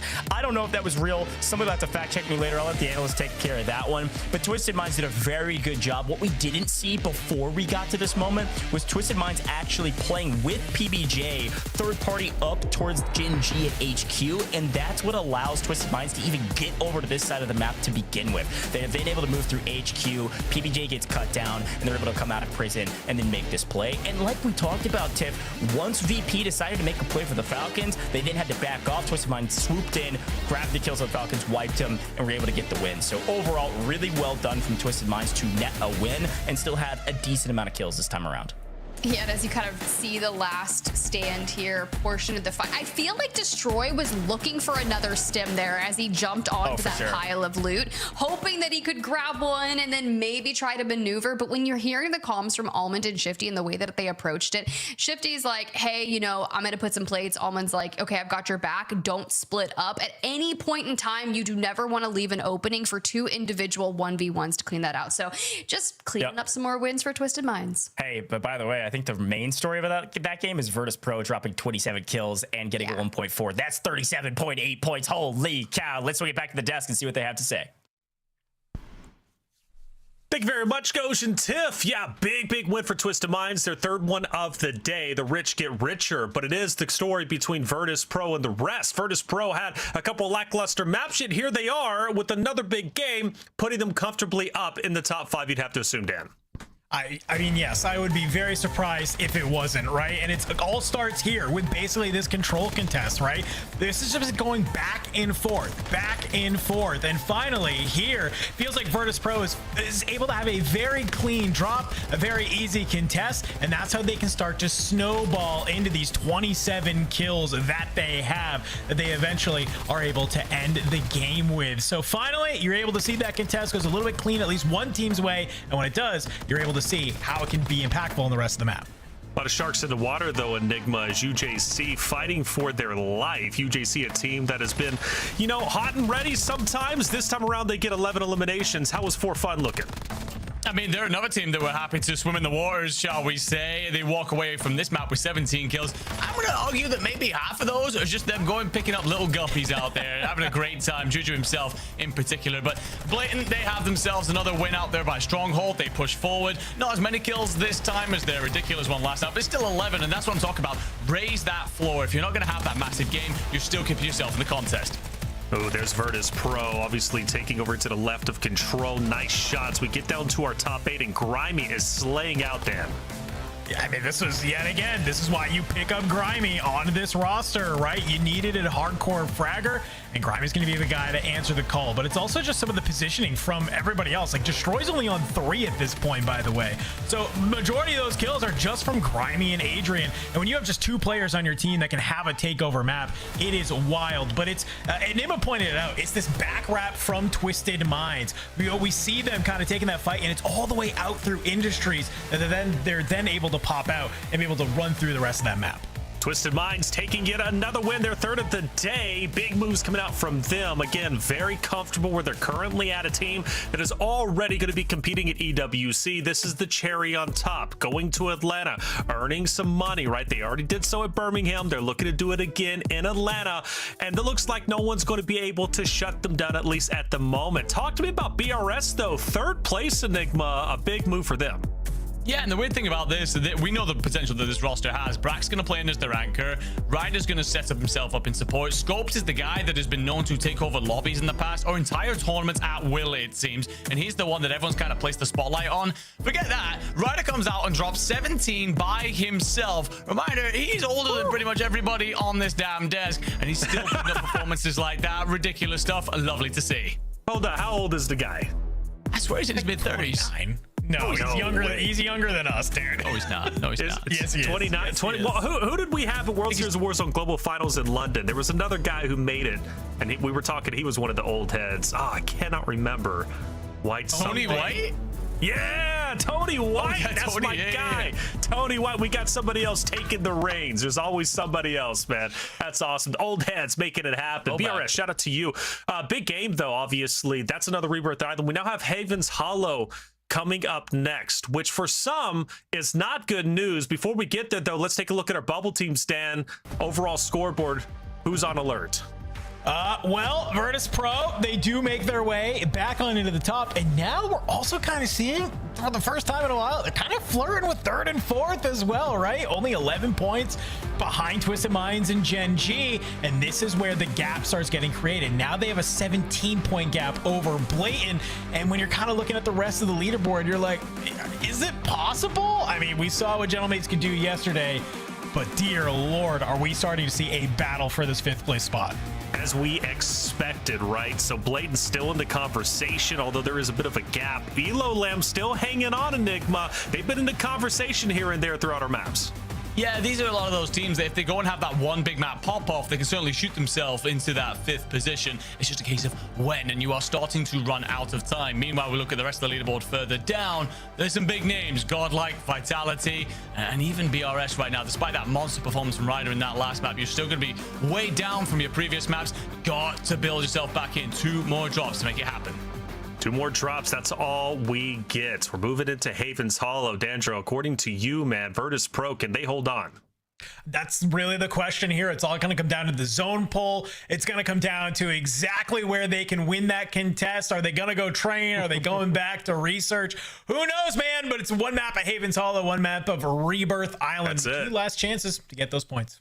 All right, game number 9, Havens Hollow. Let's hop back into it. Tiff Ghost, take it away. Thank you so much, Taylor Reflections Noble and our amazing desk. I don't know why they're clowning on Riyadh for being so old. The guy's like, I think he's still in his 20s, all right? So I don't know what's going on. I was like, there. maybe 28, maybe 29. There's no way he's 53.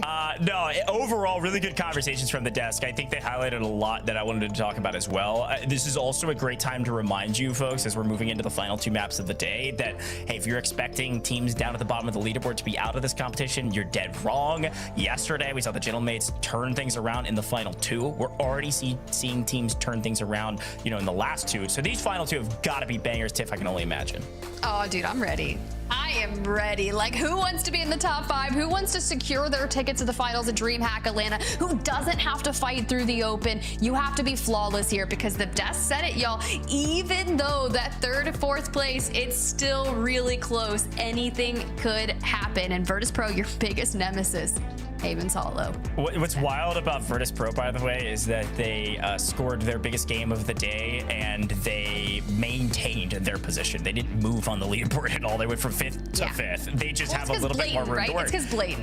Yeah. Blatant put up another solid game. Unfortunately, go down a bit earlier than they would like from a multiplier standpoint, but they're all the way up there now in 6th place, able to make a play for more. So some fun conversations for a lot of our teams, but job's not done. It almost feels like it's just getting started. We've got Havens, then we've got Rebirth to close things out for 5 of each. Tiff, I'm loving the map rotation. It's been fun to see teams thrive on one, suffer on the other. Maybe I'm a bit sadist, but hey, that's the way I look at it. Look, I love the rotation of maps. I could argue for that all day. I come from that kind of vibe. So I think it's necessary because it really challenges you and keeps competitive Warzone fresh and forces our players to adapt and have to focus on so many different factors on their journey towards the top. So if we have our 16 teams returning back to Havens Hollow, we saw kind of a couple zones that pulled towards the south. I would love something different, but let's see, where do our players go? Looking for something different. It looks like you're getting a lot of the same. This harkens back to the early part of this conversation, or rather this tournament, which is all the way on the west. Could go all the way back to Pond yet again, and as per the usual, we're seeing some early contests. Now, this is the research fight that is going Virtus Pro's way. It looks like these are the only 2 teams at research. Well, because the zone's nowhere to be near here. You're going to have to creep all the way out of research to get to new. So nobody else is going to land here. Everybody else has elected to go back the other way. The only other team that has landed here in the past, from my recent memory, is 4Fun went up here and contested this last time. But with that kind of northwestern zone, 4Fun's up there at Pond by themselves, lying in wait, trying to figure out if they want a third party this fight on your screen now. Yeah, you've got Vitality and ON here at Train, and it's kind of been a bludgeon, right? They've been back and forth, and even with Blast there going through the peak. Now, that was clean. It's going to force ON to go on the disengage, maybe return towards the water, because you're right, 4Fun did actually commit to land over at Pond. The next big piece of action is Mansion on your screen right here. You've got Falcons, you've got Twisted Minds, you've got Blatant, and you also have KCR out towards the right of it. Yeah, this is kind of classic Falcons. They've been alternating back and forth between landing boat or landing up at Mansion, trying to chalk Twisted Minds or Blatant even for that uniform and fashion. Again, Blatant's a team that has kind of been being put in a blender because Falcons are here. It's this triple contest. Twisted Minds have gotten the better of them in the classic 3v3. And now they're a team that's on the bubble playing for a top 5 position rather than a team near the bottom of the leaderboard. And they have some confidence. And Thomas finds Allman in transition. But the Falcons are here. The question is who will pinch and who will be in the middle of that sandwich. Okay, Blatant. Okay, Phoenix. You almost put up 20 kills on Rebirth Island early on. You hit a nasty flank onto the Falcons. If you can find the last member and hit him with a wipe right here, it's Noobs. He's prone. You're so close. Checking the angles. And you find a prone Noobs, and the Falcons are out. They leave boat. They hit the lobby. Blatant's on a heater yet again. They have the momentum and they're trying to keep it up. Falcons are out of this lobby. They've had good results and bad results going up here at Mansion. This is the worst it could be for the Falcons, but we're not worried about their score lines. We got to pay attention to the rest of the fights. Blatant and Twisted Minds still going back and forth, but there's more action around this map as it looks like UJC, who have been somewhat in contention, now slowly but surely falling out of it at just over 100 points right now. A bit of a blender as they come up against Jin G, who are also in the conversation for a top 5 team. Bro back there looking like a bank teller. Unrational has to drop the smoke and get out, but he's swarmed as someone goes through the window looking for him. Instead, it's Lennon getting caught out by UJC. Genji has to back off, but at least there's still 2 on the map for UJC. We need every kill and then some, because you're right, we're 37 points outside of top 5. You can see UJC kind of in a tough position with Genji. Genji's actually had a nice trap. Having one up on high ground is going to cover any exit if they try to leave through the exterior doors. So they're going to have to scamper out the other way, all the way through Main Street. Not in really a position they'd like to be. So we swing back to more action. And the action is VP slamming PBJ, unfortunately. For PBJ fans at the very least. Virtus Pro starting out with a couple kills is nice as they work their way towards the last remaining members of the team they just wiped. And they're going to get that remaining member with one more floating in the air. So this is a great start.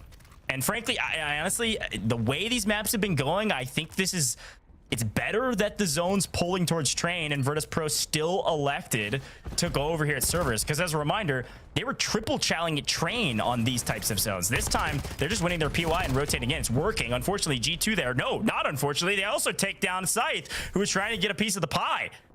That's what G2 likes to do on Haven's Hollow. They're gonna leave Lumber, leave an anchor, and go up towards the fights around Cole. And what it does is it causes VP to have to scramble. And now Destroy solely by himself. Yes, brilliant, right? And gotta have him floating up towards the north. Maybe he can lay claim up there, restabilize. But Destroy can take the attention.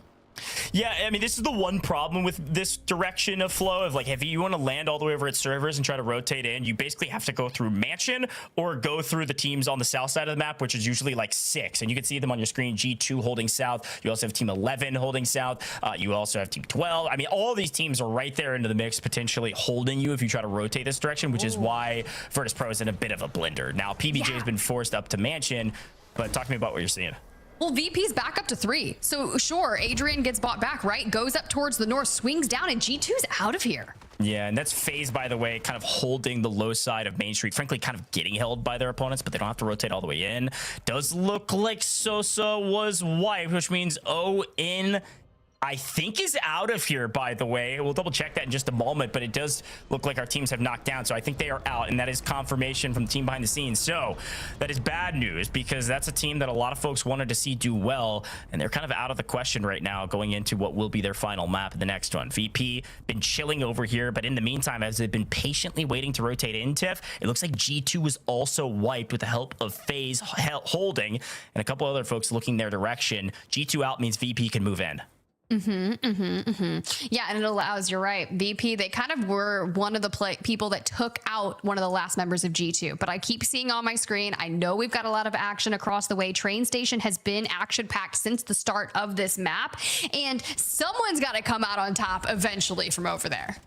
Yeah, in the meantime, by the way, Twisted Minds still fighting up at Mansion. Blatant still fighting up at Mansion. They've been fighting for a while, and they'll continue to fight because it's still in zone. So on screen, Godlike, by the way. We don't get that? Off screen, Godlike has one out in Train. They pushed Vitality out, but For Fun came over from Pond. This time around, For Fun, they still have their anchor up in Pond, and nobody's moving a muscle towards them. Twisted Minds and Blatant are still fighting in Mansion, so nobody can jump over towards Pond to ruin the day for Flanks & Co. So For Fun, move down, wipe most of Godlike. Intex last alive, like you said, Tiff. He's not getting full push, which means he will get his teammates back into the lobby. Yeah, that, and he's got cash too if anything happens and he needs to hit a quick buy to get the rest of them back. But let's just go ahead and go up towards the north, right? Blatant, PB&J, PB&J, my God. I can't with that name, right? Because all I'm thinking about are Uncrustables. And you guys, I just want to let you know, strawberry flavor is the best, not grape. You're welcome. But sure. Blatant needs to answer back. They didn't really have the best of games in the last map after their 51, but get back in here, put the kills up. You wiped Falcons. Surely you could do the same for PB&J. Yeah, they've only got 6. They're actually not doing great up there in the Mansion fight, but we'll take what we can get. Hopefully they can restabilize. Now, in the meantime, Vitality, remember, they got pushed out by Godlike. Where do they go? Well, they eventually get up here at Pond to reach out this third partier of For Fun, who've been chilling up here thinking that they can do whatever they want on the map. Unfortunately, that is not true, but they do trade out a couple back and forth, which means Vitality is on their heels, especially when Blast is last alive. Gonna get the plates in. For Fun not full sending. We'll check back in with that in a moment because VP are on the hunt, and now they're the ones holding FaZe. VP. All right, look, FaZe need to come back too. They're probably situated around 12th on the leaderboard, which is really not terrible considering how close it is. But VP did do enough to really put a chokehold on that 5th through 6th bubble. And with Blatant not able to answer back, we're looking towards maybe someone else because VP has FaZe on the other side and we're holding down. Yeah, FaZe is getting held, but they're also striking back as well. FaZe have a decent amount of kills right now, but Virtus Pro are on the hunt. They feel like they have the advantage. They want to try to take it, and they exactly do. Look at that. Adrian, Grimy, they pair up 2. They're going to find Prospect and Rated fold. There's one remaining member of FaZe on the run, and unfortunately, you're not outgunning Grimy. Not right now. Virtus Pro have the heat, and they're going to carry it forward, hopefully cook up another fantastic map. Yeah, he just got cooked up, dead on the kitchen table, but that's okay. We go back to the north. Blatant a duo to the bridge, and the dance is on as VP gets third-partied. Are you not surprised here at this point as BRS has moved in? You were talking about the age of Riyadh, and now the crew is here. Oh, I was hyping up Virtus Pro, and unfortunately, they go down. They do get a 1.2x multi on 20 kills, by the way, so still a great game. Now, it does look like FaZe are full out, like we mentioned. By the way, off-screen, it does look like Vitality was wiped by For Fun. So For Fun have complete control of this pond, and I do believe they've also just wiped Blatant, who don't have a home because they lost Mansion so many times to Twisted Minds. They said, I guess we'll go live in the ponds like a gremlin, and they get cut down by For Fun. For Fun like the water. I know Pond has at least some water. They're living the dream out here. You just called him a gremlin and is living the dream. It's chill, right? It's so chill. Let's go ahead. We'll focus on the fact that we have Gen G over here, For Fun, still trying to survive in 7th place on the leaderboard. But I'm all about BRS because they're not necessarily on the bubble. They need a big game. They have what? How many kills already? 10? Okay, that's average. But we only have 5 teams left on the map. Yeah, I mean, they need a big game. The last one was a really big game from BRS, so they basically just have to keep doing that for these final 2 maps. They desperately do get, actually, the 1.4x multi, like you said, a top 5 team. Gen G on a bit of a heater, unfortunately, yet again played spoiler 2 by BRS. And it looks like Godlike now is restabilized. They're going to come join the party. I also have that most wanted, so have the flag for a backup if they keep that player alive.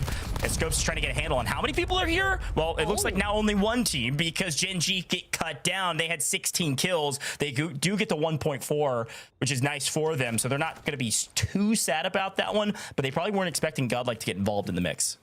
Godlike has just been inserting themselves in every engagement that they can and being really intelligent about it. So I like what I'm seeing out of them. It's just a shame that it's coming at the back half of our 10-game series. However, they got into the 1.4x multiplier. We've cleared out a side of circle. The question is, what does this pool look like? Because who's going to have to move first?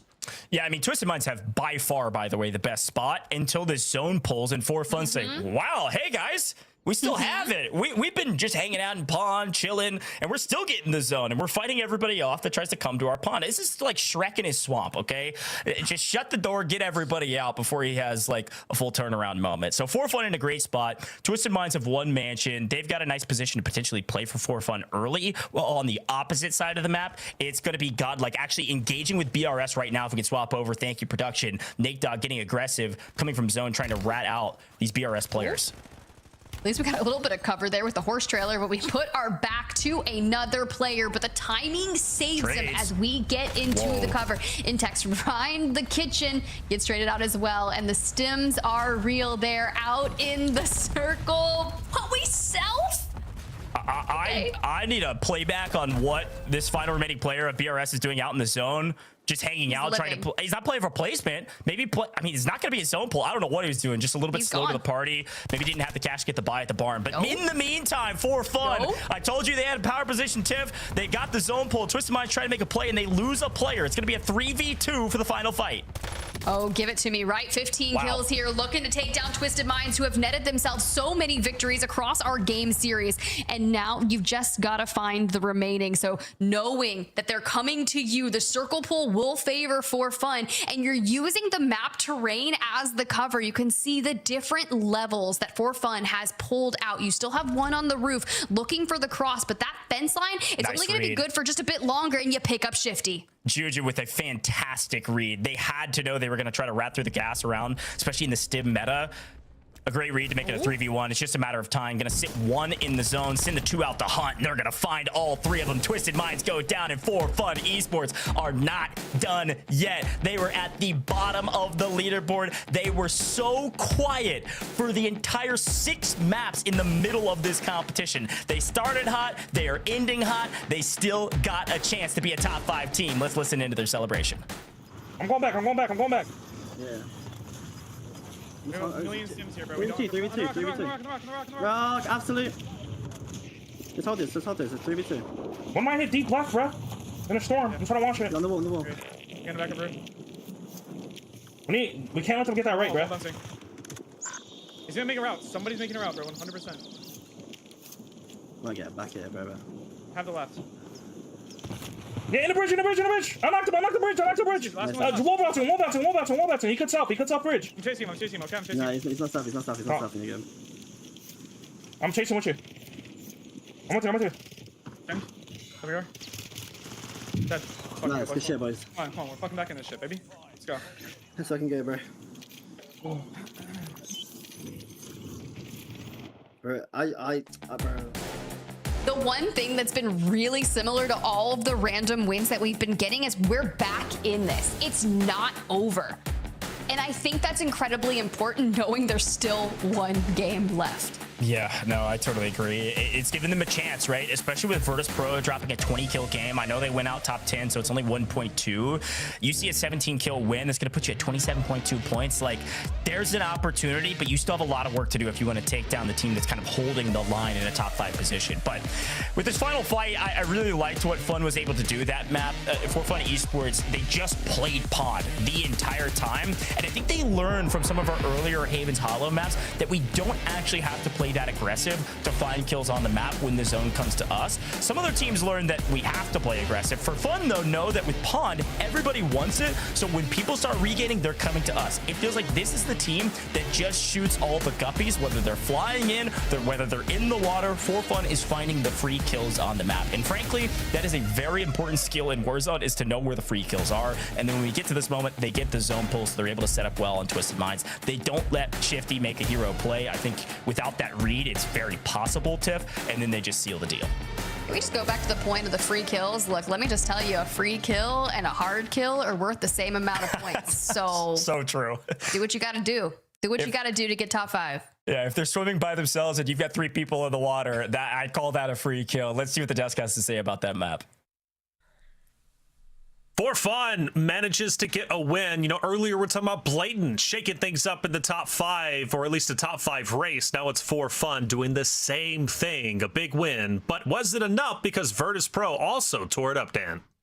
That's kind of the sad reality, man. I'm looking at what we saw, and it's just like, I don't know if the For Fun win matters at this point, just from how many kills VP are putting up in this lobby. And it's just kind of was crazy when we got here very early on. It's like you have this battle going on here, right? And I think that this is actually a bigger deal than maybe we realized at the time.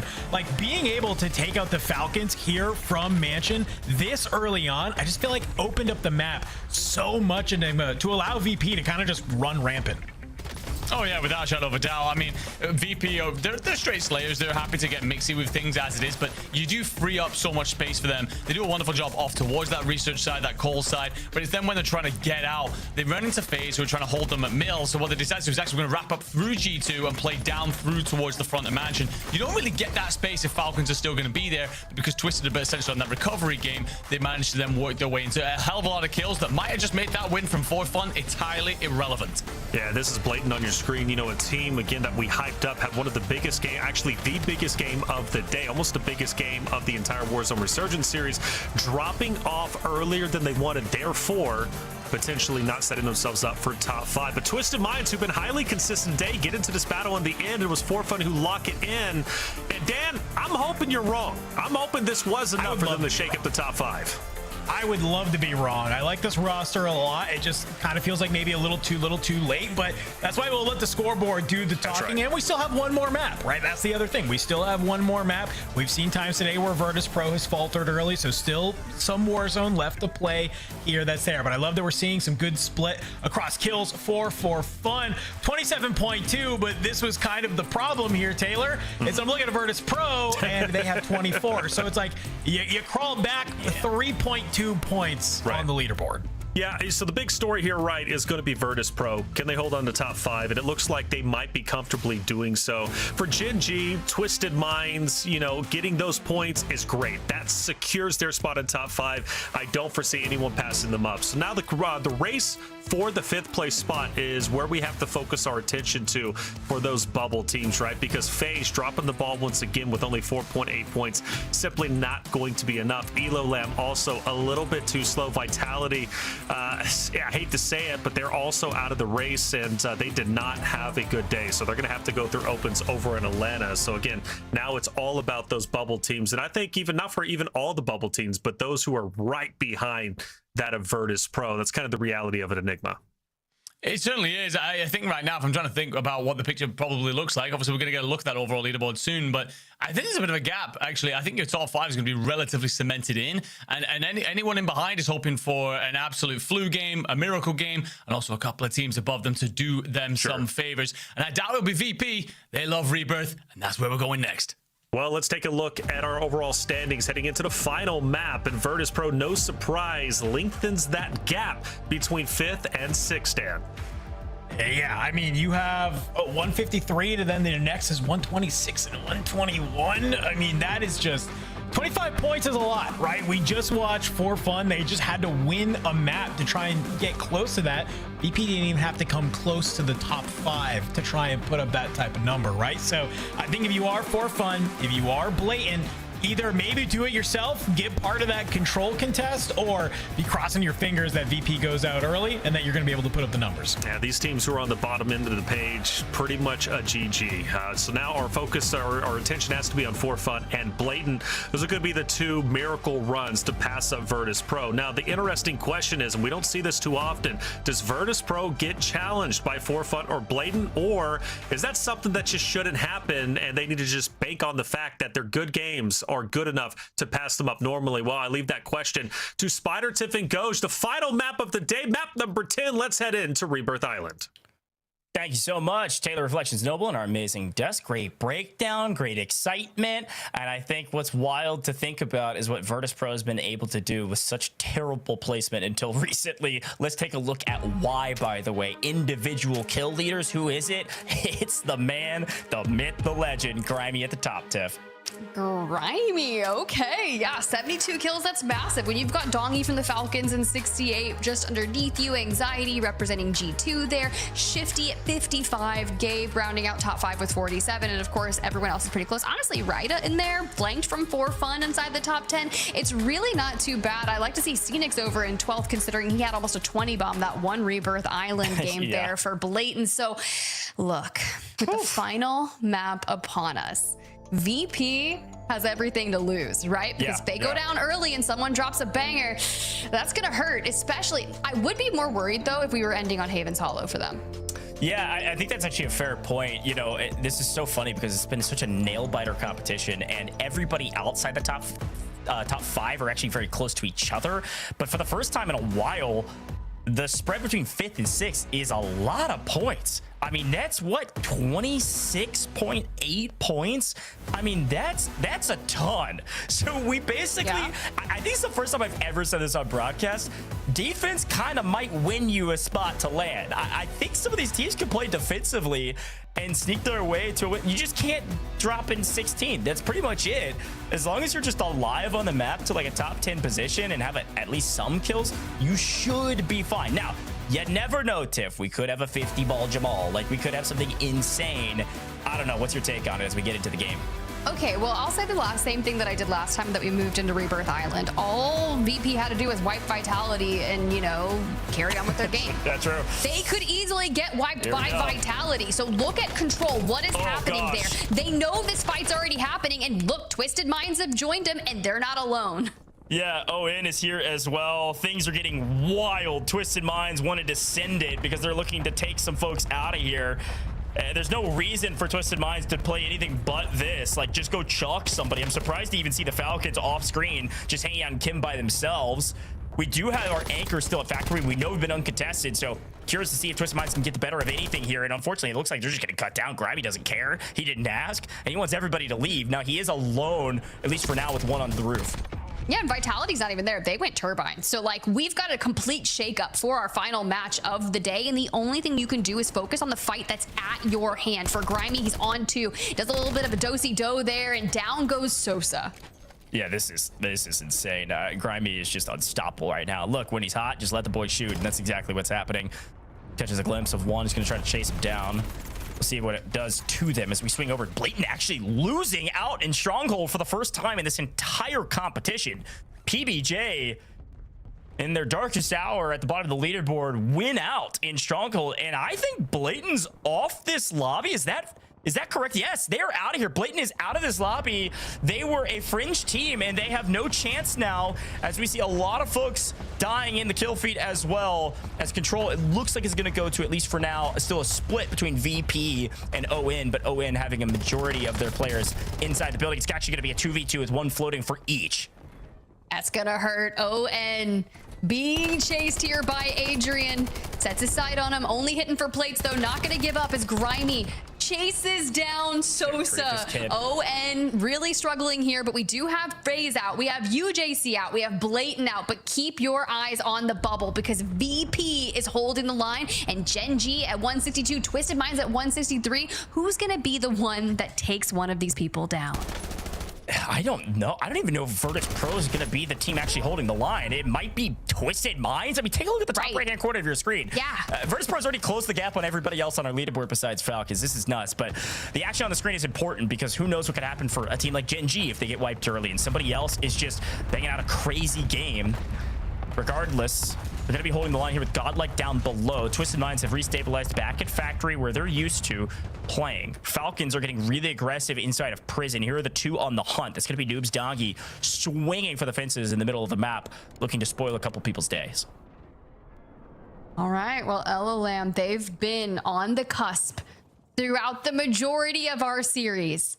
And we just need to take everything that we can. But we're not in a situation to be able to do that. Quite frankly, we're just trying to survive and not fall out. Yeah, let me, set the stakes here a little bit, Tiff. I mean, unless something absolutely astronomical happens from a team that's not on our radar, For Fun is technically speaking, in my opinion, the only team that could try to breach this top 5. That's how big our spread is. It's like a 30-point spread. And they're in a blender outside of Turbine because why? Well, Vitality didn't want to fight and control, so they go to Turbine and kind of spoil For Fun's day. They're out in the water. I mean, hey, that's where they got most of their kills from before, but VP, I mean, Grimey's on 8 already. Look, everyone showed up control, right? But here's the thing, is Vitality came back. Vitality left Turbine for a minute there, decided to fight above VP. Now they're back in Turbine and VP's back at control, and look who shows up, Team LLM. Yeah, it's just going to be such an interesting map because right now it's just kind of playing for the win, playing for a bit of ego. Our top 5 seem mostly locked in unless For Fun can pull something out of thin air. Certainly possible. Keep our eyes on him though. As VP Crimey on 9 kills as the second circle hasn't even started closing yet. This guy is crushing it. Hey, look, I think it's Child, and he's just winning his gunfights. He's winning his ones. He's playing with his team well, keeping them alive. He's just better right now. He's top fragger for a reason today. He's hot. Let him keep shooting. Godlike's over here. Oh, okay. Would you look at that? Look at him just hitting the strokes. 1, 2, Godlike in the water. Let's go, Intex. It does look like Trick's actually trading Grimey out, which is nice. That's kind of scary. Get cleaned up, I think, just from swimming. And you saw him, right? Yeah. Oh, in the conversation, still make a play, but not really in the conversation on the leaderboard. This is just going to kind of be a For Fun map for a lot of the folks down at the bottom. Practice, maybe, for our open quals on LAN. I don't know. That open's going to be nasty. Yeah, it's going to be wild. It's gonna break some hearts. We already know who's gonna be there from EU once they lock it in. Who knows? We might see some roster mania prior to the open, but for now, you have 13 teams left in the lobby. Yeah, I mean, if you want to even sniff at top 5, you need a 50-point game from everybody besides For Fun. So we'll keep you updated on that. We've seen it once today and once yesterday, so it is certainly possible. Let's take a look at KCR playing inside of Living on Edge of Zone. This is going to be a fight against PBJ, who did win finally their fight in Stronghold against Blatant, making sure Blatant couldn't make a play for the top half of the leaderboard, or sorry, top 5. And Knight catches Jay Vela before he can hardly shoot a bullet back, which means, yeah, all signals go. It's green light, gentlemen. Pedal to the metal. Down goes Praise. Where's the last one? This is a signal flare for Twisted Minds. Get involved. Bad news if you're a PBJ fan. I mean, they're both situated at just about double digits, and you're like, I want to have a banger game. Well, the top fragging team in the lobby is still VP, so not what you want to hear, especially if you're looking to break into the top 5 when that is your 5th place team. Yeah, we want to play for the win now if you're a team at the top, so keep our eyes on the Falcons, who, by the way, dropped like a nothing burger last map for the first time, and we're still up by 20-some-odd points. Hey, clumsy. I mean, you have to rotate towards the left. You've got Twisted Minds on your right, but you've got Gen G ahead of you, so you're kind of in a difficult position here. Looking at the map, looking at the way this is being played out, it does look like Falcons, by the way, are playing for a win. They're repping for a win right now. They haven't left Kim. They're not doing anything crazy. They're sending their 2 fraggers out when it looks like they've got the intel to know nobody's pushing. They're taking fights and then swarming back to Soka, doing things right. We'll check with them later. As we swing over to Gen G, technically holding the line now in 5th based on our live scoring updates. All right, Gen G, we were just talking about you. I see VP. We got Twisted Minds just ahead of you. Let's jump on board with them and see how they're going to handle this. Okay, maybe not. I did hear someone jump though. We have enough. Okay, give me the money, Aiden. Hey, I'm gonna drop it through the hole. Yep. Oh, hold on. You didn't drop it? Yeah, I'm trying, bro. It's like They go down. All right. It's on the buy. In Grimace! I hear someone! Stick for dead. Fucking shitter! I got PA'd. I got you full. I got you full. I got PA'd. Yeah, it's in G1, G2. Okay, you can. I'm popping. Yeah. I'm looking at top factory for you. Low in my street. Yeah. I think he's trying to run. Yep, he's backing up. They PA'd me. He's weak. They're gonna try to play this. Okay. I'm gonna go. Crap this kid. Dead. Nice. I'm backing up to him, bro. Oh, I died to the PA. Bleed. I'm bleeding. I am dead. He's in the tower. Reset for the living quarters fight, Len. Reset for the living quarters fight. No. Is there someone in the tower? No, he's playing me close. I'm running back two. Running two. They got a somebody. I'm gonna land tower. Okay, I ran two. Doubling. Yo, just pray. I'm in here. I'm gonna show you, okay? I needed. Okay. He jumped off my tower. He's not up here. We should child something together, bro. Grandma's. I heard him. On the roof? Yeah, roof. One shot. Okay. I'm playing out. I'm about to play him. Don't see him. I think he's inside. on the ledge. He's I'm getting shot on the from ledge. I'm one shot. Cross basement. You went your basement. Yeah, I'll Charlie basement. Okay. Charlie basement. Gen G out here doing all this work, but not really getting any kills. Finally, we see some contact, and we hit the buy to get Aiden back in.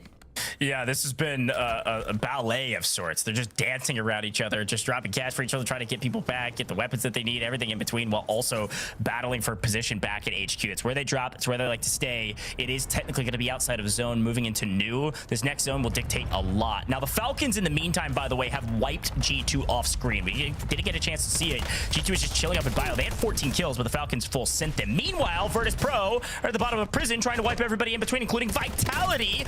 Hey, welcome back, gentlemen. Okay. Did you miss us? See you later. Head back to the lobby. Unfortunately, a third party from who is it but For Fun Esports still in this game, still trying to make a play to LAN, and they gotta take down Grimy. They gotta take them down fast, and they're able to do just that. And that is it for Virtus Pro. But they had a ton of kills, 21 to be exact, and so they are jumped straight up to the top of the leaderboard, or not the top, but up to third, at least in our live scoring. And now the question is, can For Fun Esports wipe the rest of this lobby and get the win? It is still possible for Fun to make LAN. That is the only team that we have to watch besides Gen G and Twisted Minds, who are holding down the fourth and fifth respectively. The challenge for Fun is there's 7 teams left. Twisted Minds and Gen G in 4th and 5th place on the leaderboard are still in it, and they're still grabbing points. So For Fun has to not only outfrag them, but we need at least 18 more kills and a 1.6, and Gen G to not get any more points. Yeah, I'm just gonna stop doing caster math because it is starting to get very close. I just made numbers up, but they're really close. Yeah, it's close. It's definitely still possible. They kind of need to just slay out the entire lobby. It's certainly possible. I am getting word also from Enigma in the back end. I want to give him a shout here. Also playing for team passes. Des will talk a little bit about this, but if you're just outside of top 5, could get an auto team pass to the open. Really important stuff. Now, BRS, who was in the conversation as a potential bubble team, they'd worked their way to top 10. They're out of here in 6. So no multiplier for them, or at least not the 1.4. In the meantime, Gen G fully restabilized. They've rotated top of prison from that HQ position, and now they're fighting, well, now the crowd favorite For Fun Esports up on top. This is a huge fight for Gen G to win, and so far they're trading. Juju goes nuclear and kills them all. Gen G out of here, and For Fun somehow, some way, still alive on this map, and all 3 up. They are able to get the revive, but they get immediately traded out because who's there? It's Knight swinging for the fences, trying to play spoiler. He does spoil Juju's fun, but Flanked and Bubble are still up and at it. On the low ground, though, and KCR having the roof will make things difficult for them. They have to rotate, but already we have the Falcons and Twisted Minds in that next circle. Twisted Minds and Falcons just want to win this map so that they can potentially win the tourney. Top 5 is what matters, but ego may mean more to some of these teams. Now, for Fun, does look like Juju can't get anywhere back onto the map, so Bubble unfortunately loses a gunfight that, frankly, I don't know if he should have lost. In deep trouble, flanked on 7. Has to stay alive here and doesn't want to get shot in the back, but he knows there's people lurking and waiting for him right when he crosses this wall. So he's going to prone out back against the wall and wait on somebody to rat out. Is he have a stim? No, he's just going to walk into fire. Knight goes down. Flank gets the push. Almond on the other side, and Flank also has a stim to play with, but only one. Here's the Muni to keep him in the gas for a while. He's going to hang out here for a moment. You have to. This is what you need to do, and we got to get everything situated. We're back up to 2 stims. The circle pulls out towards your left. The Falcons are already down there. Almond does end out on KCR. We've made it to the top 3, but the only thing that's going to help us now is just more kills to solidify 6th place on the leaderboard. Hey, look, for fun, they got a 1.4x. They did everything that they could. Unfortunately, the zone pulls all the way back to the Falcons. Falcons have cleared everybody else on the north side of the map. They even beat out Twisted Minds on that south side rotation from Harbor. And it's just a matter of time before the Falcons continue to stamp a seal of approval as the best team out here, and it frankly isn't that close. Team Falcons get another win, even over some of their nemesis of Twisted Minds. Wow, what a performance for Fun. But the Falcons netting a win, they've got to feel fantastic about grabbing one more for them. Let's listen in to what they're saying. It's probably going to be spicy. Oh, we get pulled back, by the way. I'm gonna get to the roof. I'm gonna get I'm getting to the roof. I see Ben, he's right here. I'm gonna go to the T-card roof. I don't see your ping. I don't know where right here is. I didn't ping. I didn't ping. He's like right here. Here. 2 solos. Yeah. One's going deep left. Right there. One's at school. Deep right. Other one's on the left at school. One shot. I hit him once. He's somewhere. He's in school. I think he's in the front. I think he's like right here on the stairs. I think. Could be wrong, but. Okay. I watched him cross back to school. I'm coming to buy. I have the buy cut. I'm just shooting. I don't have some, so. I have stems. Play the clutch. I'm looking fucking deep, right? Come on, baby. Let's go. Yep. Good job, boys. Just killed this shit. You chill with you, buddy. Good game. So spoken. That was the quietest I think I've ever seen Soka, and it comes back to the fact that they were just vibing in circle. Now, of course, you do have Twisted Minds that's kind of been over there fighting them, and Dongy and Shifty going back and forth, but you really have to turn your attention out towards prison with KCR, For Fun, and even Almond still trying to lay claim to some of those kills if they can. Yeah, that was some final moment there from the Falcons. I think it was just inevitable. They knew they were going to win it. It was just a matter of time. But no, I really liked what I saw from For Fun. They have so much hope. A reminder, by the way, this For Fun roster is one of the only rosters that didn't change things up when they didn't do too hot when they got to Birmingham LAN, right? They did fantastic through the open quals on LAN. Then when they get to the mainstay competition, really struggled. They say, no, we're going to stick it out. We're going to keep pushing. And yet again, just barely missed the mark. They're going to have to battle through those opens yet again, but still a great map from them. And meanwhile, the Falcons have continued to prove that they're just the best, and they are crushing the competition yet again in another qualifier finals. Wow. Not an exciting finish, but an exciting finish to the tournament overall, Tiff. I mean, look, the tournament was great. It just happens to be that it's completely flipped, right? EU, everything came down to the last 2 matches of the day. Ours kind of started spicing things up in NA about the 6th through 8th maps. So that was where we saw a lot of movement on the leaderboard. Now, hopefully our top 5 is locked in and they can get ready for DreamHack Atlanta. Yeah, unless I'm crazy bad at math, I think we know who our top 5 are, but still, I'd love the Des to break it all down. It's a lot of fun casting with you, Tiff. Let's see what the Des has to say. Thank you very much, Ghost Tiff, for the cast. Yeah, I think we know our top 5, but let's give credit where credit is due, Dan. For Fun did everything in their power to try and clinch a top 5. They just fell a bit short. They fell a little bit short, but we also, I mean, dude, VP is still dropping 21 in that lobby as well. It's like, dude, if you're For Fun, it's like, you know, I'm mainly like hey, you gotta do, you only can control what you can control. Yeah, okay, it's great unless VP is doing this where they're just absolutely putting everybody on skates. They even have Twisted Minds come on in as a third party, and they are still shooting. They are still finding so many kills. I mean, Enigma, what do if you're just like, VP is firing at all cylinders like this? I don't know if there's much you can do except go and land on their heads, to be completely honest with you, because VP just have a level of pace to them that means even the worst games, you're still talking minimum 15 points. They walk away in that map with 18 kills, if I remember correctly. For Fun got far deeper into that map and got 17. So without the extra bit of multiplier there, VP still outscore, and just letting them run their own devices on this map just means that they're going to have a hell of a time. Hell of a time indeed, man. Knight KCR, they had their moments. We talked about them throughout the day. Unfortunately, they just could not get enough started, despite a stronger finish than we were probably expected them to have. I must say, though, Rebirth Island, still hype, still exciting to watch, and I love each and every moment of it. Gen.G, shout out to them. Played very, very well, by the way. Super excited to watch them over in Atlanta. But yeah, Virtus Pro for them. I mean, the way that they finished is just stellar. They were not going to give up this opportunity to finish top 5. No, I mean, they were going to absolutely, I think Coach said it best. Like, you know, a lot of times in Warzone, we look at a good offense. It's that banger map. It's that one, you know, sort of glimmer of hope that you're trying to be able to have. And for VP, it was just all about defense. And I kind of respect they didn't feel like they really had to go out of their way to do it. It was just, we're just going to play control how we want to. We're just going to try and write it on in all the way there. Still end with a solid number of kills. They secure their spot, of course, in Atlanta. And you're looking right there. Dongi with 13 in that map. Not too shabby of a way to end out our quals. I think the thing with Falcons as well with that last map is it felt like, and Goach called this in the cast, it felt like they were more playing for win condition and seeing out as if they were practicing for match point rather than actually going out and fragging, and yet they still dropped 21 kills and the victory never seemed like it was out of their hands, to be completely honest. So making a statement right here, we can go out and put up crazy numbers, putting up 33.6 points to end things while we're not even looking for them.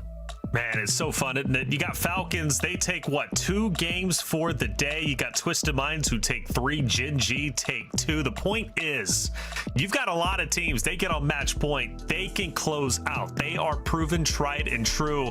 Virtus Pro finishes with 25.2, by the way. Just want to point that out. That is enough to stay above for fun. Phenomenal job. Vitality, though, towards the bottom, just could not get anything going today. Honestly, quite sad. And by the way, Gen.G, and we'll take a look at the overall in just a little bit, did miss out on the LAN. This time around, they will not miss out on the man. We look at Grimy and Dongi towards the top. Grimy, what a day, Dan, for him to finish off with 87. That is nuts. Yeah, you know, there's been a lot of eyes on Grimy for the last year, right? Came into last year, was a shooter, was a fragger, kind of bounced around on some teams, though, you know, maybe didn't super gel. Has obviously moved on in. I think what he needed exactly was 2 vocal players alongside him to just kind of help tell him exactly where to go, where to shoot his gun, and that is exactly what Destroy and Adrian can bring in there. Dongi also at 81, by the way. Both of these guys were just shooting all day. I got to check the stats, but I'm pretty sure both of them probably put up more kills than their other 2 teammates combined. Definitely check the stats on that one, but you tweeted it'd probably be a banger tweet to say the least. Let's take a look at our top 5. We already know who it is, but let's give them the flowers. Gen.G, Virtus Pro, G2, Twisted Minds, and Team Falcons fly high, dominating the entire lobby. And if it was match point, well, they would have won it too, because they won the final map. But let's give flowers as well to For Fun and Blatant, because Enigma, they fought hard all day long, and they're going to be a hell of a 2 teams to deal with when we go to the Open in Atlanta. Yeah, absolutely. Again, Coach brought it up on cast, and it's the team pass situation. If you finish just outside of that top 5, you'll be offered a team pass rather than, well, desperately trying to hit the buy button on the website when they go live. So For Fun should be offered one immediately. They've been great, and they've lifted themselves away from that kind of pack that never really contests. They're always just kind of existing. So great stuff from them. And Blatant, nobody had them finishing in 7th place. So yeah, lovely growth out of that team. But Dan, FaZe, Vitality, back to the drawing board. Now it's desperation time. Yeah, this is what you have to do, right? This is where you kind of have to go and figure out how you want to try and play some of these maps for some of those teams like FaZe and Vitality. I don't necessarily think it's entirely a bad thing that they have to maybe play through that Open. I think it maybe a few of the extra reps, give them some time, some runway to kind of iron out the kinks, and then they can go ahead, and by the time they get back in a lobby of this caliber, they will look a lot more like themselves.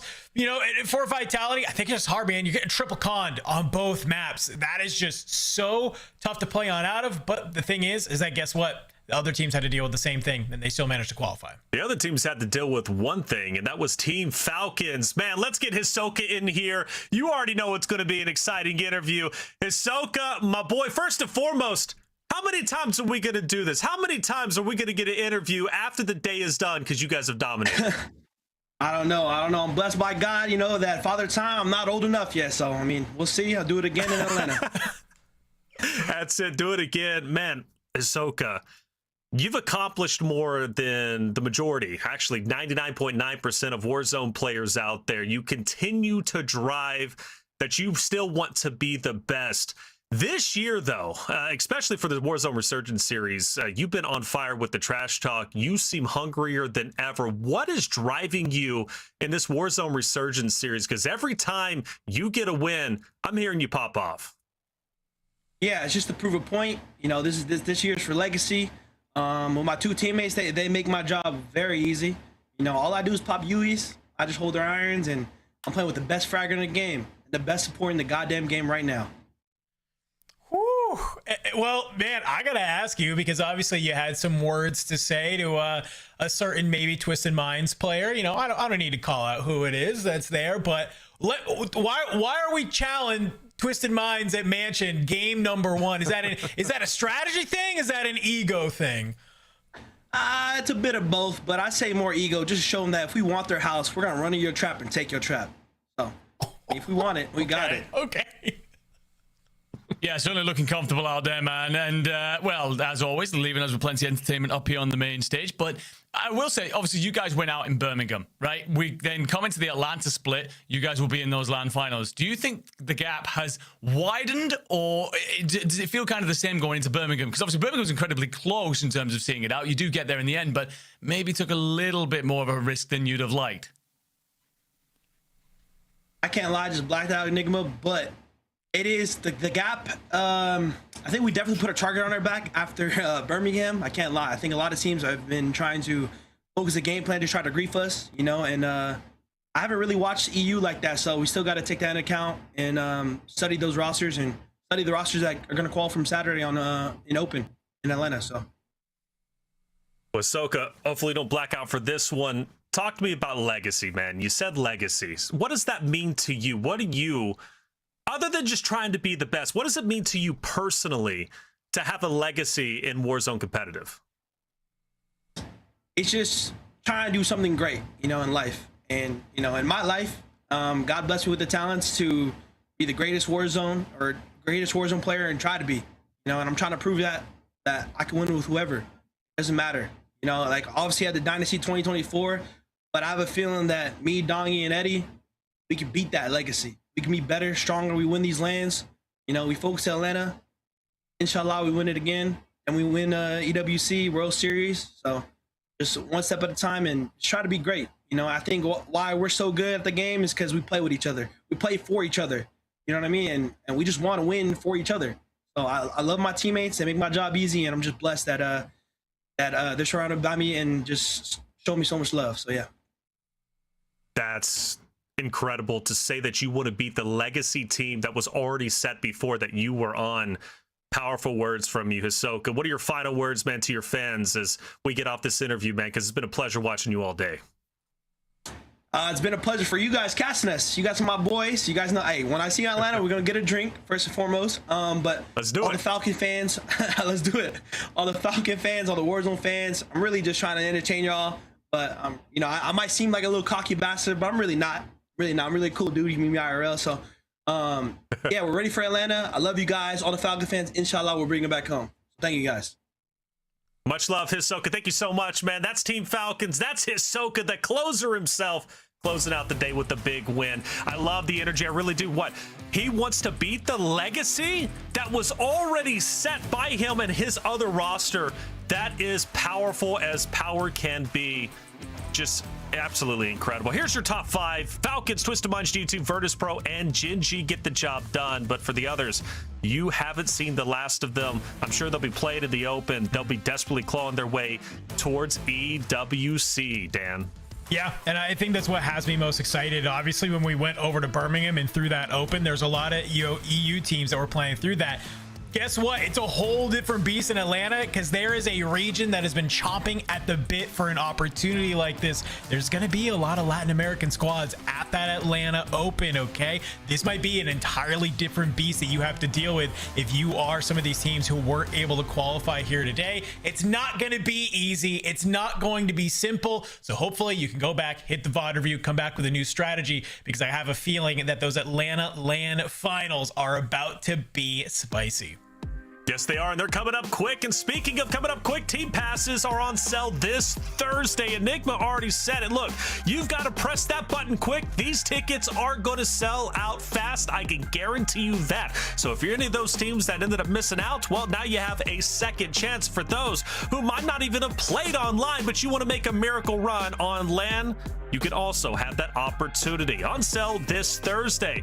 Also, we've got the CDL taking place. The single day tickets are still up for grabs. However, if you want the pass for all 3 days, there's only a handful of 3-day passes left, which means if you want to get there, make sure you have your opportunity to secure a ticket and do so quickly.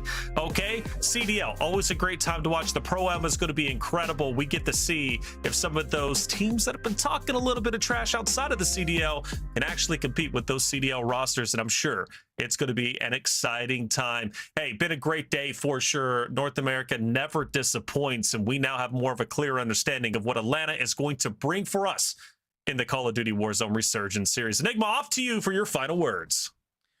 I'm kind of glad that Soka blacked out my interview question, because what I really wanted to know is who he considers these main rivals, man. Is it still Twisted? Is he keeping an eye on any other teams? We don't know. I'm sure we're going to find out in Atlanta, because we've got 10 glorious teams already lined up, and 6 more will join them in the finals. Going to be a hell of a time. What did he? I just blacked out. I just missed all that. Okay, I'm joking, man. Right. Enigma, always a pleasure to work with you. I love you to death. I really do. Dan, what's your final words as we get out of here? I'm glad somebody else also blacks out whenever Enigma talks. I think it really makes me feel seen and heard, you know, through all of this entire thing. But no, the last 2 days, man, has been just, I think, yet again, it feels like every stage, the level of competition is rising up more and more and more. Has me really excited when we talk about Atlanta, not only the Open, but also those finals that are there. And I know, you know, we got 2 weeks before Atlanta. There's going to be a lot of competition, a lot of scrims from, you know, here and now, that I'm very excited to watch these teams, see what kind of new strategies can they bring out. Are we going to see new rosters? Are we going to see new, you know, drop spots on either of these 2 maps that will hopefully let some of these teams be a little bit more successful? Follow these 2 on socials, because they are going to be letting you know what's taking place, all the roster changes. We got a lot of exciting things happening. Thank you, everyone who has watched the show today. Make sure you hit that sub button or the follow button if you haven't already, because we've got Atlanta coming up in a couple of weeks, and we want you to catch all that action and more. For myself, Taylor, Reflections, Noble, Spider, Tiff, Goj, Dandro, Enigma, our production crew, and you in chat, thank you so much for being here, and be back for the Call of Duty Warzone Resurgence Series when we enter Atlanta. It's going to be the LAN experience, and it's going to be something you don't want to miss out on.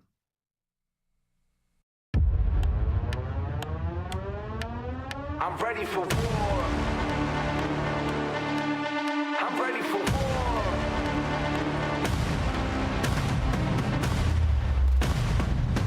I'm lighting up that fire, yeah, I'm burning up. Look at me, feel the heat. Climbing so much higher, but it's not enough. Best believe, good to see. Stomping on the ground to the earth breaks. Knocking down walls, making earthquakes. Never looking back, this is high stakes. Look at me, yeah. I'm ready for war. Look into my eyes, I'm ready for war. Never gonna stop me, I'm ready for war. Look into my eyes, I'm ready for war. Never gonna stop me. Pushing past the limit. Sorry, it's so long. I'm gonna go with it. Light it up, light it up. Going up, going big, no retreat. Gonna win, going up, going big. Keep going, bitch, you know I'm ready for war. Look into my eyes, I'm ready for war. Going big, never gonna stop me. I'm ready for war. Look into my eyes, I'm ready for war. Going big, never gonna stop me.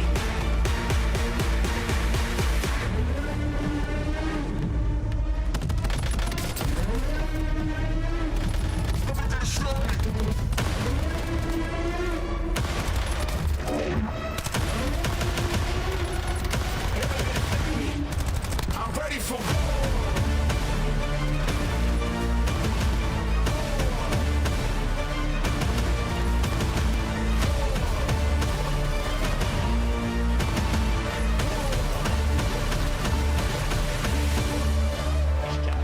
Falcons, 21 wins and 21 kills and the dub.